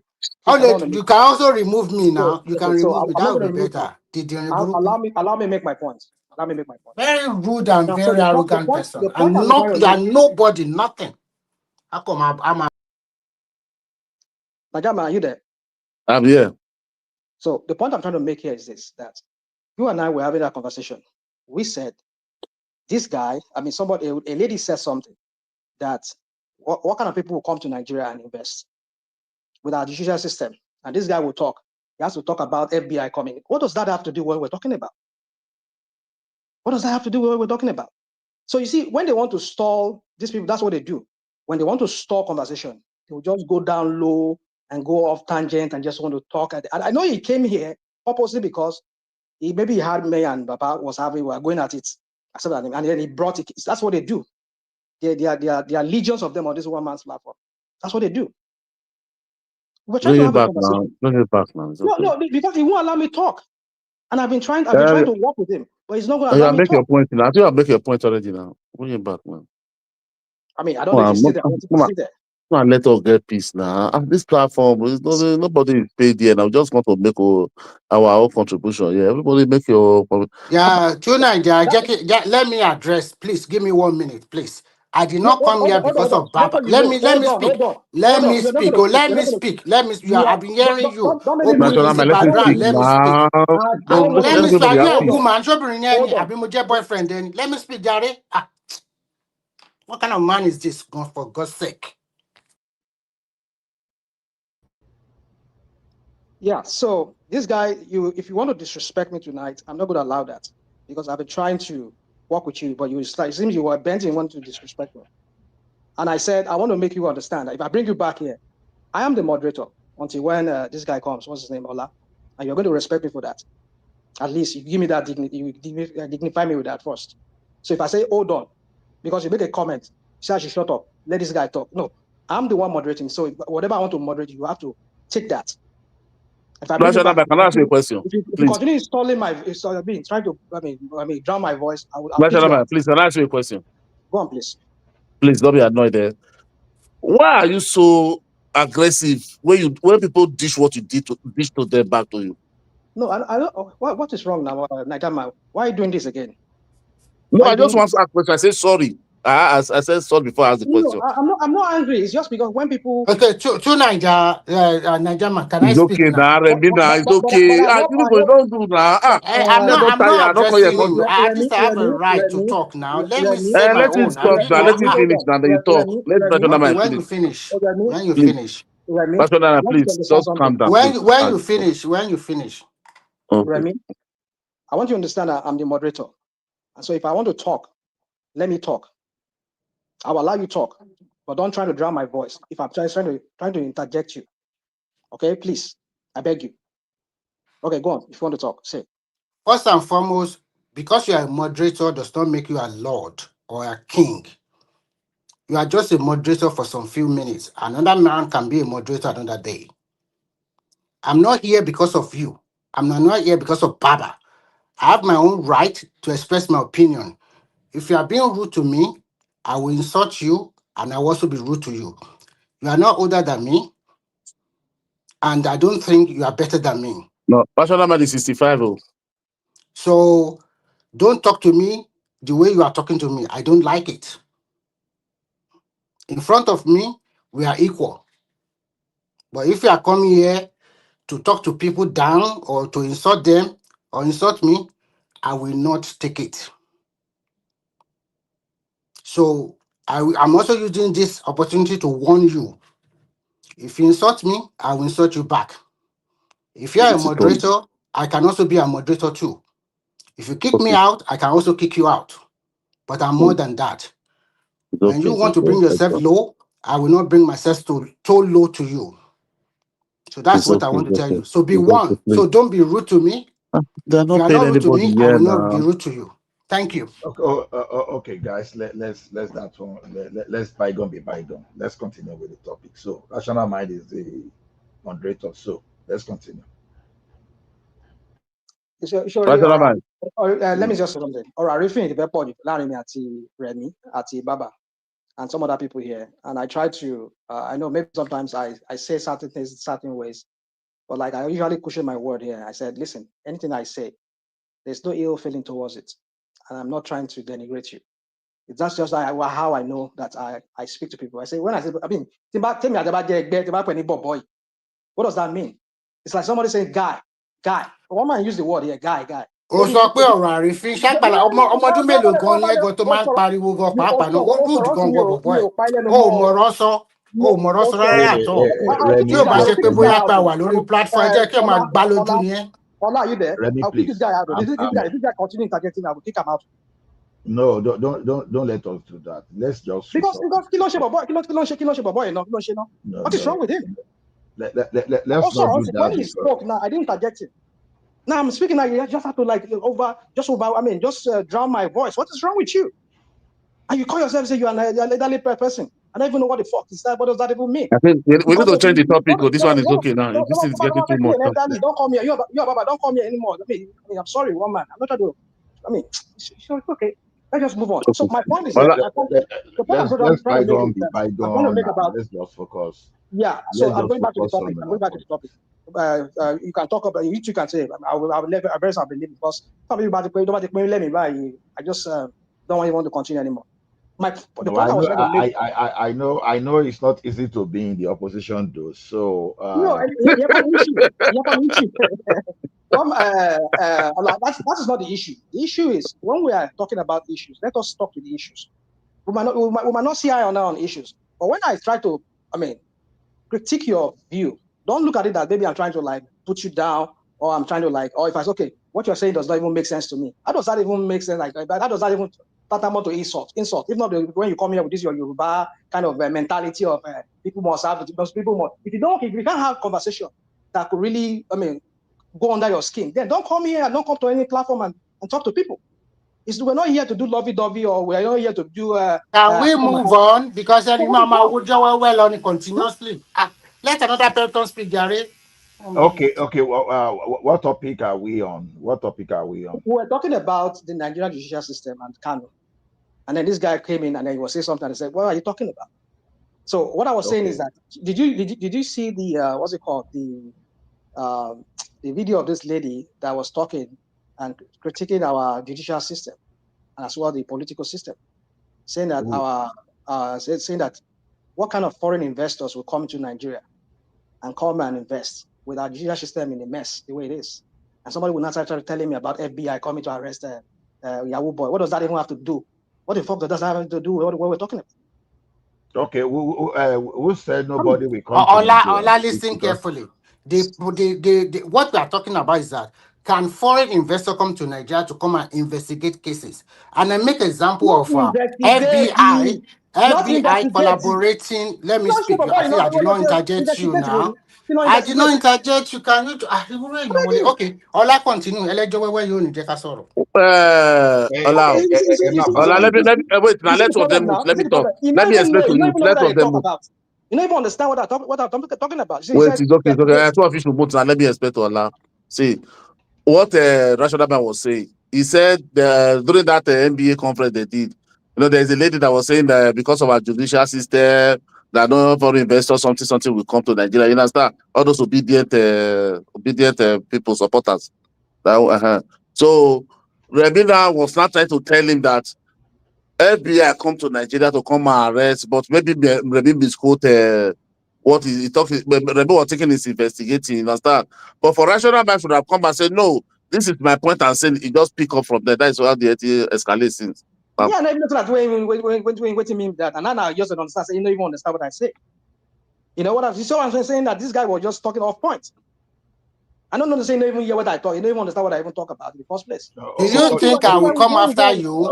Do you think I will come after if you do not call me that name you call me in Yoruba? Okay, Ọlá continue jàre. Àìmọ̀ pẹ̀lú ọmọdé yìí, ọmọdé yìí, jẹ́ Kọ́lá sọ̀rọ̀. Let us move away.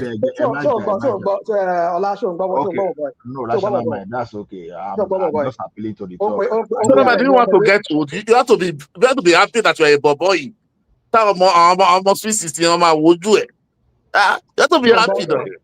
You have to get I know anyhow we say that Rational Mind is an African person, so I understand the perspective from which he's coming from.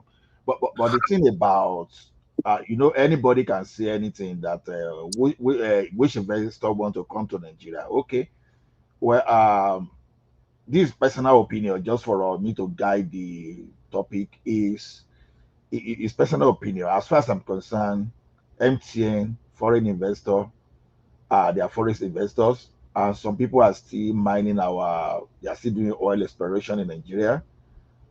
We have some kind of Lebanese and the Indians and all of them that are trooping into Ogun State to find that. Lebanese, Indian, are they now investors? Are they? Yeah, they are investors because this is the way it is. Okay, investors now. They are foreign investors now. Even Cotonou is a very investor now. Eco Atlantic, for example, who are those people handling that? Eco Atlantic, you understand? And the garment industry they are about to create in Ogun State is in partnership with the local investors and foreign investors. Then look at the partnership between Nigeria and Brazilian government. So who is Brazilian? Brazilian government. Tell us what's the partnership all about in Brazil? Tell us. In terms of mechanized farming, So how many are they brought to Nigeria? How many of the mechanized? How many of those? I think if I still remember, I think Nigeria has acquired over 1,000 tractors. So see, there are a lot of. No, Ola, it's about 10,000 acres of land with Niger State government. Sorry, that is the agreement they signed. 10,000 acres of land. So the thing in Nigeria today that people undermine. Let's look at this. I know that by next year the politics will change.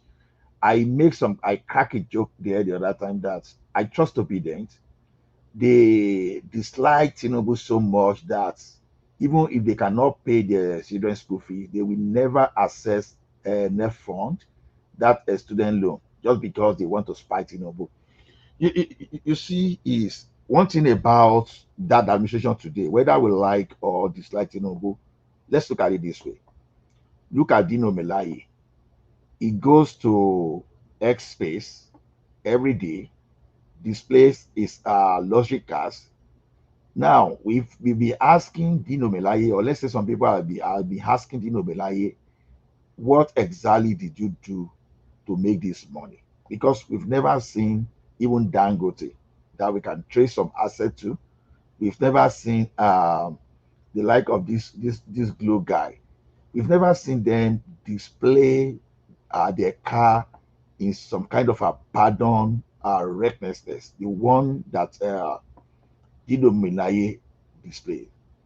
Now, we've seen El-Rufai that self-confessed to funding bandits, because you say you are paying bandits so that they will not pay your people, because that's the only way, that to the extent that under the last administration, government was so notorious for negotiating with the bandits for settling. Now, you now see a new government now that's okay. Not only that, I will take us away from the mess of spending 97% of our revenue just to service debt. Service debt doesn't mean you are paying principal, you are just servicing. You are just servicing, but the principal are still there. Now, this guy removed your subsidy, both the forex subsidy, and not only did he repay the debt being owed to the foreign airliners. All those foreign airliners, they are foreign investors, for them to restore their operation in Nigeria. He went a step further. He created student loan. Now, look at this student loan. Look at it this way. About 500,000 students so far they've accessed. As we speak today, in my school platform, at least I can tell you that my president, my association president, and some other people already, they are planning that, okay, irrespective of whatever they are earning, that they themselves as parents, they need a peace of mind for themselves. Let these kids to go and access that loans. Whatever happens in the future, we are all going to see it. So, you know what that thing will do to life expectancy in Nigeria, because I know that if someone does not really understand so much about economics, the association of the economics, how it relates to healthcare, you will underrate whatever the student loan is doing.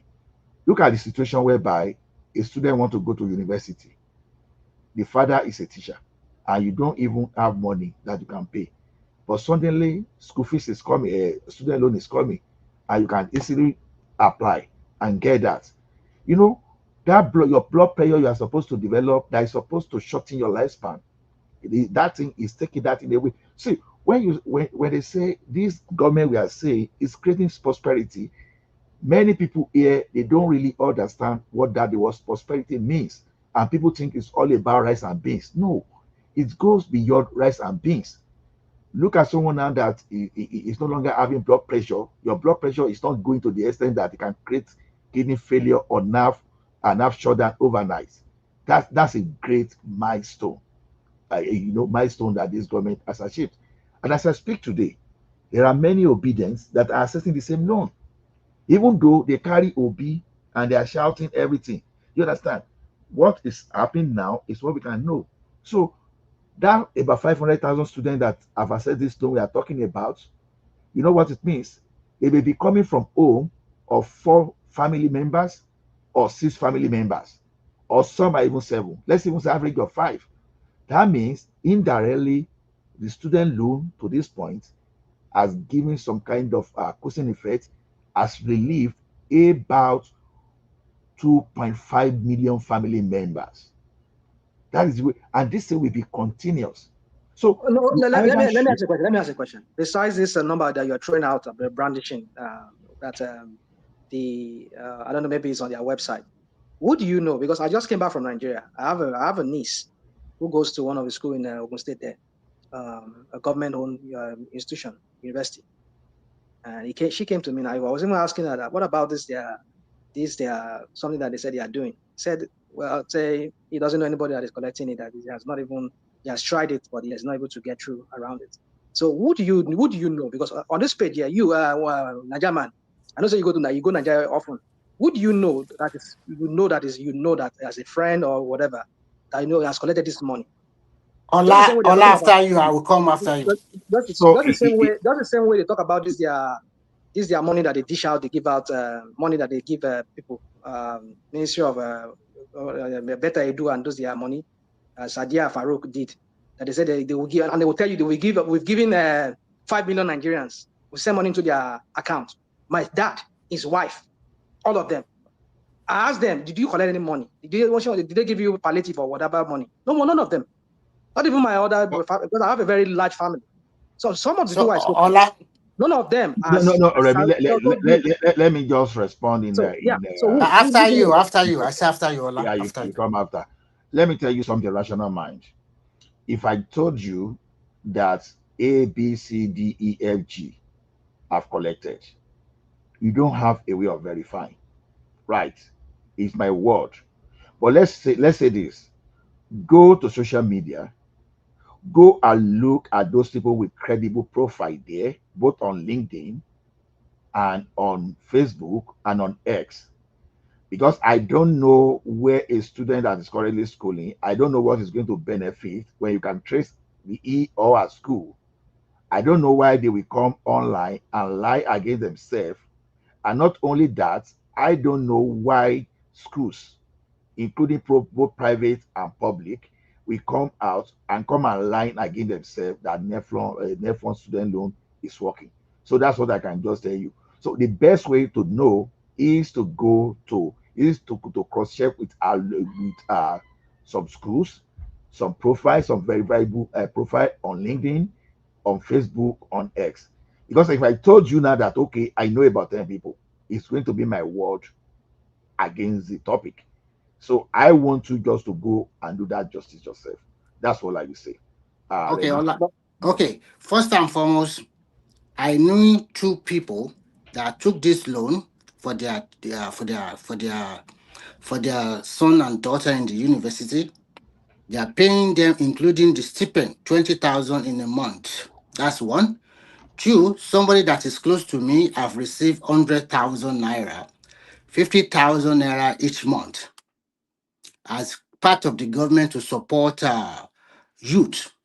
So she has received 100K.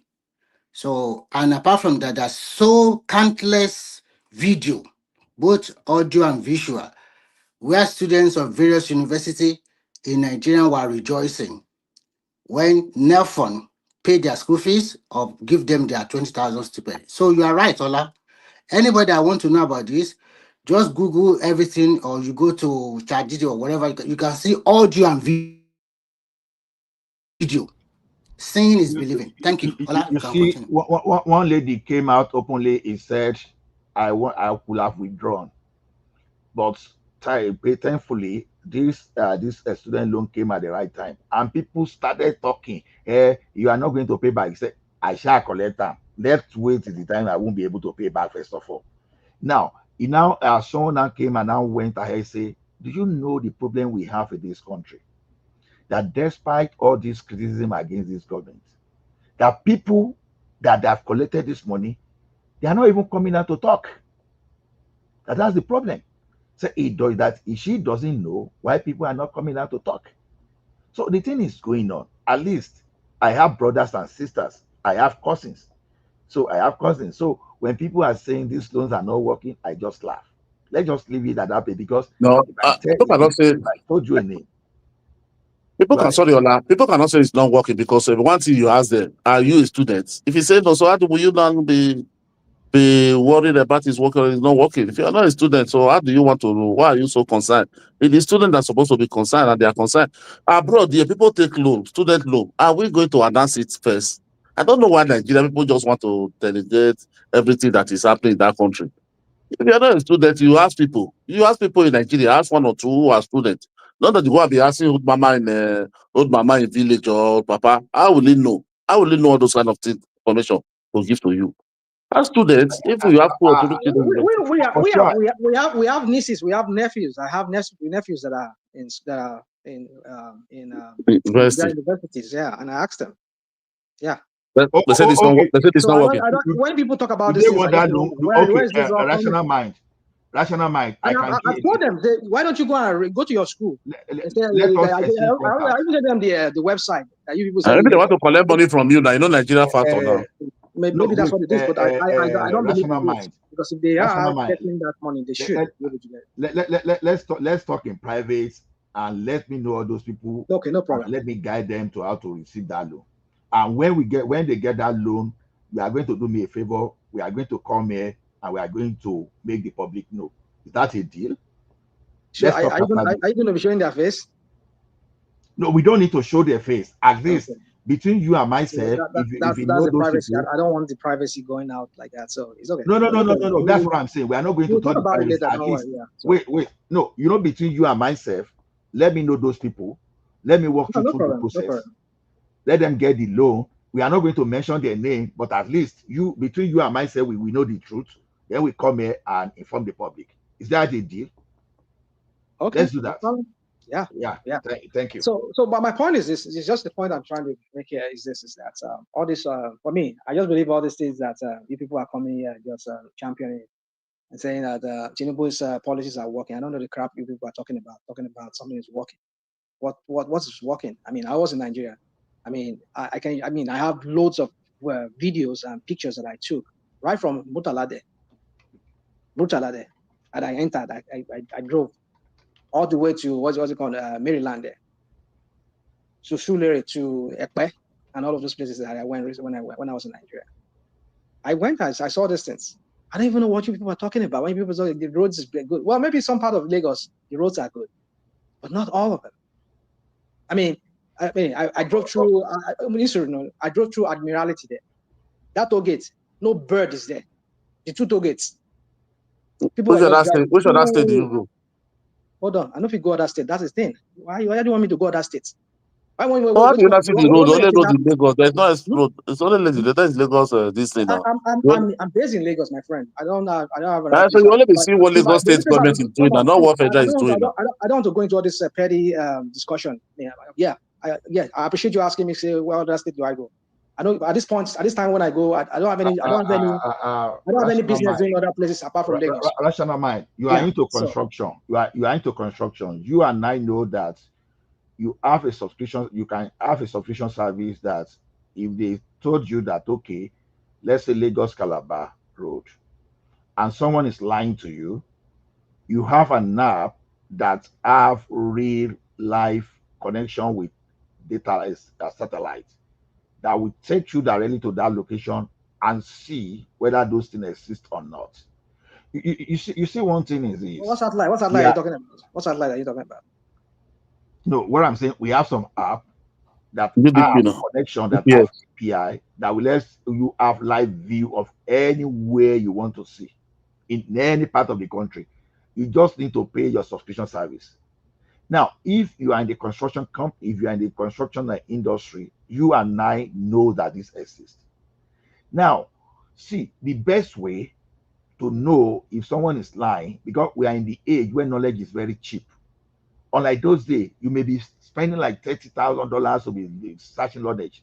But today, you can get what you could get with 40,000 in like 10, 15 years ago with just like $5. So when people are telling you that this thing don't exist, we have to separate between someone that has some kind of political propaganda, because there are some people they still think we were like 10, 20 years behind, that they are so eloquent, they are so loquacious that they will package lies and they will convince you. But with the knowledge base today, as cheap as $5, you can nullify the 1,000 years of lies in under 2, 3, 5 minutes. That's exactly what I'm saying. Let me tell you one thing. Those things that people are saying do not exist, I can tell you to my experience, they do exist. I have someone that is into mining in Nigeria. When we are talking, even though the banditry going on somewhere in the northwest, all those stuff, but I think moving around that mining compared to before, the answer is I think yes. So if they are telling you, are there some roads that are under construction today? The answer is yes. So a lot of projects, okay, like Renew Hope Housing now, if you ask some people, they will tell you that, oh, it's not existing. Now, the first thing I will now ask you is this: log on to that site, fill the form, and let's wait whether they will reply to you or they will not reply to you. So a lot of things are going on in Nigeria, but just because some people, they have political agenda, they will come. No, don't say come on. Not everybody will hate Tinubu and hate Tinubu. I mean, let me say hate. I don't like using the word. Not everybody would say wants to talk against Tinubu the way people make it sound. I mean, if we can see, you see, one thing about evidence is that you cannot fake it. Sooner or later, the truth will come out. You will see it. If truly Nigerians are really better off under this guy, that the way you people come in and promote it, it should be obvious in Nigeria when I went there. I should be able to see. I tell you, I don't know, Goswanya there, Shita there, those areas there. Go and see the road there. Very bad. In front of stadium there, in front of this Teslim Balogun stadium there.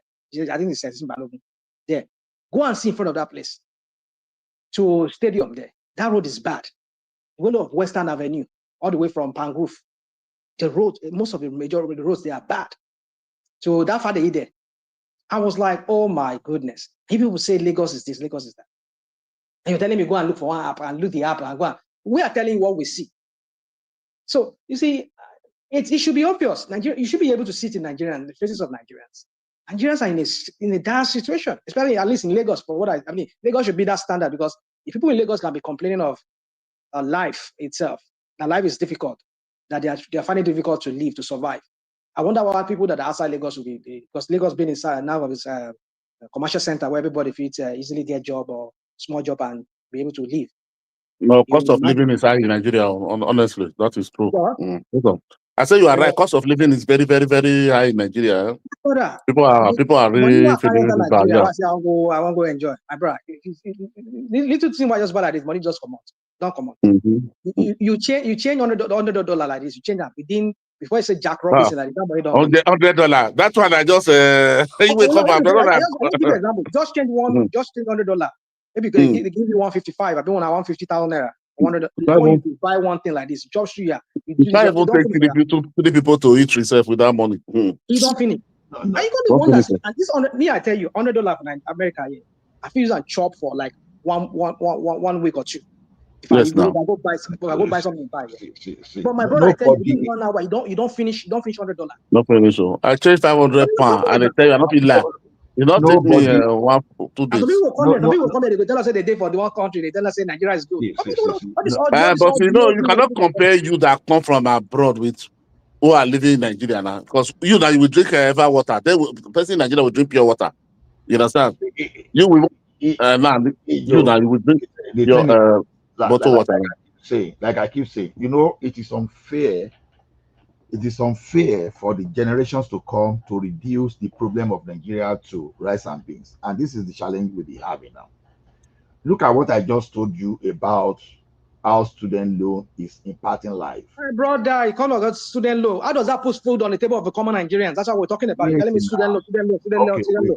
Wait. It's just like telling me that how does someone having money to till his farm will bring food to the table of that person?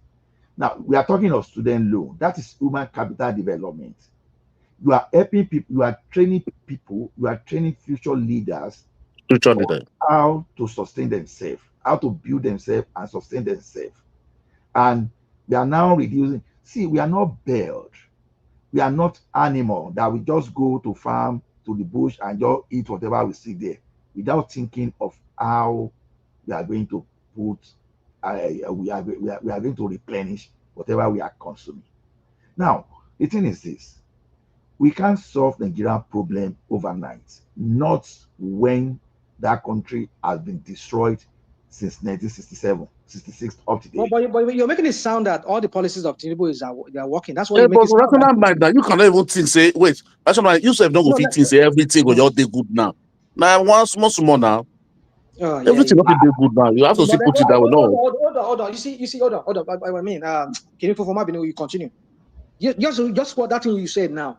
Go and listen to Arise when they interview the Olóyìnbó APC party people. Then they will come and be talking, saying Nigeria is good. Look, I mean, there was one idiot they interviewed, one APC guy, one Igbo guy like that. I think it's an APC guy. The guy just came.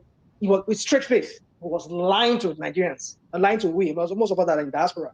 You see what the guy talk with confidence, and Nigeria is good. But you admit to me, you admitting us in Nigeria, we know it's not good, but it's gradually, and the policy is going to be, it's just 96, like our friend is talking about, our friend. A rational mind. We don't know what to even believe. Is it that your policy is working, or Nigeria is Rational right mind, now? rational mind. You are in engineering, whenever you want to build, you want to construct. Do you construct everything once? You define your scope, and within your scope, you get your work breakdown structure, WBS, and you start dealing in package. That means that you have a scope you are dealing with at a particular point in time. Wait, now, Nigeria today, there are millions of problems to solve. We are isolating problem. I isolated that of student loan. It's a problem on its own. Road is a problem on its own. Then food can be a problem on its own. Nobody, no country will carry all the problem of the entire country and solve once and for all. Not even in our country, where we still have some kind of revenue issues. The revenue issues is what we are addressing now, and addressing revenue issues will even help us, because people can't really see. You are revenue taxing people. Where is the business that people are doing that you're taxing? How much are they earning that you want to tax? But those who doesn't buy fuel will not tax now. Those who are not working will not pay tax now. Why you so difficult, rational mind, to understand? And you are abroad. It's difficult. No. You see, People that is not working in America, did they pay tax? They pay tax. People pay tax. You are paying people tax who are not working. No, if they don't have job, you don't have job, will you pay tax? Hold on. Depending on where you day, depending on the state where they. Most states they have. No. Hold on. Now make I talk now. Depending on the state. Even if they collect social security, they could tax them. Some of the social security they tax them. But we don't have welfare system in Nigeria. It's capitalist system. Hold on. If they collect unemployment, they tax them. At least state they tax most unemployment. They could tax them. So either you work, you no work, they could tax your money. Either when you buy food or you buy something from store, you could pay. But the tax now for all medical bill, for all hospital now. Rational mind. I ask you a question. That's just tax. It's only for medical duty, and not tax, not state tax. Okay. Rational mind. Let us go back to the to human history. Between tax and development, which one precedes? Between tax and development, which one precedes? You see, my friend, Ola, talking about tax here. I mean, development. If you want to develop people, you don't develop people the way Tinubu is going about it. I'm not saying, don't get me wrong, though. Just like, let me quote this guy. I hate to say I quote him, but I will have to quote him in this sense. This guy from Kogi, Tino Melaye, he says, which I think as if he maybe he must have listened to us here or me here on this platform when I said it here many months ago, like years ago. He said, not that the policies that Tinubu, there's a way he said it, but this is I think I remember he said it. Say, not that this policy that Tinubu has, not as if they are bad in themselves, but they were implemented at the wrong time and in the wrong order. So what is the right time? Now we don't have money. When fuel was $130 per barrel, we didn't implement it. Now it's 60 something. So when the country did not bankrupt, that is the right time. Ejo, do you know the irony? Do you know the irony of what happens in Nigeria is this? We tend to listen to those people that. Want to listen to politicians? I'm not listening. I just said to you that I've said it here myself before. Wait you and I. Was here. I'm addressing your point. I'm addressing your point. We tend to listen to those people that are eloquent. I listen to the same Dido Menaye. To me, that guy has said. I'm not listening to. I'm only just making reference to what I have said. Look at it this way. I'm portraying what he said. That it also like he was thinking in my own line too. Look at it this way. None of those policies, that's none of those policies that Tinubu did. They are bad in themselves, but just the timing. When what is the right time now? What was supposed to be the right time? Rational mind. It is not the right time. It is not. You change management. When the way Amana went about it, it's not the right time. You never even reach the briefing. You enter. Okay, go on, please. Sorry. Okay, rational mind. Let's go back to the history. Let's go back to let's do time travel according to what we use in the database. Now, time travel. Obasanjo institutionalized gasoline subsidy You understand? Let me say fuel subsidy because it was both diesel and kerosene and gasoline in 1977. And since that time, the thing has become a serious problem because the elites, they find a way to loot. That's implicit embezzlement, through gasoline. Now, IBB in 1986 made the first attempt to remove that subsidy. You know how he tried to remove it? He increased the pump price. That's the first way. Since that time, the successive government, they tried that thing through price increase, just to make sure that they remove all those things. Obasanjo did that several times, but he was never successful. You understand? What we've tried since 1986, and if the thing was totally removed in 2003, why was it not successful? Why was it not successful? Why was Obasanjo not successful? Why was Jonathan not successful? Because they're back to the cabal now. Is that what? They're back to the cabal. No, it was wrongly approached. It was not the cabal. It was not the cabal. The person where they did today, and one of those people we fight them, we fight them, especially Jonathan. No, I said they're back to the cabal. Tinubu back to them. So no, Tinubu was not there. Tinubu was not there in 1986. Mind you, it was not there in 1986. No, during Jonathan, we say when Jonathan was trying to remove it. And Jonathan can really leave her now. So wait now. politics, I will address that. I will address that. You see, one thing is this: Jonathan was still using the same approach that Obasanjo. Because they know the cost, my friend. You don't understand it. Okay, at what cost? I will tell you why. Okay, answer this question. Answer this question. As you answer it, at what cost is this thing that this guy did? How has it impacted the lives of Nigerians? How has it impacted our economy? Okay. Just hold on. I've given you student loan. Now you're asking me that is a part in the life of Nigerians. Maybe those people that got student loan are not Nigerians. Maybe they are Nigerian. I don't know. The thing is this: when those people could not, because they didn't have a particular law that was backing it up, it was just a matter of government policy. Now, it's just like if someone is asking me now, why was it easy or very easy for Yar'Adua to reverse the sale of Port Harcourt refinery? This type of grammar we're blowing here, and the like of Gino Belaye, okay, those are the kind of grammar they were blowing then, that they were sending to their property, to their family. Today, we know where that Warri and Port Harcourt refinery are today now, because these are the kind of political correctness people were just raising them. Because the people that are benefiting from this, they've stolen enough to sponsor media campaign, to look for those people that are very eloquent, to give rubbish lecture to the public, and the public will buy into that. They've done that over time. Now, this subsidy removal they remove. Okay, let me start. When they were going to privatize electricity, or let's say unbundle electricity, Genco, Disco, all those jargon co, you understand? They made sure they did a set of legislation that was very difficult to reverse, like what Yar'Adua did. You understand? Now, what Jonathan was doing, and why it was very easy to fight against Jonathan, was it was more of a government policy that we woke up overnight that, okay, this is what we want to do, without giving direction to the industry, to the country. What direction are you doing? You are removing subsidy, yes, but you still be importing. You are not even encouraging people to build to build refinery. But in the case of this one, the petroleum industry bill that they've not been able to pass since 2007, they eventually passed it, and it became law, and it started and it was effective from 2023.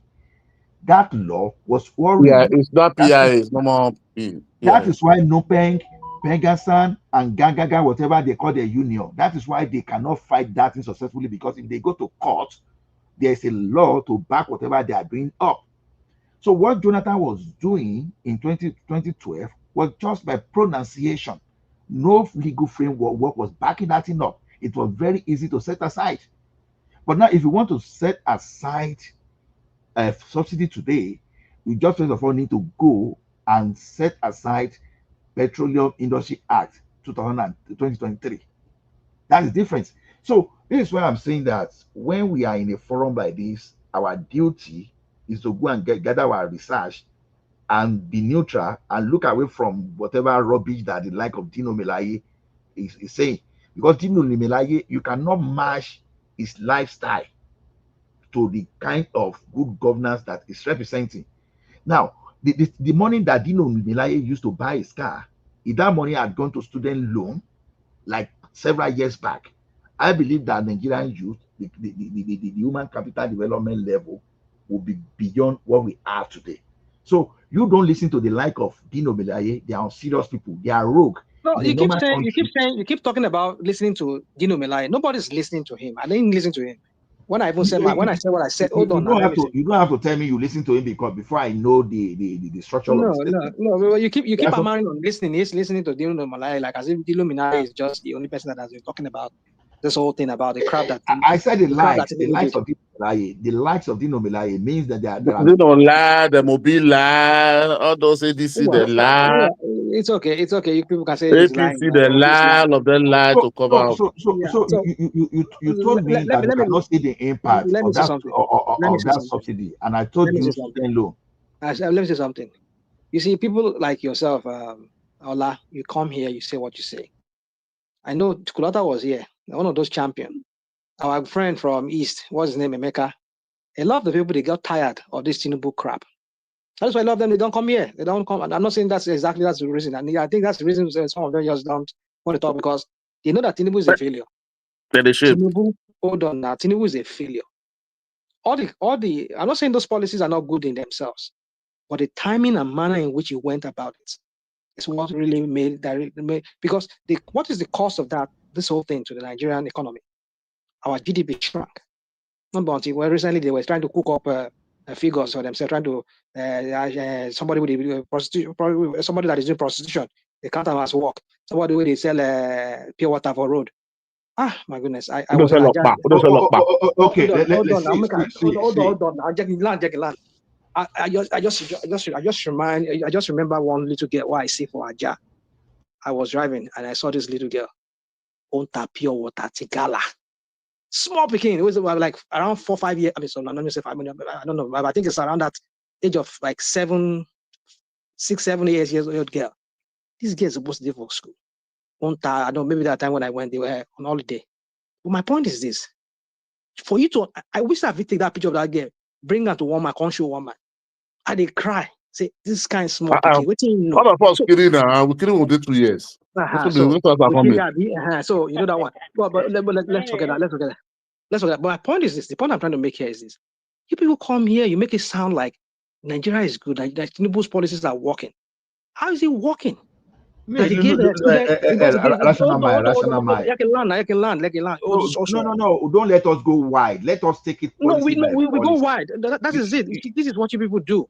You don't like us to talk about the generality. We go wide because you're talking about we gave student loan. Where is the job? Where is the why can't I go wide? How much is Harvard University budget in a year? Wait now. And people can do this. What about my fee? Hold on. I have my reason for asking you. How much is Nigerian budget? You understand? Okay. Now, when you look at this way now, when Nigerian budget is comparable to about 2 universities in America, now, and you are not talking of that country whereby we have civil servants. Like just someone was trying to compare Rwanda and Nigeria, whereby our civil servant and Rwanda self. I did not compare. You are the one comparing. No, not you. Not you. I know this is a discussion outside this place. Someone outside this place was trying to compare Rwanda and Nigeria. I just laughed. I said, was it supposed to be like a joke? If you subtract the number of civil servants in Nigeria alone from Rwanda population is almost gone. You understand? And how much is Rwanda making? So the question is this: we have a country whereby we make 30. The money accrued to the federal government was about 36 or less than 36 billion from crude oil. Inside that was when Nigeria was using 20 billion to do crude oil, to do fuel subsidy, and Nigeria was using $18 billion in a year to subsidize forex for the so-called cooks. But at what cost now? At what cost? Wait, Abani Suru. Baba Enisuru. Now, already we have deficit of like 8 billion when it comes to all this crude oil we are talking about. Now, someone remove that crude oil. You understand? Someone remove that fuel subsidy. A part of the money is now giving student loan, assuming that maybe half of those 500,000, about 500,000 students drop off school, and they don't have career for the future. They don't have hope. Maybe some of them will end up buying themselves. Some of them will become riffraff on the street. Maybe among those people now, they are getting student loan now. Maybe tomorrow we are going to get great surgeon among them, great pilots, great scientists, all those stuff. Now, you cannot quantify the impact just because you are seeing, you are limiting everything about Nigerian situation to rice and beans. What are you talking about? What are you talking about? Hold on. See, this is what you do. This is what you people do here. You say we're limiting to rice and beans. What is economy all about? You ask me for the impact on the people, and I'm telling you that the impact. But you really sound like when we Rational go on. Do you know this tax reform, man? Number one, see, let me tell you what. See one thing, then look one thing. I don't going to pay. Not even the poor. The rich. This tax reform, man. You see, Nigeria. If Nigeria have more people in the tax net that are paying tax, we will have more money for ourselves. The borrowing self will not be much like that again. We have more money to do more capital projects, to do more projects in Nigeria. You understand? How can you just say a whole country of Nigeria and we say a yearly tax will be 10 trillion naira? How would that country will survive? Nigeria, you are saying people pay tax. Hold on. Wait, you let me talk. Okay, go land. Go on. So how many people do we have in the tax net in Nigeria?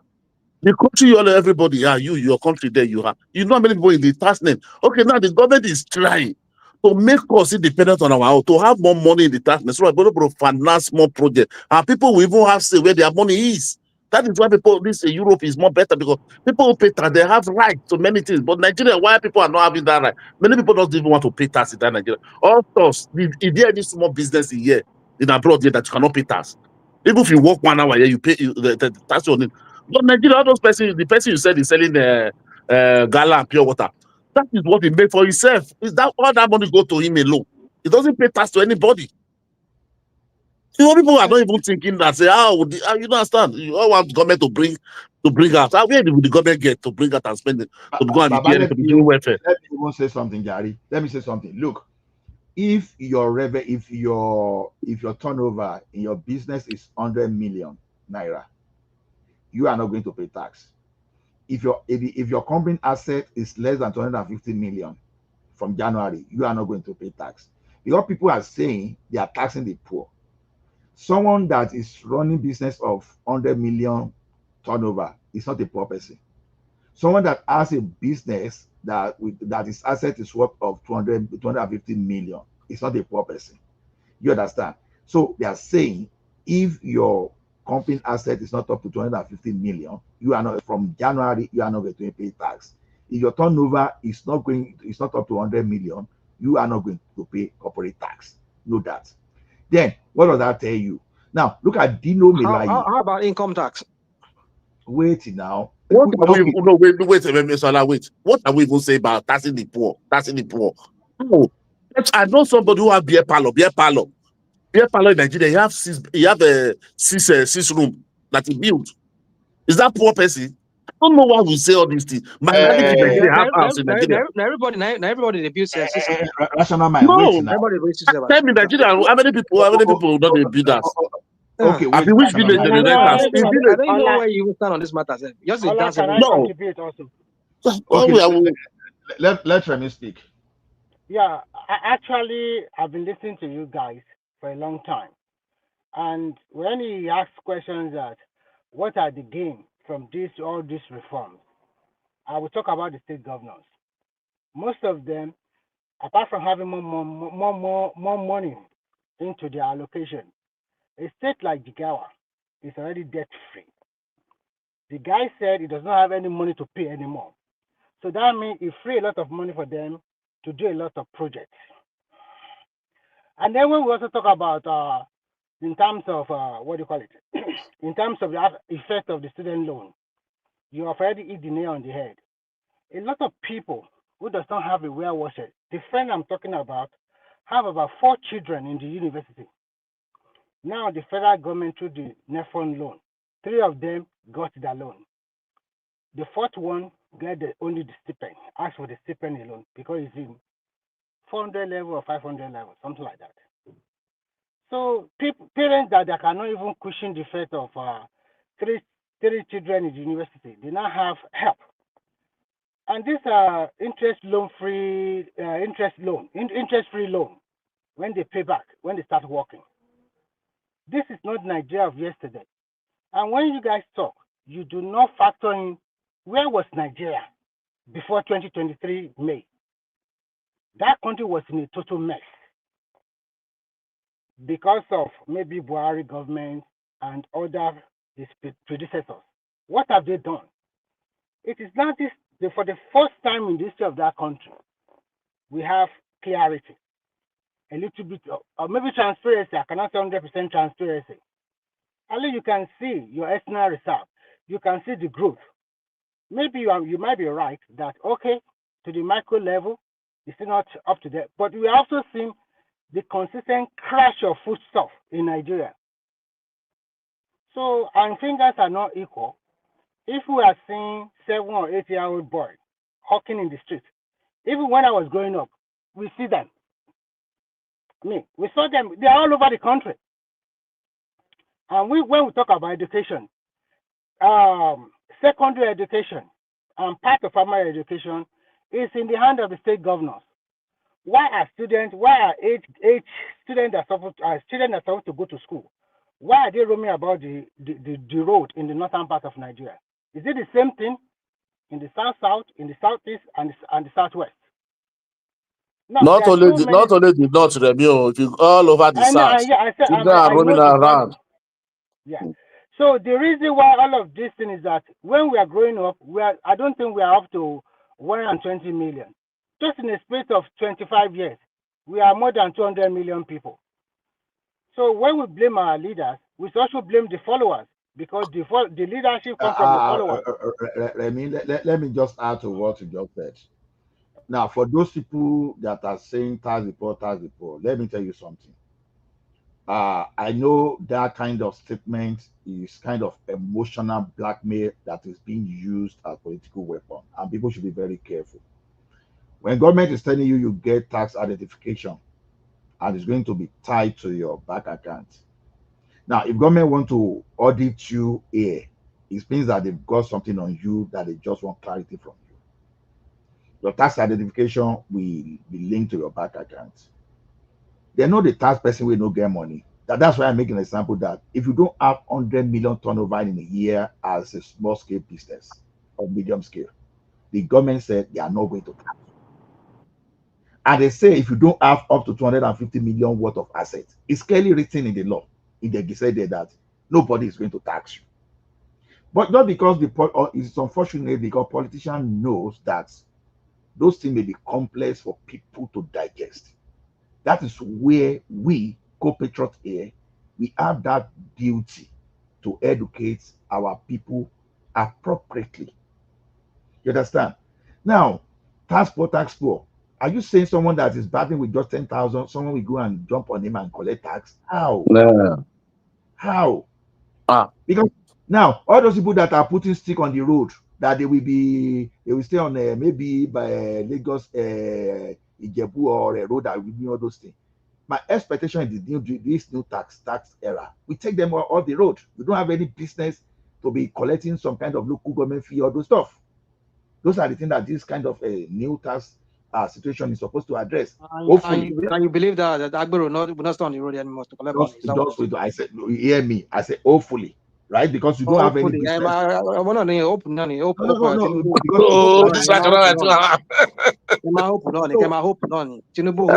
now. It's hope they said to you that at least there be more accountability. Pastor will send hope to you. Government will send hope to you. Even father at home will send hope to you. Renew hope.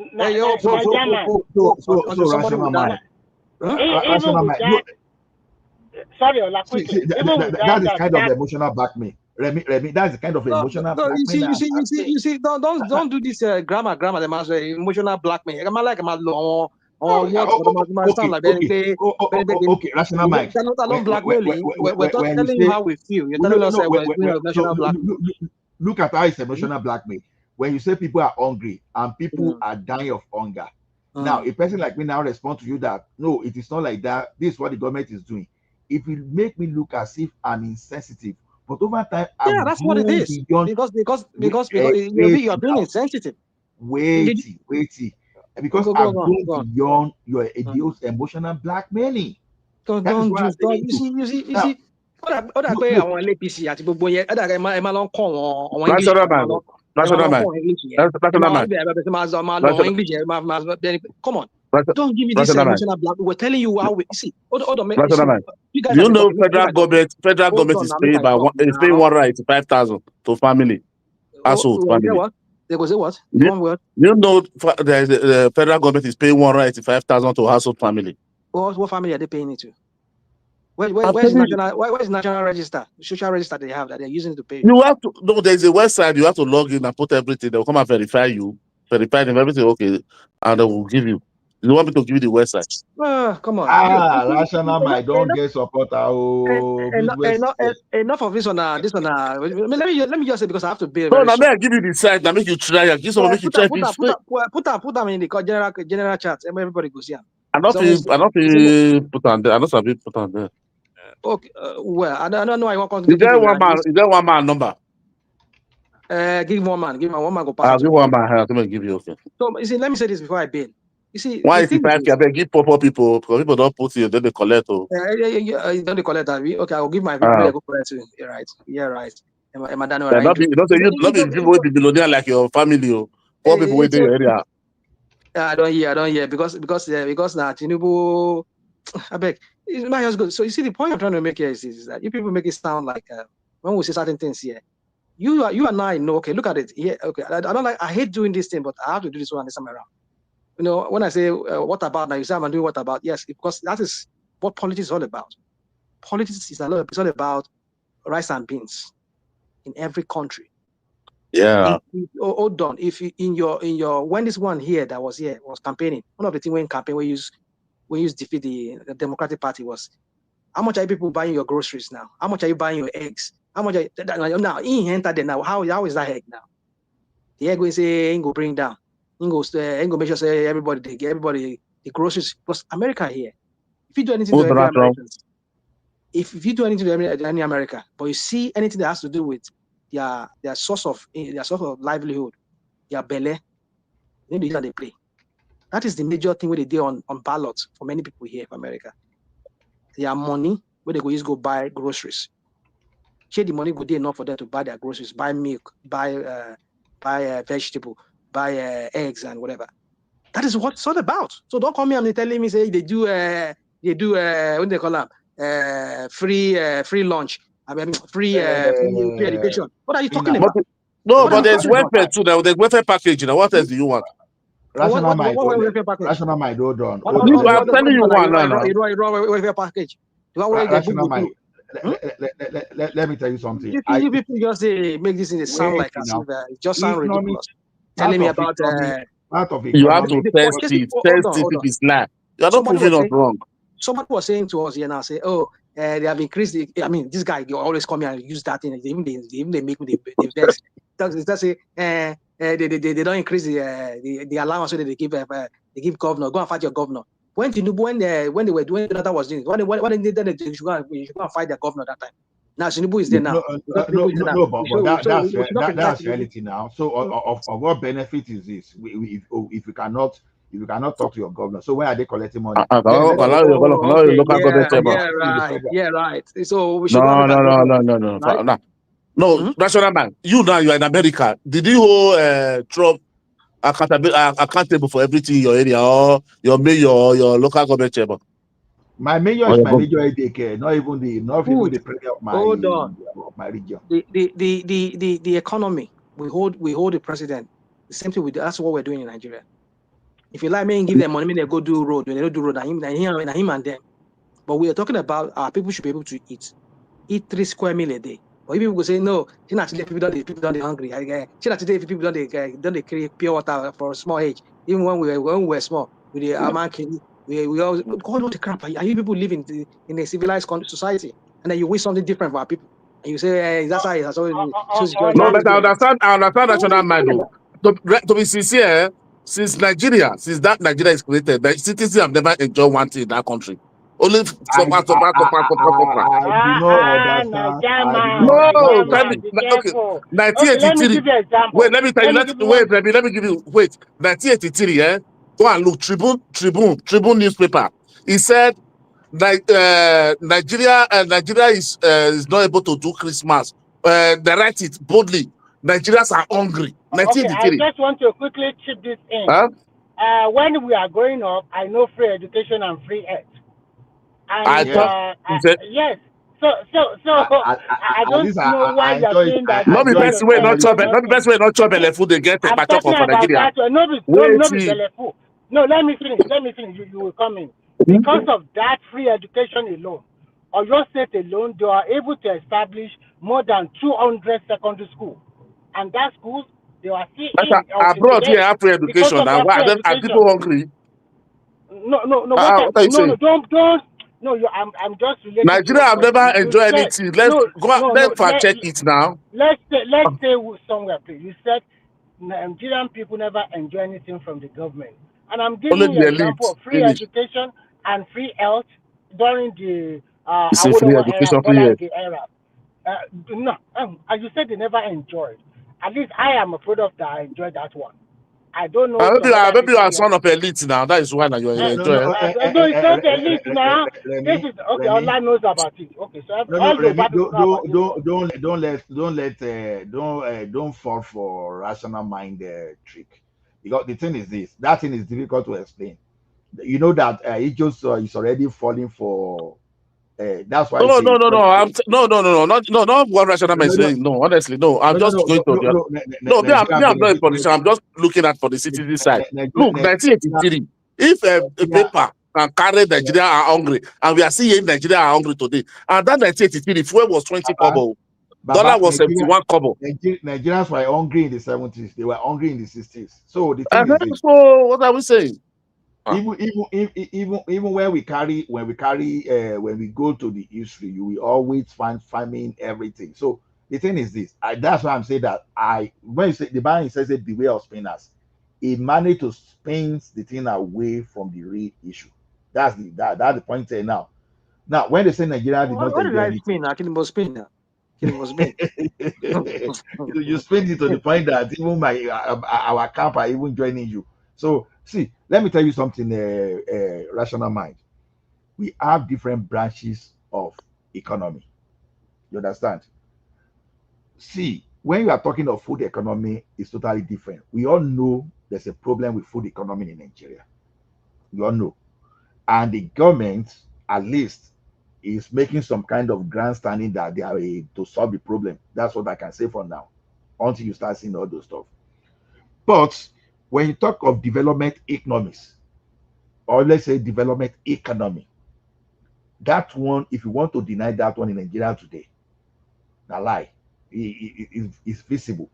That's why I said, when you are saying they being power, I see it as a blackmail, because you want to draw some obedience, want to draw up to that level of that life is all about food. You understand? But you are not looking at life as ability to provide food for yourself. That's what development economy is all about. Human capital development. It's just like, okay, look at it this way now. Why don't we, you and myself, why don't we stop going to school or stop educating ourselves and just sit down at home and be expecting food? Because life is all about. One answer that question. No, see, Ola, no, Ola, no, I will not support you that way. See, let me tell you, if a country that want to build, that wants citizens to really believe them, to really suffer with them, it have happened, China, although Singapore, you understand? But you have to start from the leader, from the hub. You cannot be seeing Nigeria. Let's be realistic. Let's forget politics here. You cannot go to Nigeria, if I go to Nigeria and see Nigeria the way some people will be begging. Nigeria become a corporate beggar. Mothers are That's not even what begging I'm without saying. no shame. That's not what I'm saying. No, you are And you getting see, me wrong. and you see the elite. They are in a SUV. They are Wait. bulletproof car. They are allocating billions. I got that point, but I can tell you, if you are looking at that, then we are moving away from the bigger picture. Now, Hey, what the okay, bigger we are picture? Them living man country. saw. What is the bigger picture? Yeah. Hold on. Where I live in Calgary, we've accused the mayor of our city, of even earning more than those people in the private sector, which is not supposed to be. You understand? But the point is this: when we are talking of our development economies, you look at our country. Are we developed enough to even employ people? Because there's a different, there are perspectives to this thing. Perspective to looking at people as poor just because they don't have money to buy food. There's another perspective of developing that these people that you are talking about, do they even have job that can give them that food? So if we concentrate on these people need money to eat food, and we are not looking at these people who are supposed to be employed to be able to get money and fend for themselves. You understand? That's exactly what I'm talking about. Now, look at our petroleum industry. The crooks put that thing under the exclusive list to the point that industry never develop. Look at the broadcasting industry. Until Babangida is regulated, some people they put it under the exclusive list to the point that it was only the federal government. The same thing telecom. But look at when they liberate telecommunication. Look at many people that were employed directly and indirectly. Don't forget that people working in Computer Village today, they are extension of that ICTO, that telecommunication law that we see. So what we are talking today is this: when people are telling you that Lagos Calabar Coastal Road is a waste, those people are not looking at the capacity that the laborer that were not even getting job were to do at site. Some of them are there now. They are able to now. And they don't get the job. Why does Nigeria federal government, please? You are sorry, continue. If the government is serious, they know where they are going. They really mean well for the citizen. All this money that they are gallivanting all over abroad, they are gallivanting parade. Why are they not investing this money in this country? Look at all those people in the prison doing nothing. They are feeding them. People are just looting the money to feed those people. Pack all those people to Coastal Highway, pack them to the express, and let them fix the road. Go and look at that is the way Hitler built the country. He bring people out voluntarily. They will tell you are forcing them. And don't listen to what people say. No, you said we should wait, Melody. You said we should look at the end game. By the end game, when they build all those roads, you don't see the job. You will appreciate it. Look at it this way. Now, people in the prison already, they are the responsibility of the government. They eat whether they work or they do not work. Now, let's assume you need about 40,000 people to work on Lagos Calabar. And those 40,000, and they have 40,000 email that can do that. Those 40,000 people, whether they work or they don't know what, federal government is feeding them. Now, but you have another 40,000 people that they are roaming the street, they don't have a job. Which one should be a priority between the people that are in the prison and the people that are graduate that they don't have a job to do? That money you're supposed to give to that contractor for those people, you put that money and invest into the society, something else that will grow quick and make those in the streets have job and have food to eat. Nigeria, but you are forgetting one thing. Ola is quite right. For example, a lot of community along the Lagos Calabar route, a lot of community there, their children now are laborers to this. They are using them, and a lot of them are collecting at least almost 150 or 120. Because the government doesn't have any idea where they are going. Wait, my brother. This thing has happened. Let us finish. Then you not be using community of one place. No, let me finish. What we are saying is that at least this set of people, first, they never know that development will reach their community. Second, their children are getting money every month. These are people already lose hope. Maybe majority of them, they don't know what to do every day. Even the fish that they used to catch, they are fish. I mean, how much will they make in a month?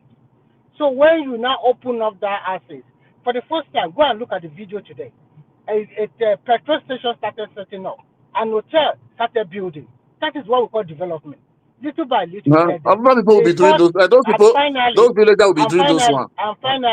the Now they first have phase selling of land, that. destroy people's No, house now listen. because of coastal And highway, collecting land. finally, the first phase of that construction remains 17 kilometers. And I hope they finish that one maybe early There was next a year. kilometer. Where is it going to remain? Then you can now fly that road directly to Ogun State because they started doing Ogun to Ondo already. Okay, so and it's creating employment and so many other stuff. Please, we must put Use and that when you talk. money. Look at if you go and read this, like go and see the way you do all these things. It's even Hitler had to say that it reached a time. Hitler had to say nobody should eat meat on Sunday. That money that every family is supposed to eat meat on Sunday, they'll go to each house and collect that money, invest it on this country. What are we talking? Not that we are just saying Nigeria is suffering. Fine, Nigeria is suffering, but the elite are they showing it to us? Look at Tinubu said the other day. Okay, 5 convoy, vice president 5, president 10. Since then, look at the way they calabat all over abroad. Look at the way they are going with proof. Look at all of them. So the people have to leave their state governor and go and be doing that. What are we talking about, man? These people are just bunch of nothing. They have no idea. They're just suffering the city. Let me tell you something. The reason the country don't develop sometimes is just because of risk of corruption in social welfareism. Now, how do you do that to stop corruption through welfareism? Is this you remove that root cause of that social welfareism. That is why you will see the British people, even the Oyibo that brought all this our system to us, you see them now privatizing their public assets just to make sure they take it away from the government handling that for private people to handle all those stuff. Let me tell you one thing. Carrying the inmates to go and do those jobs that you see, before you know, the money that is supposed to accrue to all those people, they will disappear. Oh, hold on. No, let me land. Don't let me lose my thoughts. Don't let me lose my thoughts. Okay. Now, the thing is this. If you carry the same money to those people that are just fresh graduates, whether from technical school, from secondary school, I'm not even talking of university graduates now. If they go there and make money, these people they will go to market and buy food. These people they will enter transport. These people they will rent house. That is these people they will go to beer parlor. You understand? They will do a lot of things, refreshments. They will buy clothes. You will see how they be contributing to the economy. They will be reinflating the economy along the line. Unlike those people that you just put inside 4 wall, I want big gun there. We carry their money and just swallow the money, and I will tell you that a snake came and swallowed that money. So the best way to do a project is to let people that are if those people are working, the government take the money. If the government know what to do, let me tell you, this is in fact, Nigeria we have a lot of things that we need money but the for. government have not been doing it. You are saying enter transport. I think the transport benefit to government. Why can't the government scrap all those public transport, all those dirty buses all over the country? Use all those money, bring it with government. When we are growing, there was government transport. We are operating democracy now. The money. We are not following the action of socialist democracies like China. Are you not democracy in abroad? Did you see all those downfall in the streets? Of course, what are we talking? Organize something. Let something be organized. Tax will be coming. You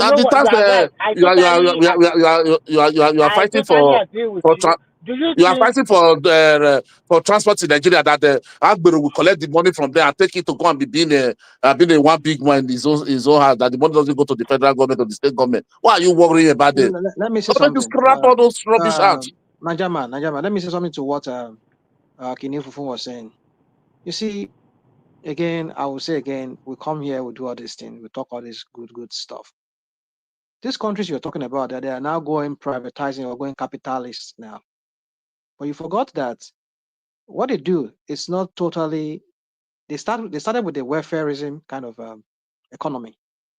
Now, even up to this very day, some of those countries that you're saying they are going capitalist now, private people are running some of their institutions or running some of those things, that services that they should be already be coming from the government.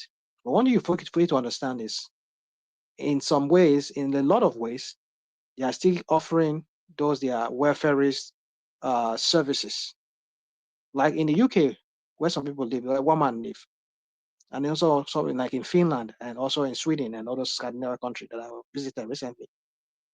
A lot of those places, they have things that they subsidize to their citizens, that they benefit from, the citizen benefit from the government. So why can't our own people? I mean, the only two things that will benefit from the government before subsidies in terms of the oil, petrol, and maybe electricity. Here in America, government subsidize a lot of things for the farmers. We have social security here, whereby you can, if you're out of job, you can go get money that they'll give to you for losing your job. They'll give you some kind of food stamp here to make you, at least you don't die of hunger. Of course, people pay tax for that here, but our own people, they don't have anything to benefit from the government. You hear our friend here, Hio, he was saying something about, what is it our people are benefiting? So the point is this: we come here, we do all this thing like, capitalism. Listen, when I come here, I talk of Tinubu with no, like, as if I know I can't agree with that man and his politics. You kind of wonder sometimes. He run Lagos like a business. You cannot run government like business. Don't come you to must hold on. You must put an element. You were talking of what government, what people are benefiting from government, and I was going to respond to that. You will respond. Don't worry. You will respond. You get your time to respond. But my point is this: don't come here and tell us privatization, whatever. No, you have to. There must be an element of welfare is there in your dealing with your people. That's what we call. Well, that's where the social contract comes in play. Because when we give you our sovereignty, that you should rule over us. Let so that you should lord it. We're not saying you should lord it over us, but at least give us reprieve, give us some kind of succor, so that we can at least we can live as a human being. Simba should have been the one in the best position. But let me tell you something. Where is Simba? Simba. It's not there. But when you say people and a farmer, you just mentioned the other time, it's not totally true, because as you are saying, it's not totally what? I have former colleagues that is into farming. Now, when we talk of, I have former colleagues that are into farming in Nigeria. Now, when you look at it, are you aware of fertilizer subsidy in Nigeria and how this man in the African Trade Development Bank, or Akiwumi, I solved that problem of fertilizer fraud, subsidy fraud, by creating wallets. So government is subsidizing fertilizer. What are they doing it? Or that Tinubu? That's what I say. Don't use Akiwumi. Are they still doing it? That's what we're saying. Because hold on. You're telling me now that there's somebody. I can give an example of somebody who came on one of these. No government has suspended that. It has always been. No, it is not so. It's not true. It's not true. It is not true. Fertilizer is still subsidized as we speak. It is not true. Can I quickly come in and help you? See, today, fertilizer is still being subsidized in Nigeria. Exactly. And it is not true. It is not true. How can you say it's not true? It is not true. Prove it that it's not true. What do you know about it? What do you know about it? What do you know about it? Not true. No, you go ahead. It is not true because hold on. I will tell you. Go and watch one of these. I think on Arise, somebody came on Arise, and he was giving analysis as a farmer. He was telling you how much it takes for him to farm. That if the government does not come in and help them out, the food price will continue rising. So you're telling me now that they're subsidizing. That is totally untrue. You ask me a question and you don't allow me to even land the point. You already said you base your fat on TV program from what Oh, the man said. basis of TV. Yeah, Why that's should I what base you it on base that? your fact on. Somebody who's a And farmer came on. You see, I will ask when you don't have okay, a counter, oh when you God, don't have a let counter me tell you, argument, let me tell you, let me tell you my own fact. Ola, please, Ola, please. I Don't you think do scrap? You always do. Ola, I please. think Let him Ogbeni is go here I gave you an to example. You're telling me, give us some look, come here, information I on give some you, I of give these you, I things. give you, I give you what? Okay. Another farmer has come. I'm also a farmer, and I will tell you what I You're know. always a farmer. There's also a farmer. Yeah, right. Wait, irrational mind. Ogbeni is here, so I think Ogbeni can tell us something about all these things we are talking about. Welcome, Ogbeni. Macaro, Otojo Meta. Ogbeni just dey come, you dey give am time. You not even say make I talk since Friday. Midwest, no verse. Sorry, Guys, I go bed. I give everybody. Ogbeni, you can. The minority that they marginalize you. I be the talk. Ogbeni, continue. Okay, sorry. Let people continue so that I can hear what is the topic. May I just join this one? Wow. Ogbeni, continue. We are just talking. Ogbeni, what we've been doing, what we've been saying is, we've been trying to analyze the impact of Tinubu policy because and we try to make a rational mind, and because I know rational mind is representing obedient globally, worldwide. So, and they don't see anything good in the government.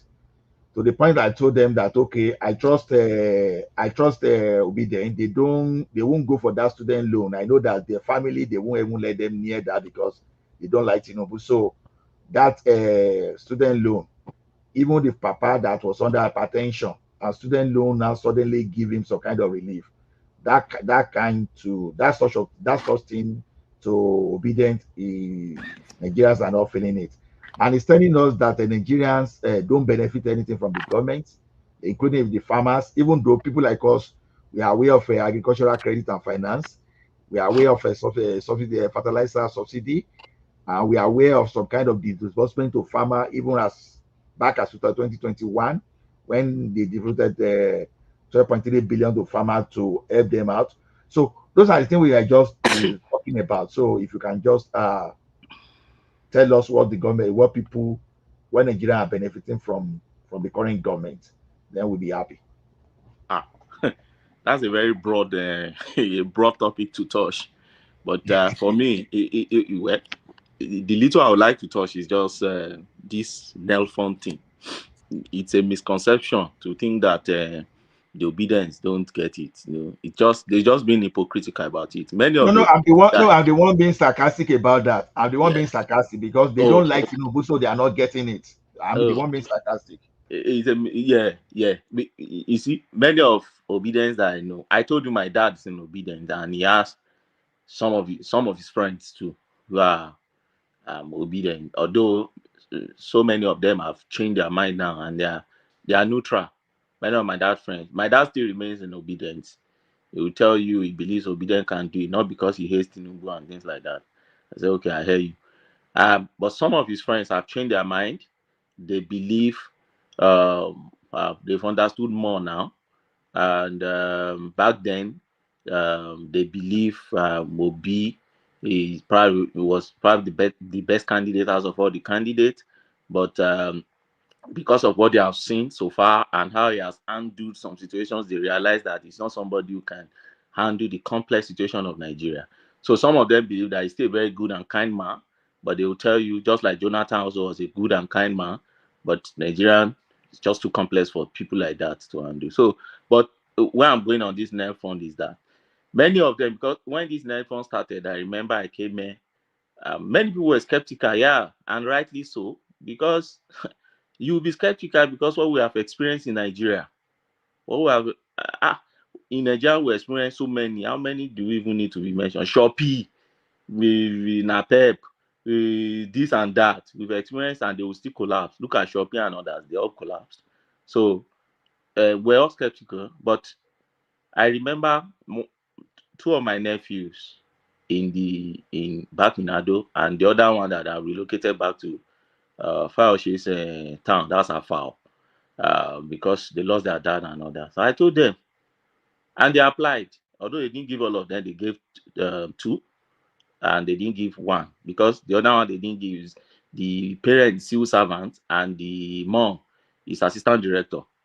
So they believe as an assistant director, there's a way they prioritize it, and those are the things I think they should still work more on, because you can be assistant director if you have more than 4 or 5 children. It could be a burden on you, so than somebody who is a farmer and has only one child. So the parameter to determine who is indigent, who should take first and others, they should at least do something about it. But let me tell you, one thing I noticed is that this money, politicians are not accessing it because it's something too small for them. So when people come and say, it's money for their boys, no. Politicians children don't even go to all those kind of schools that they use all these net fund to do. They go to Ivy League school and others and private schools. That's where politicians children go now in Nigeria. Private school, and they don't use net fund for that. So, but the point I'm trying to make is that many of my dad friends now, their children are assessing this thing.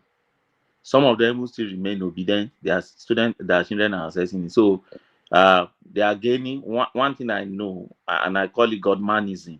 They make God out of Obi. Many of them will never change. Many of them you never criticize Obi, and they never sit down with you and debate and understand what exactly is the gains of this government. Now, that is that.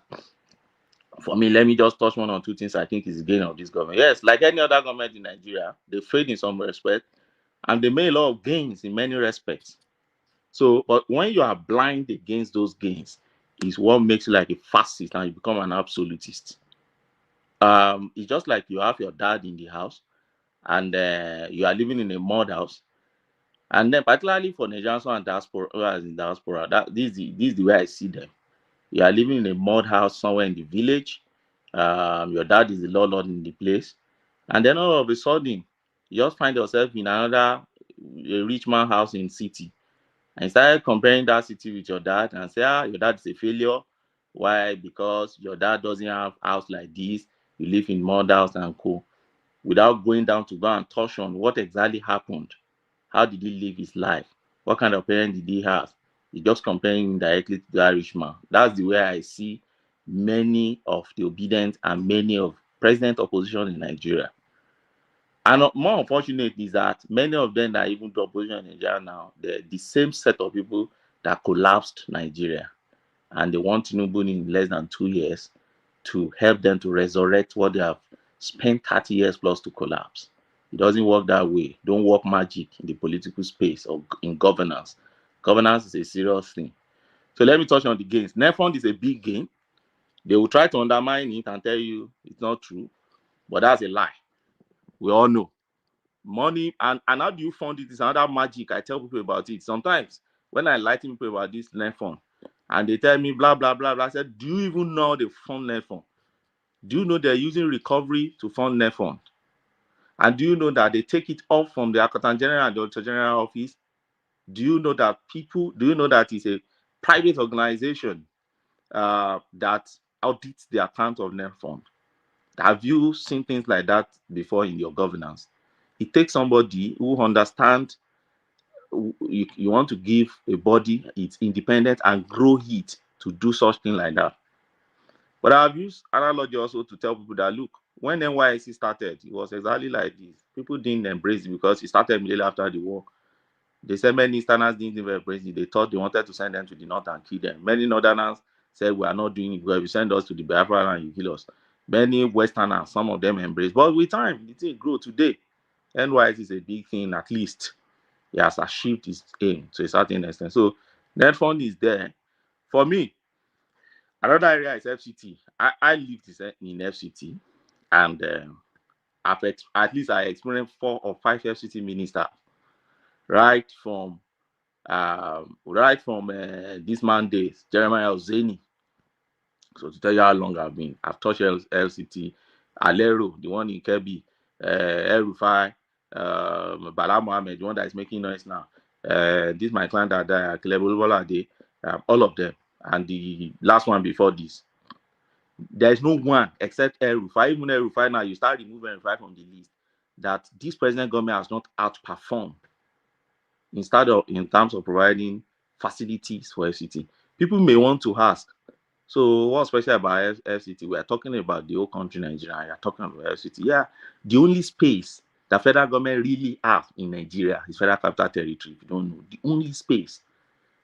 Sometimes I tell people, what is Nigeria? Nigeria is just a conglomerate of different states. And that's why, if you really want development in Nigeria, go to your governors. So the only area you can see, so if you give Tinubu chance to start picking governors and pick people the way he pick FCT, you can see the kind of development you find in those states. So think about it yourself. I don't have ability to pick 35 governors or 36 governors, but I have ability to pick one, which is for FCT, and that one is performing. So if you give me ability to pick all those 36, I would have picked Wike multiple of 36 to perform in those states. That's it. But except somebody who is deep can reason that way anyway. Yeah, I don't expect everybody to reason that way, but if you're a deep thinker, you reason that way. If this man can pick somebody like Wike to be here, then if he has the ability, then that means performance will be all through the country. Because FCT is even his own enemy in FCT. They are talking about it. There was a land I bought years back in FCT. I'm talking about almost 15 years back. They call that place Gidamagoro Karish area. Is boundary of FCT and Nasarawa. I'm telling you, I never knew that development can even reach that place in less than how many years. When did they get to the government? They called me.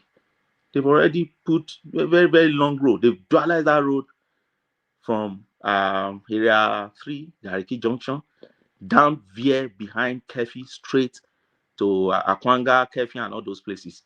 And that my land has appreciated, and people are even rushing to that area. That's development. So if you don't see that achievement, what do you want to see? So if they are achieving in FCT and infrastructure and all those things, they are putting it in place, you want me to be blaming the reverse development that is happening in my state in Ekiti on Tinubu? I will not do that now, because he's not in charge of that. The only space he's really in charge of is developing. So that's for me. And when you go to the what interior minister is doing, sometimes they try to differentiate. This is interior minister. Then who is he representing? Is he not? Tinubu now is enjoying what we call delegated authority.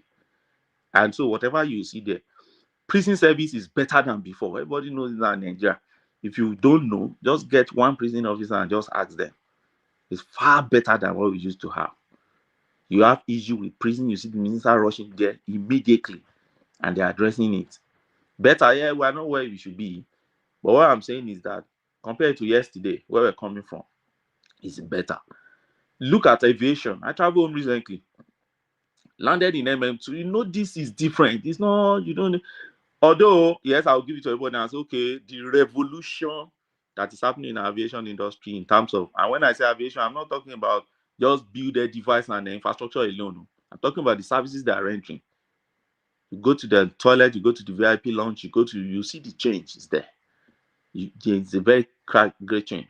The MM2 home, you landed, you use your self, what do you call it? You use your passport and you just put it there, you're going. Before you see human being to attend to you, let alone be challenging you and be shallow you and be doing normal, you already get into out of when you're getting out. So they've cleared all those things. So what else do you need? What the purpose of governance or government is to create the environment, the atmosphere where people can thrive. It's not for them to force you. You won't force a camel to the water and then you force camel to drink water. Your work is to force them to create the environment that will enable them to get to the water and drink water. That's all you should do. So things like that. And let me tell you, people are cutting a lot of edges in Nigeria. Young guys are really making it more all this digital thing and others. But when they're making it and the government is now talking about, okay, now that you're making it, let's try to be getting tax. They start making noise. And I ask them question. In the developed countries, do you think all those things you see there is just by magic? No. They tax you. The moment they create a good environment, there's a reason they do it. Once you are getting something from here, they must tax you. So don't say, Tinubu and his tax. Don't mind him. He's getting burden on the poor people. Which poor people? Poor people that don't make money on social media, don't pay tax. So don't turn yourself to poor people because of taxation issue. Then you become a rich person and be flaunting your money to us online when it is, convenient for you. Now, forex is another thing. We knew what forex used to be in Nigeria. before now.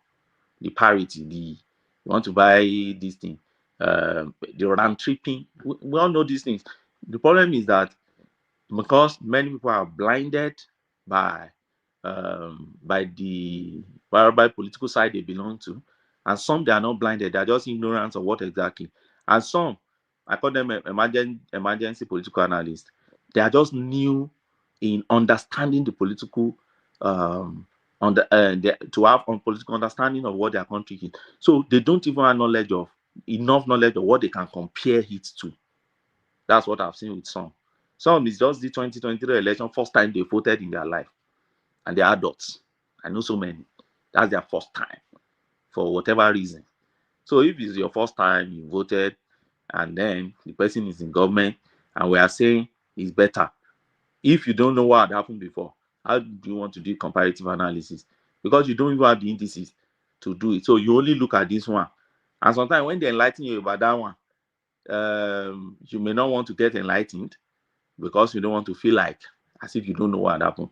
We know now. Well, leave me. What I know is what I know. It's good. If what you know is what you know, then it's good. But let's make comparison. And finally, because I didn't know your topic, I'm just finally, it's agriculture. That's the one I met. Somebody is saying that they don't subsidize fertilizer. I don't know whether that is the point the person is making. But my brother, you see what they are doing on agriculture. For me, it has not met my own expectation because I have my own farm. I I I do rice presently, and I used to do tuber. That's cassava and yam, but I've stopped that. So I'm sticking to rice alone.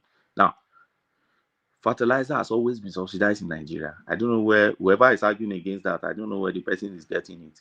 If they remove, I visited Thailand. I visited Indonesia. All right, in the course of my work, and I know how much farmer get fertilizer in those places. If they get it, if the amount they're getting it in those places, if you're going to get it in Nigeria, no farmer will survive in Nigeria. So we've always been subsidizing fertilizer in Nigeria. But the approach I think this government is having is the approach of empowering, which I disagree with. I still have issue with it. Where it may work, I don't know, but I have issue with it. I have my own template of how I think emergency should be declared and implemented in agricultural side. But their own template is to mechanize and empower in terms of mechanization.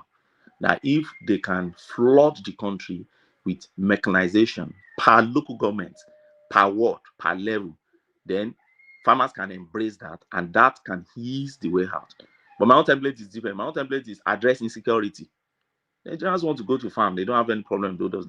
And I believe more in all those subsistence farm help poor better than mechanized farming. Mechanized farming should be limited to the elite who has the money. But you have to still encourage the subsistence farming, which is the largest in Nigeria. But some will argue and say, no, it doesn't help the country. What help the country? Mechanized farming. All those subsistence farming, let them go. But we're in a developing country in Africa.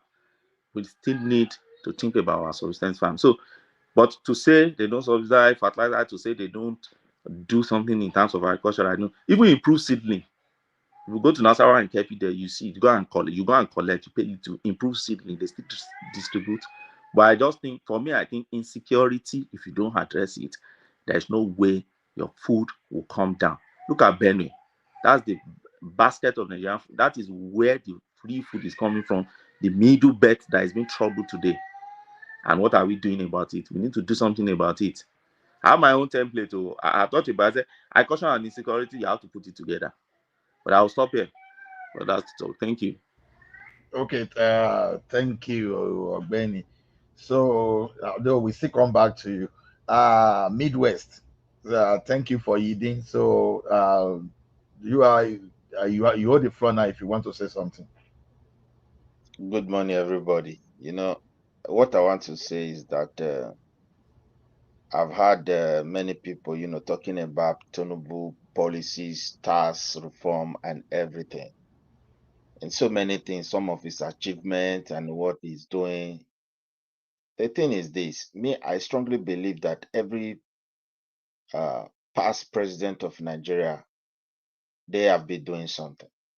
They mean well for the country. They've been introducing policies, even the subsidies and all of them, those who introduced them in the past, whether petrol subsidies and all, they were not Tinubu.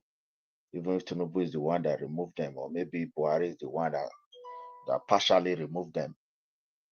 The reason why they introduce all these things for the good of the country. But what I always point to is the platform at which they are putting these policies, because the foundation is very faulty. Now they're introducing tax reform. In talking and theory, the tax reform is very, very good. It sounds good, but in reality, when I look at the challenges that surrounded the implementation of this tax reform, sometimes I'm not fully convinced that they will work the way they describe them. If the tax reform is to be properly organized and properly implemented, all this corruption we're talking about, 50-60% it will reduce automatically. I know there's no country in the world that has been able or successfully been able to eradicate corruption.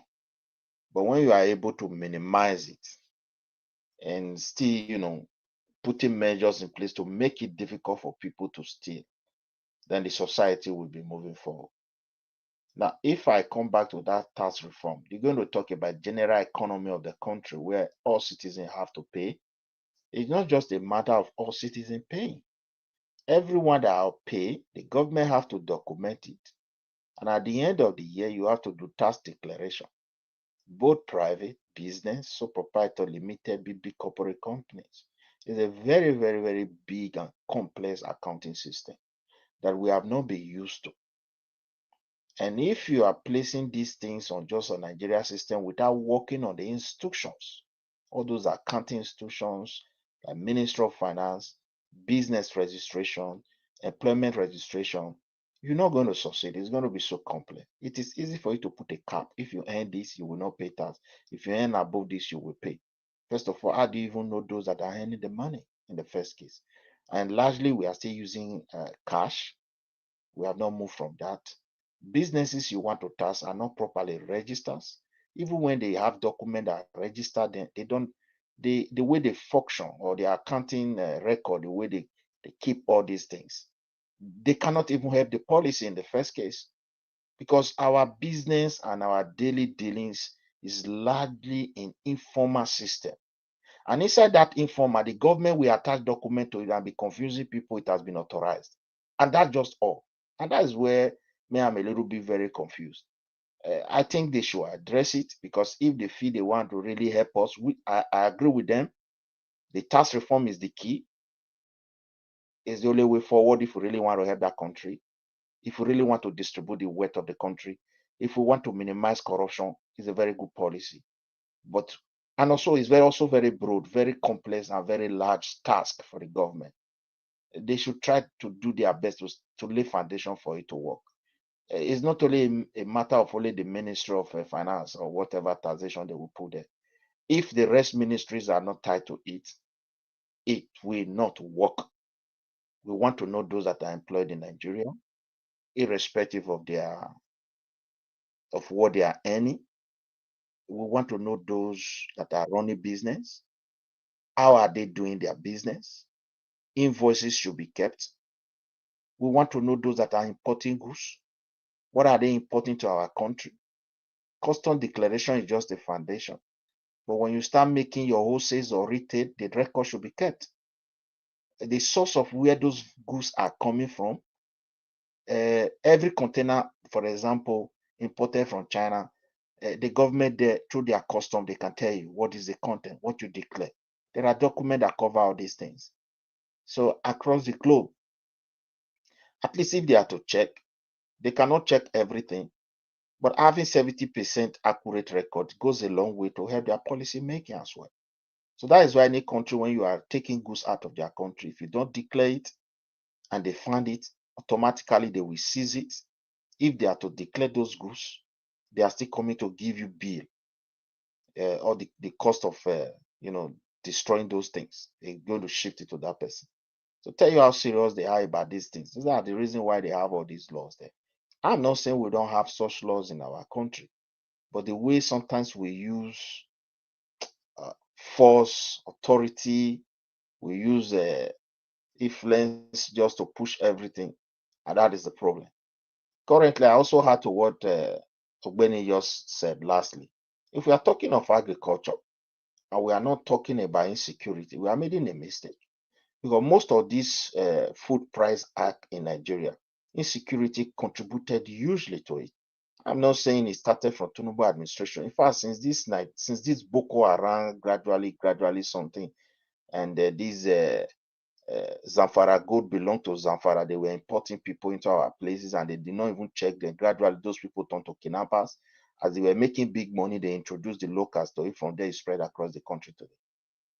So it's a very huge problem, because most of our villages, the people that are there have no other occupation apart from farming. Now most of them, they can't even farm anymore. They're looking for elsewhere to run to. They are tired because they are the one, bearing the direct heat of this insecurity. So if the government want to really help us as a farmer, they should do something. They have to really do something about it. They have to put their heads together. They have to invite universities. It's not just having professors, because I don't understand how they structure our education there, because I'm very, very worried. Here, if they have problem, they take it to university. There you see people making research. And at the end, if they even have solution, they will tell the universities that supported them to have that breakthrough. Our own, they don't use that academy to solve problem at all. If we want state police, let them take it to people. We have expatriates in Nigeria who are good in criminality, what is it called? Criminology, they call that course, and security something and everything, expatriate. They should start thinking of how to organize a proper state police. Look at the challenges, look at things that will occur, how politicians will mess it up, measures that have to be put in place. The law that will be so strict, no law that will be sub. At the end, there's no law. So I think they have to do something. This is my own recommendation. I'm not saying the president is not working. I'm fully convinced that the president wants best for Nigeria, but just how to do it is our greatest challenge. When Buhari was there, I think I also believe when he was there, he want to rule a country that will be comparing with European country, advanced Western country, or even Dubai. When Obasanjo was there, I believe that was his aim. But we really need to look at how we do our things. The coastal road, we cannot going to use that fake method where road awarding of contract is just you just throw money to minister. The ministers here building road don't have access to money. They only have access to documents. That's all. They can't even see that money apart from their salary. There's no way, because the money is not, their office is not to keep money. They never created that office for it. So we really need to look at all these institutions, why they were created. It's not because of portfolio. Even the president office. So we need to do something, because if the president is doing something good, giving loan, giving this, giving that, all of them sound good. I'm happy that some families are relieved. What does the future hold for us? That's another thing. And again, I hope that they really follow up with the tax reform properly.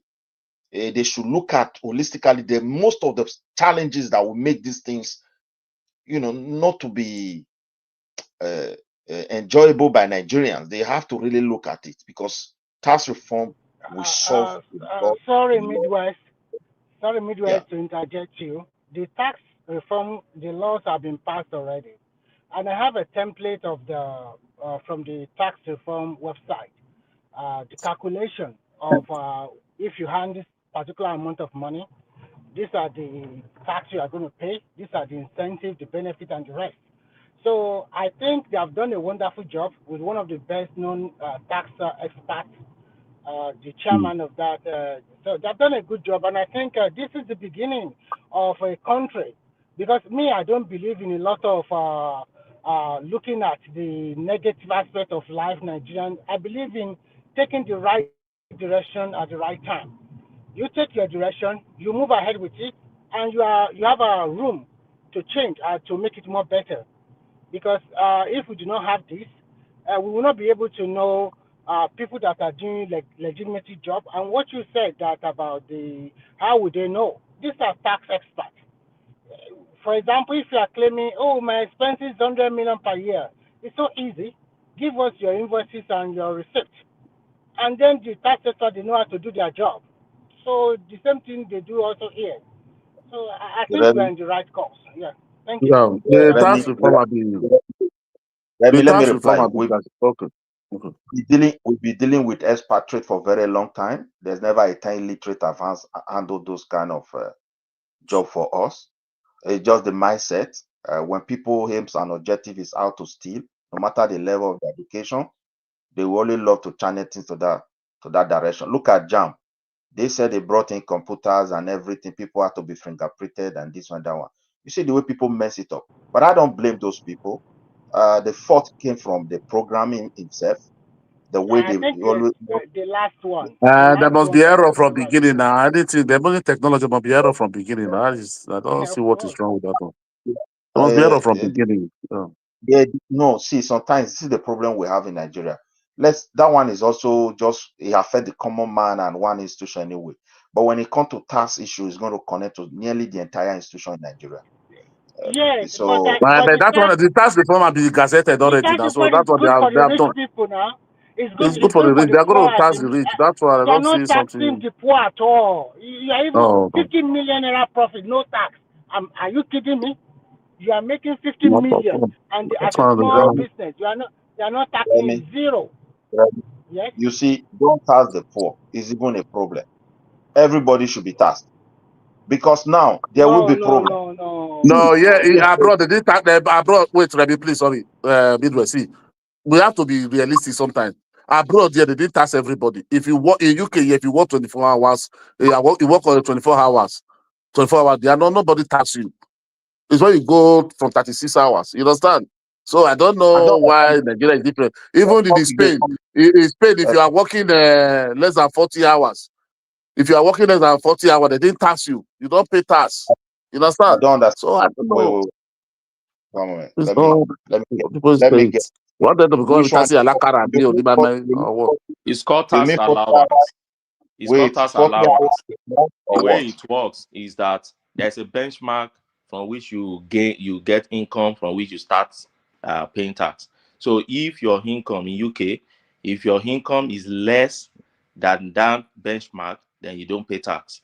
But once your Yes. income gets to that, See you the pay. good thing. See the good thing. Another See the thing good they thing. do, I'm coming. My Another thing brother. they do is that Yeah. See if the you good enter thing. their country and you are paying tax, let's say VAT on anything you buy, if you exit the country in less than 6 months, you collect your VAT back at the point of exit when you are leaving. Which country is that? That's UK. If you are a visitor, you use Okay. visiting visa to enter UK and you buy things, you do shopping, you'll be paying VAT. Keep your receipt. Receipt. Once you get to Heathrow and you are exiting, you go to the VAT table to go and collect all your VAT that you have paid back. They give you cash and you exit to your country. So no cheating Yeah. because they are not enjoying it in their country. That's That true. is why. That's true. Yeah, that is why every country, tax system, there's a little slide, policies and laws that. Midwest. You know, one thing I was trying to say the other time is this: it is not everybody you see online that make presentation. All those people you see that go to Arise, all those channel TV. Some of them they go there with political mind. This new tax reform, you have the direction, the direction, directive, or whatever you call it, is there for you to know. If your company asset for a corporate organization, if your asset is not up to 250 million, you are not going to, and you have revenue, you have a turnover, as you are running your business less than 100 million, you are not going to pay corporate tax. So when people are saying they are taxing the poor, I don't understand. Will someone tax you for what you don't have? Okay, let's make an example. Before people are talking about this thing, we've seen something like that happened in Lagos.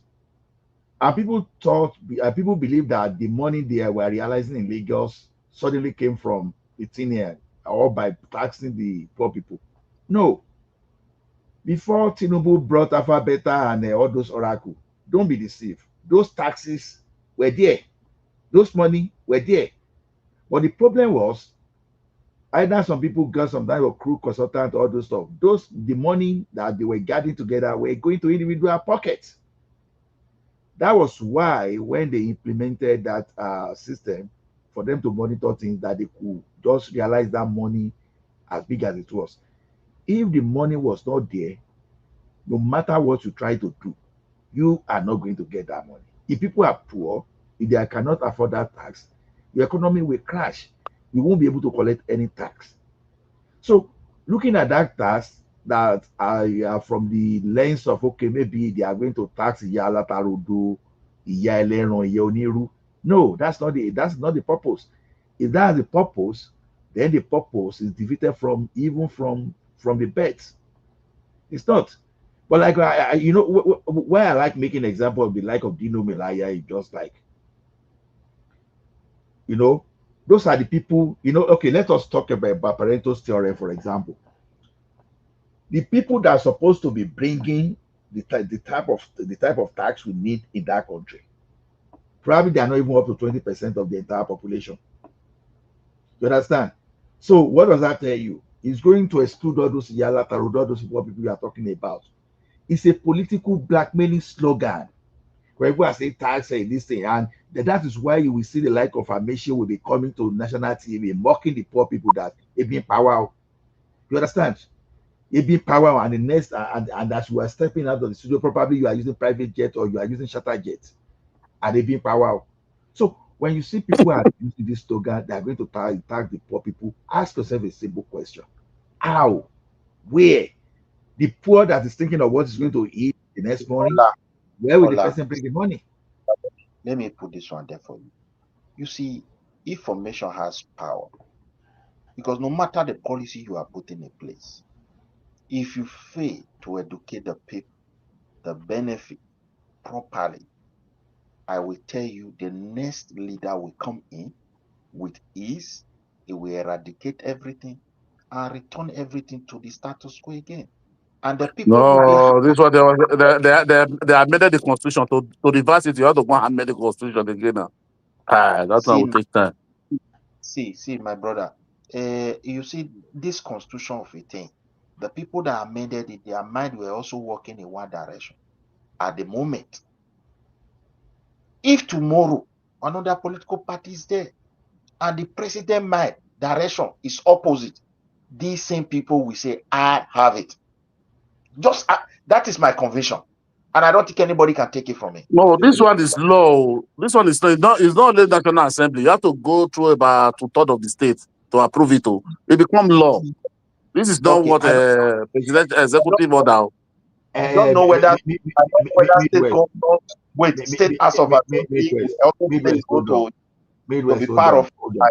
Midwest. Yeah. I told you something the other time that when people were blaming Tinubu that he moved against Jonathan, that's why Jonathan was unable to implement subsidy in 2012. The thing I said is this: approach of Jonathan was very easy. I liken it to that approach of privatizing Warri and Port Harcourt refinery, that someone can just use executive pronouncement just to reverse like that. You understand? But when you brought Petroleum Industry Act 2023, I got it's 2023, right? So the approach of that one is totally different. When you look at that policy, when you look at that law was what removed. Okay, lawyer is here to correct me anyway if wrong. So I this is just the way I understand it. It was Petroleum Industry Act that removed fuel subsidy. Then backed by the appropriation of the 2023 appropriation, where this guy made provision for it up to June 2023, and you could not go from that. So there's a difference between. But they made provision. They don't make provision. There was no money. No. Now please come again. There was no money. They just appropriated, but there's no money. There's no money for it. They didn't make any money available for till that June. Oh, No. What I'm saying is this. I said the second half of 2023, there was no provision for subsidy. But I was just saying that they have a legal framework to do that. Whether you want to consider the Petroleum Industry Act and the 2023 appropriation, appropriation. So they have legal framework. It's different from when someone just woke up overnight and said, okay, the Federal Executive Council met and we are going to do this. So the question I will ask people, but I know that Benny can respond to that, is that did Jonathan really have the right legal framework to support subsidy removal in 2012? That's one thing. So the way you approach things sometimes we determine how people will react to you. You understand? So Yeah, that's see, my just see, opinion you see on the that. danger. You see the danger in all these things. I'm fully in support of. Let me start with. I'm fully in support of tax reform because I know the benefit if it is fully implemented. It's just like the beginning of governance as far as Nigeria is concerned. But if the masses are not getting the benefit as fast as they want it, with the economic global challenges across the globe, it is easy for another politicians to say, look, guys, we don't have investor because of this tax reform. Because the people we are dealing with in Nigeria, practically, they don't even understand what these guys are trying to introduce to them. They are not used to it. They cannot see the every no midway. See, everything new to everybody, even normal, even it's not government. Anything new to anybody, there has always a pushback. Let's start it first. We cannot just say no, it will work or it don't work or start anticipating. Let's start it first. Then when we get to that bridge, we cross it. They know the next thing to do. That is life. I know. But even if we are starting it with the high level of informal way of transaction in our country, the tendency for this thing to be facing enormous challenges that will make it look like nonsense is becoming very obvious. And that's what I'm trying to point to you. Well, okay, wait now. What is your point now? They should stop it or what? But they cannot stop it again. It already been gazetted. So what are you thinking that they should have started? Yeah. No. My point is this. If we are to start it, you see all these bits that Nigerians are doing for years, making millions. They pay nothing and yet they complain they are poor. Let us start registering them properly, making laws monthly. Let's wait now. It's not wait. You have to wait from January and see the way you go before you now come back. So this thing already done. It's already passed by law. It's already gazetted to the federal gazette. So there's nothing we can debate about that one again. It's over. So we have to wait till the implementation to start kick off by January. We'll watch it for 6 months or 1 year. There is only one question. Sorry, Ekaro. It's only by them, bring out the error that is inside. Oh, sorry, Mr. Good morning. Wait, I'm greeting everybody. Sorry to cut you, Mr. Mido. Sorry, I'm sorry. Just one question, Mr. Remy said that why is it that the tax is going to tax only the rich? The middle ones won't come. And nobody's. Yeah, let me See, Mr. Trump, you are missing it. The question is this: how do you justify this? You log on to your social media every day. You see that typically, we can say that Dino Melaye owns a car factory where he manufactures Royce, everything that he drives around. And for that person now to be paying tax of insurance companies. Let me respond to Mr. Hold on, Mr. Trump, hold on. And you see Dino Melaye paying 120,000 in tax every year, and he's telling you that his income is 1,000. How do you connect 1 million rather to a Royce that is worth like 200 million or more? What am I even saying? At least Royce should be like around 150,000 pounds. 350. I mean that 320, 350. 350,000 pounds. So how do you reconcile that? Go ahead, Remy. Okay, Mr. Chayong, if you see the template, for example, if you have a small or medium scale enterprise, and you are making about 50 million profit, but you have to back it well with documents that this is your profit for the year. You are not paying tax in Nigeria as from next year. And if you are a civil servant and your total income is about 800,000, you are not paying any tax as well too. But if your salary is above 1 million, I think you are going to pay about 5%. And if your salary is about 3 million, I guess you are going to pay about maybe 7.5 or 10%. So what I'm trying to say in essence is that most people, their income bracket falling between 800,000, below 800,000 is zero tax, above 800,000 only 5% tax per annum. And you have to factor in your other expenses that your assets you can claim. So it's good for the middle and lower income caterer in Nigeria. They must tax everybody, even the poor. That is the provision of the law we are telling you. No.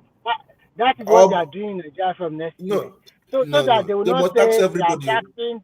No, not everybody. If not, all the rich should leave the country. People like you that you are billionaire, that you have a lot of things in Nigeria, get ready to pay your 25%. They must tax everybody equally. Okay, Mr. Yes, every house now must have insurance. So you know they have they must tax everybody. Every house now must be insured now in Nigeria. Hold on. How do you tax the poor? I just want to know, how do you tax the poor? Are you talking of through the VAT, or so how do you want to tax the poor? Do you want to hear from me? VAT is a sales tax. It's not income tax like that now. No, it's part of the tax. I'm just saying, how do you want to? If you are saying that everybody should pay VAT, of course, yes, because you cannot. Except your ID card, maybe except your card is reading poor, and you are now put it in the POS, and the POS identify you as poor and exempt you from VAT. Even if that's the only way. Can I answer that? Hold on. Lawyer is here. Let lawyer talk. Can I answer that? So you see, when they say the poor, you're not talking about somebody not earning anything at all. So you see, the principle is born out of social policy objective of a government, meaning that government see that they give allowance. It's called tax allowance. It's not as if poor are not taxed, but what they are talking about is a low income earners. That's the definition of poor in terms of taxation. Low income earners. So it's just to encourage them, to be able to opt up whatever they have. So when you get to a middle class, then you start paying tax. What does that mean? So now, if you're taxing somebody that is only earning, let's say the person is earning 50,000 naira per month. So the belief is that what is the standard of living in Nigeria? So if your standard of living would make somebody who is earning just 50,000 naira to just be averagely okay, you won't be able to have anything left for the month. Then it is better we give you tax allowance, free allowance, that won't tax you. But the moment you start getting promotion in that your place of work gradually, and you now get to somebody earning 100,000 naira, then the taxation starts coming in. Then okay, out of your 100,000 naira, start giving to government there 1,000 naira or 2,000 naira. Now, some countries, the more you go up, the more you pay progressive tax. Some countries is regressive, it's not progressive. The more you go up, the less you pay. So there are so many principles. So those ones that the one you go up, the less you pay, they have rationale behind that too. They want to encourage diligence. They want to encourage more people to work more, to earn more, and then boost the economy. The one that said the more you go, the more you pay. Those ones want to redistribute wealth. So that people like Otedola and others, the more you are working more and you are earning, we take from you, then we spread it to the low-income earners and the vulnerables in the society, the disabled, the widows, the Mr. Ogbeni, taxation is. I disagree with you. Trump, wait. So taxation is tax law is a very big field that has a lot of principles, a lot of philosophies behind it. Everybody's seeing it from different perspectives. But So it's tax allowance. That's the point we are just making here. Is tax allowance of saying you must be earning to so brackets before you start getting inside the tax net of the country. And even in developed countries, you see people trying to find a way to maneuver it. For UK, let me give you an example from UK, for instance. In UK, for instance, if you stay in Scotland, I was working in Scotland before. If you stay in Scotland, the moment you start earning more than 40, I think 45 or 50,000 pounds annual, you enter, your taxation gets to 40% of your earning is your tax. 40%. Why? If you stay in England, you're working in England, if you still earn that kind of amount, your percentage is still 20%. So when HMRC send that's the tax office, when they send their notice to you, at the back of that notice, you see everything there. They tell you if you earn up to so, your tax is 20%. If you earn up so, your tax is 40%, depending on where you are staying, where you are living. So it's based on resident, where are you living? So it's percentage. If you get to 100,000, you are earning 100,000 per year. Your tax now graduated to graduate. So you now see some people, the structure in such a way that they will try as much as possible not to get to the next bracket. Because the moment you get to the next bracket, you realize that you work 247. And the little you can even have at the end of the day, you just feel that it doesn't even make sense to be working too much. That's a society that focuses more on the social policy objective by saying we redistribute this wealth on everybody, and the low income earners also earn from it and things like that. So it's a very complex area of law, but I just believe that poor in that sense doesn't mean that people that don't earn at all.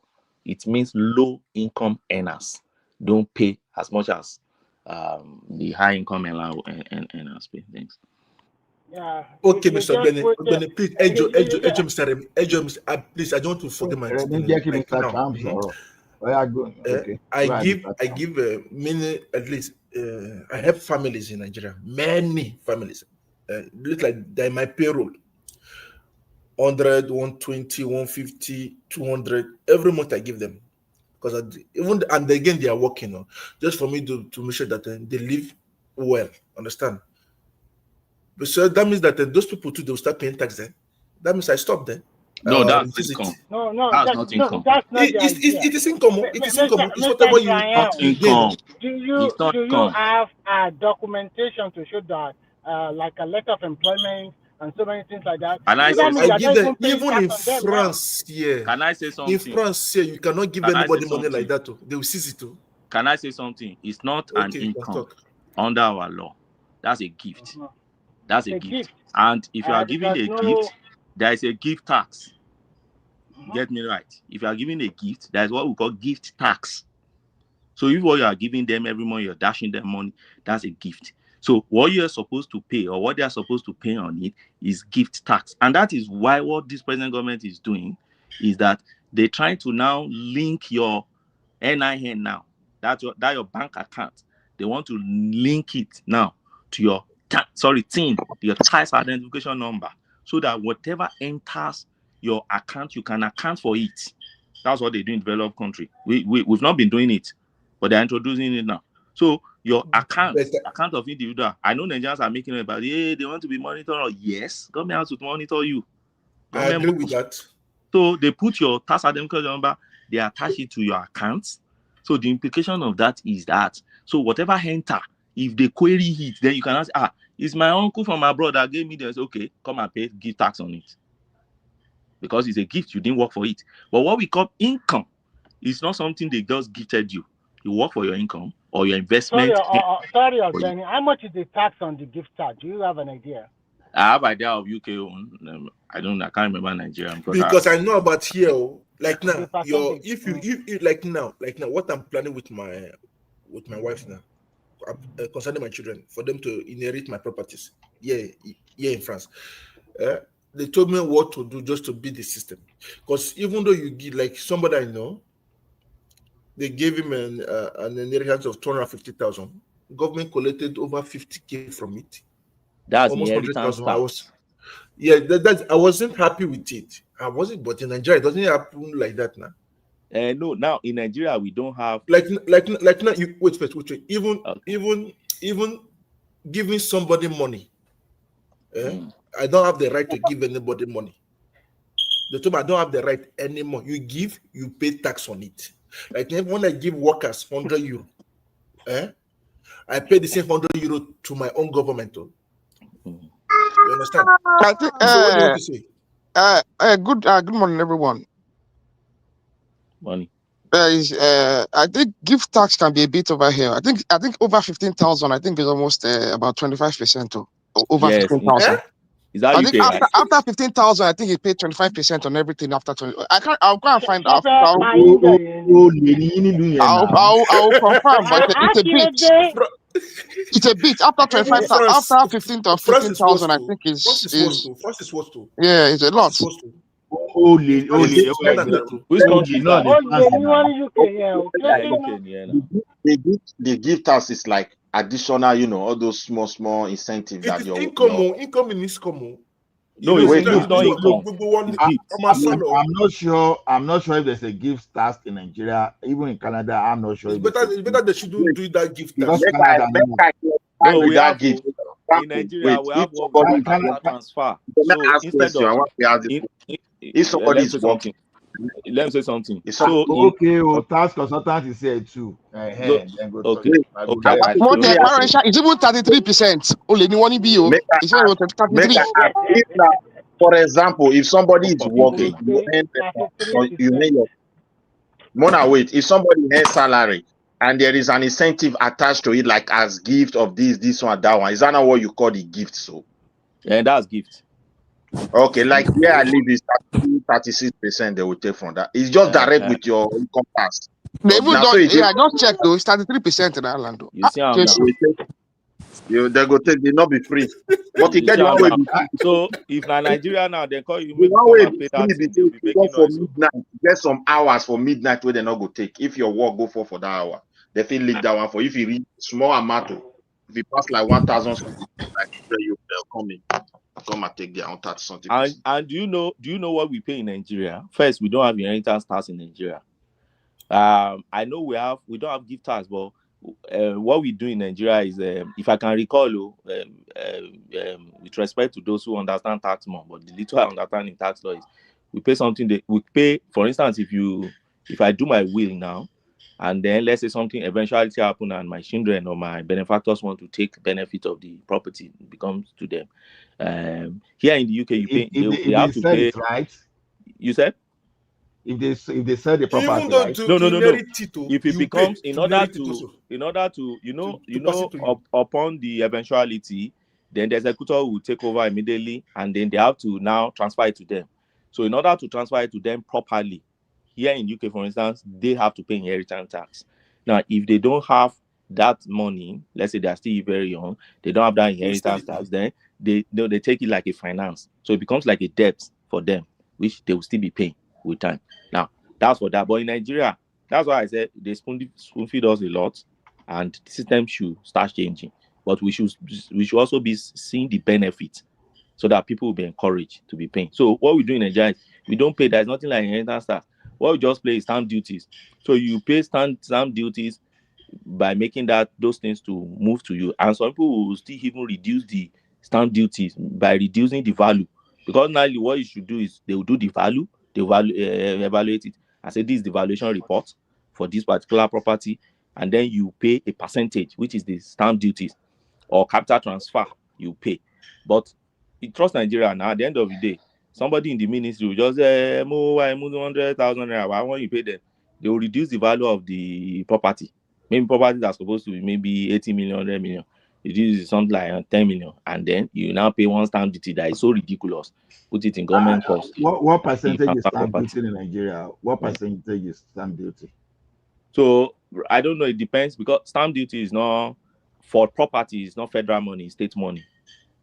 Because land and properties belong to state. So it depends on each state. So I can speak of my state. Like my state now, I think it's 6%. You know, for tax now. We pay 1% over here on stamp duty. Property that you do not work for, that they give to Abba. No, Ogbeni, it depends. Look at it this way. Now, if you got a mortgage to get property, and over time you'll be paying your mortgage, you pay interest, you pay for insurance, you pay for property tax. At the end of the day, you clear everything. No, even though you clear your debt and your interest. Normally, the house you live here, if you are selling, the house you live, you don't pay tax because already government don't even do you strong thing already on that because so now paying tax now if you are transferring to wait, another if you are selling, won't you pay capital? Won't you pay capital gain? You pay capital gain now. No, if it is if it's your house, wait now. If it is your home, Okay, you don't pay residential. tax. Okay, residential. Okay. So if it is your home where you live, wait in France, Mr. Trump. So what's it Living called? in What will you France pay in now. France? What is it called?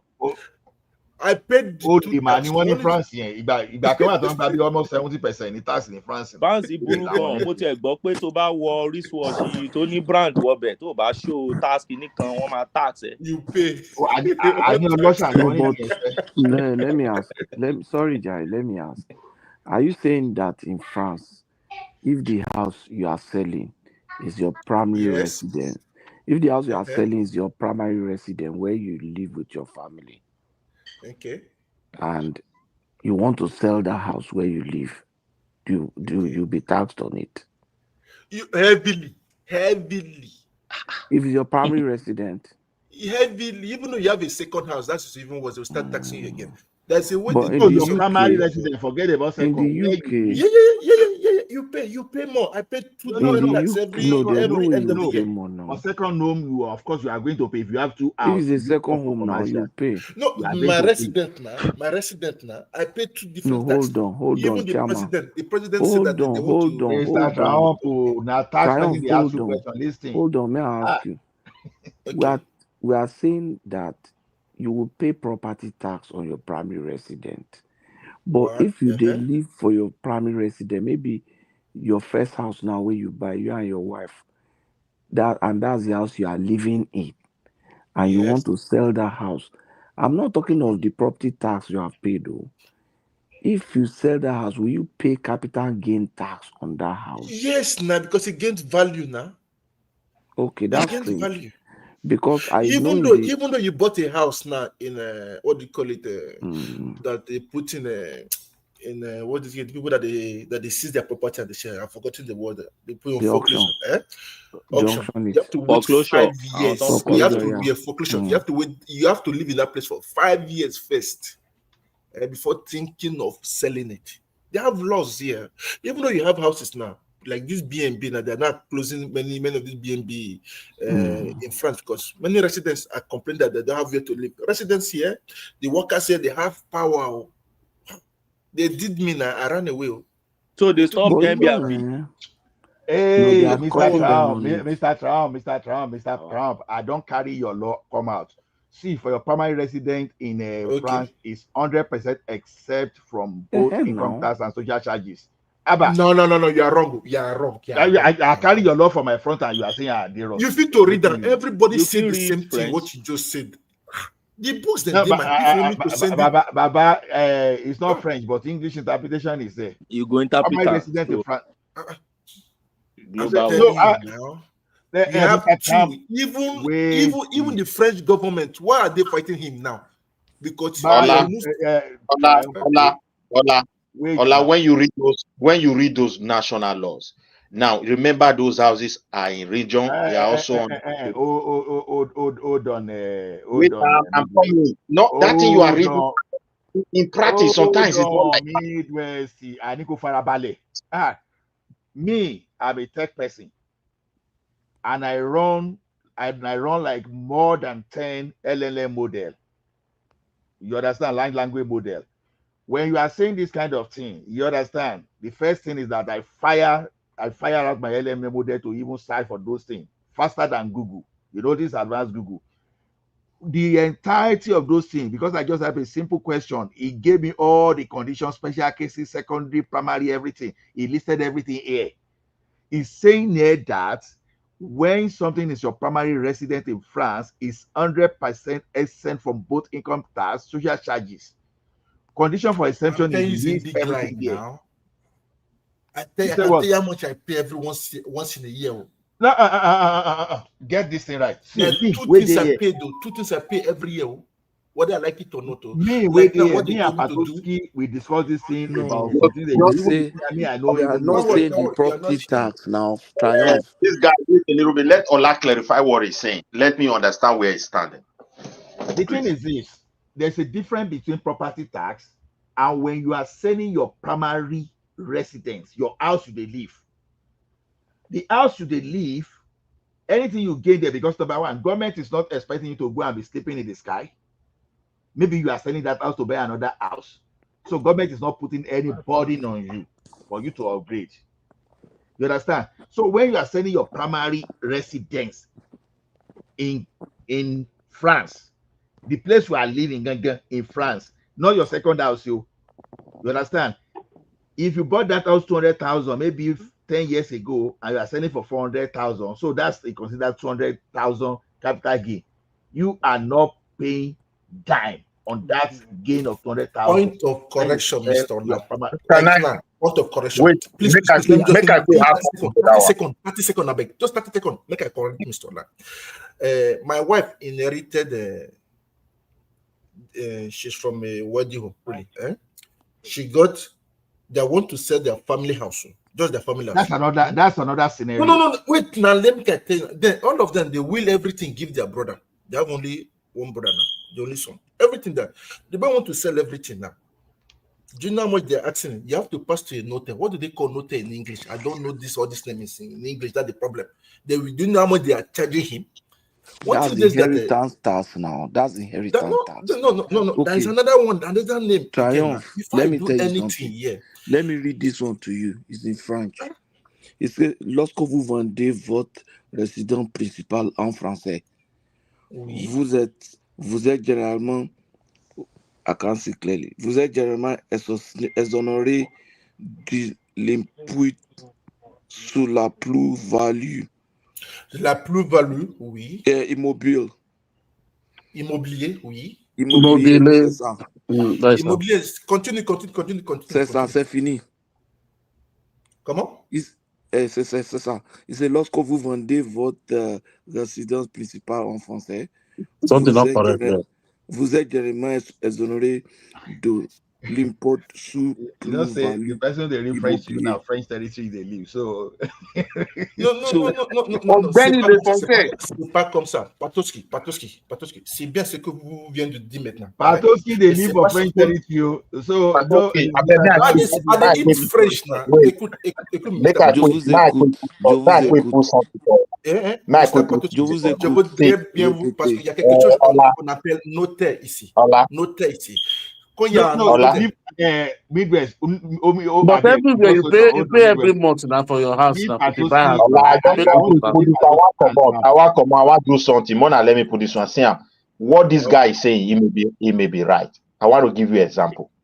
The only place I know within Europe, and not even the European Union, where they did allow that kind of thing, now only Norway. And I believe maybe because they not. No. That's incorrect to say. Don't just base it on. Don't compare the law in Canada to that of Nigeria and there, but it's not done that way.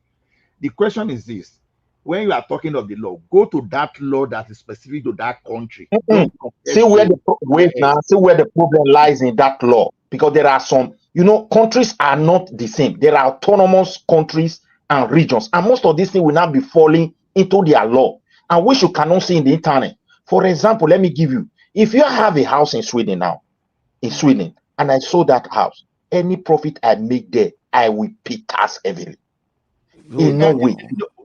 This one, we are dealing with France now. I mean my own residential house. I will pay. And again, look at another tough law. We find out that thing we are saying now, it may not even be correct. But let's wait. So let me give you another country. Let me give you another country. Let me give you Spain. I want to give you another terrible condition. Please let me give you Spain model. Wait. May I tell you the difficult aspect of it? I own a house and I bought it with my money, flat, and I rent it to another third party because maybe I want to go to another state to work. The union in that house can just look at the person's appearance and say, no, we don't want this person in our house, in this building.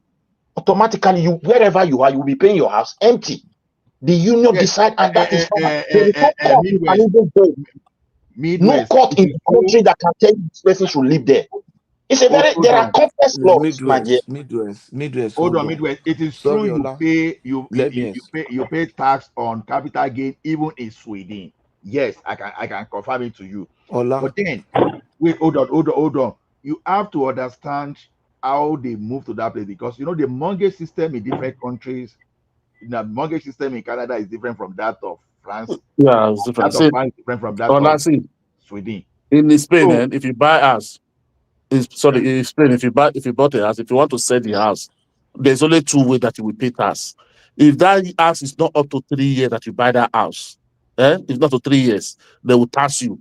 But if it's not to 3 years in another way, maybe you get married, want to marry, because you want to marry, that you sell it, they will not tax you. But if you didn't marry within that 3 years that you sold that house, they are going to tax you. You're going to pay tax if you sell that house. That's the way it's paid. You understand? you understand that's country specific now. I understand what you are saying now. Now look at it this way now. If I bought house in Canada and I rented that apartment out, Patoski, you are in a better situation to say this now. Even though that's my first home, but I don't live in that house, I rent it out. Patoski, will I, if I sell, will I pay 11. capital tax? Eh? Now, if I bought house, that's only one house I bought. Oh, but I rented it out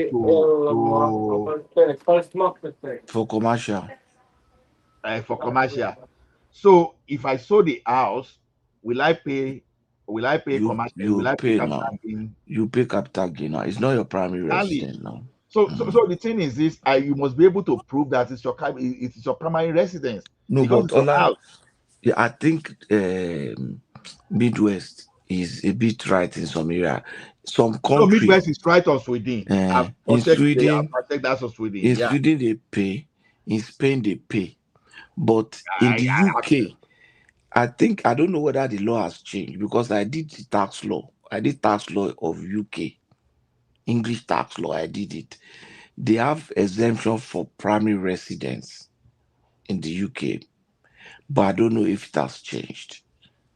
But most countries in the West, you won't get taxed on primary residence. I'm surprised in France, Sha. Yeah, because of do you know what? Not that I'm No, boasting, Triumph. at least What I observe is that it looks like you are conflicting the. I might be wrong, but it looks like you are conflicting the regular property tax that you pay on monthly basis. You are conflicting it with the capital gain that you pay no. when I you know what you're saying. eventually sell your primary Like residence. now, if I can, this is private, understand? Because I have an appointment. Because I'm traveling, I come back by God's grace. I have to see an accountant. Understand? Because not everything I have to be careful. Everything I put down. If not, they can. I have to make sure that sometimes I have to put more than later.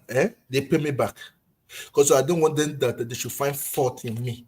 Because I know then they will not sorry for me. There's a time they invited me, I did not go. They gave me 50,000 euro fine. I was begging them that time. They said you must pay. So we negotiated with my lawyer. Understand? Because of the difference between what they wrote in their paper and what they do real life. Because anything I want to do now, I have to meet a note No. there. If that paper is official, I If it's don't have law now, any. No. Everything here, you cannot do anything without passing par notaire. Patoski, to comprendre c'est quoi c'est un notaire, it's just as a lawyer too. Even in the UK Wait, now, I think Mr. Mr. Ogbeni Ola, can. Mr. Ola, just wait first. At least this Patoski understand a bit French, even though he lives. Because of I can use French language, understand? Because me, I don't know all those words in English, because I'm used to it. Because thanks to you guys in the internet now, my English is now coming out fluently. Formerly, I've lost everything earlier, so that was my problem.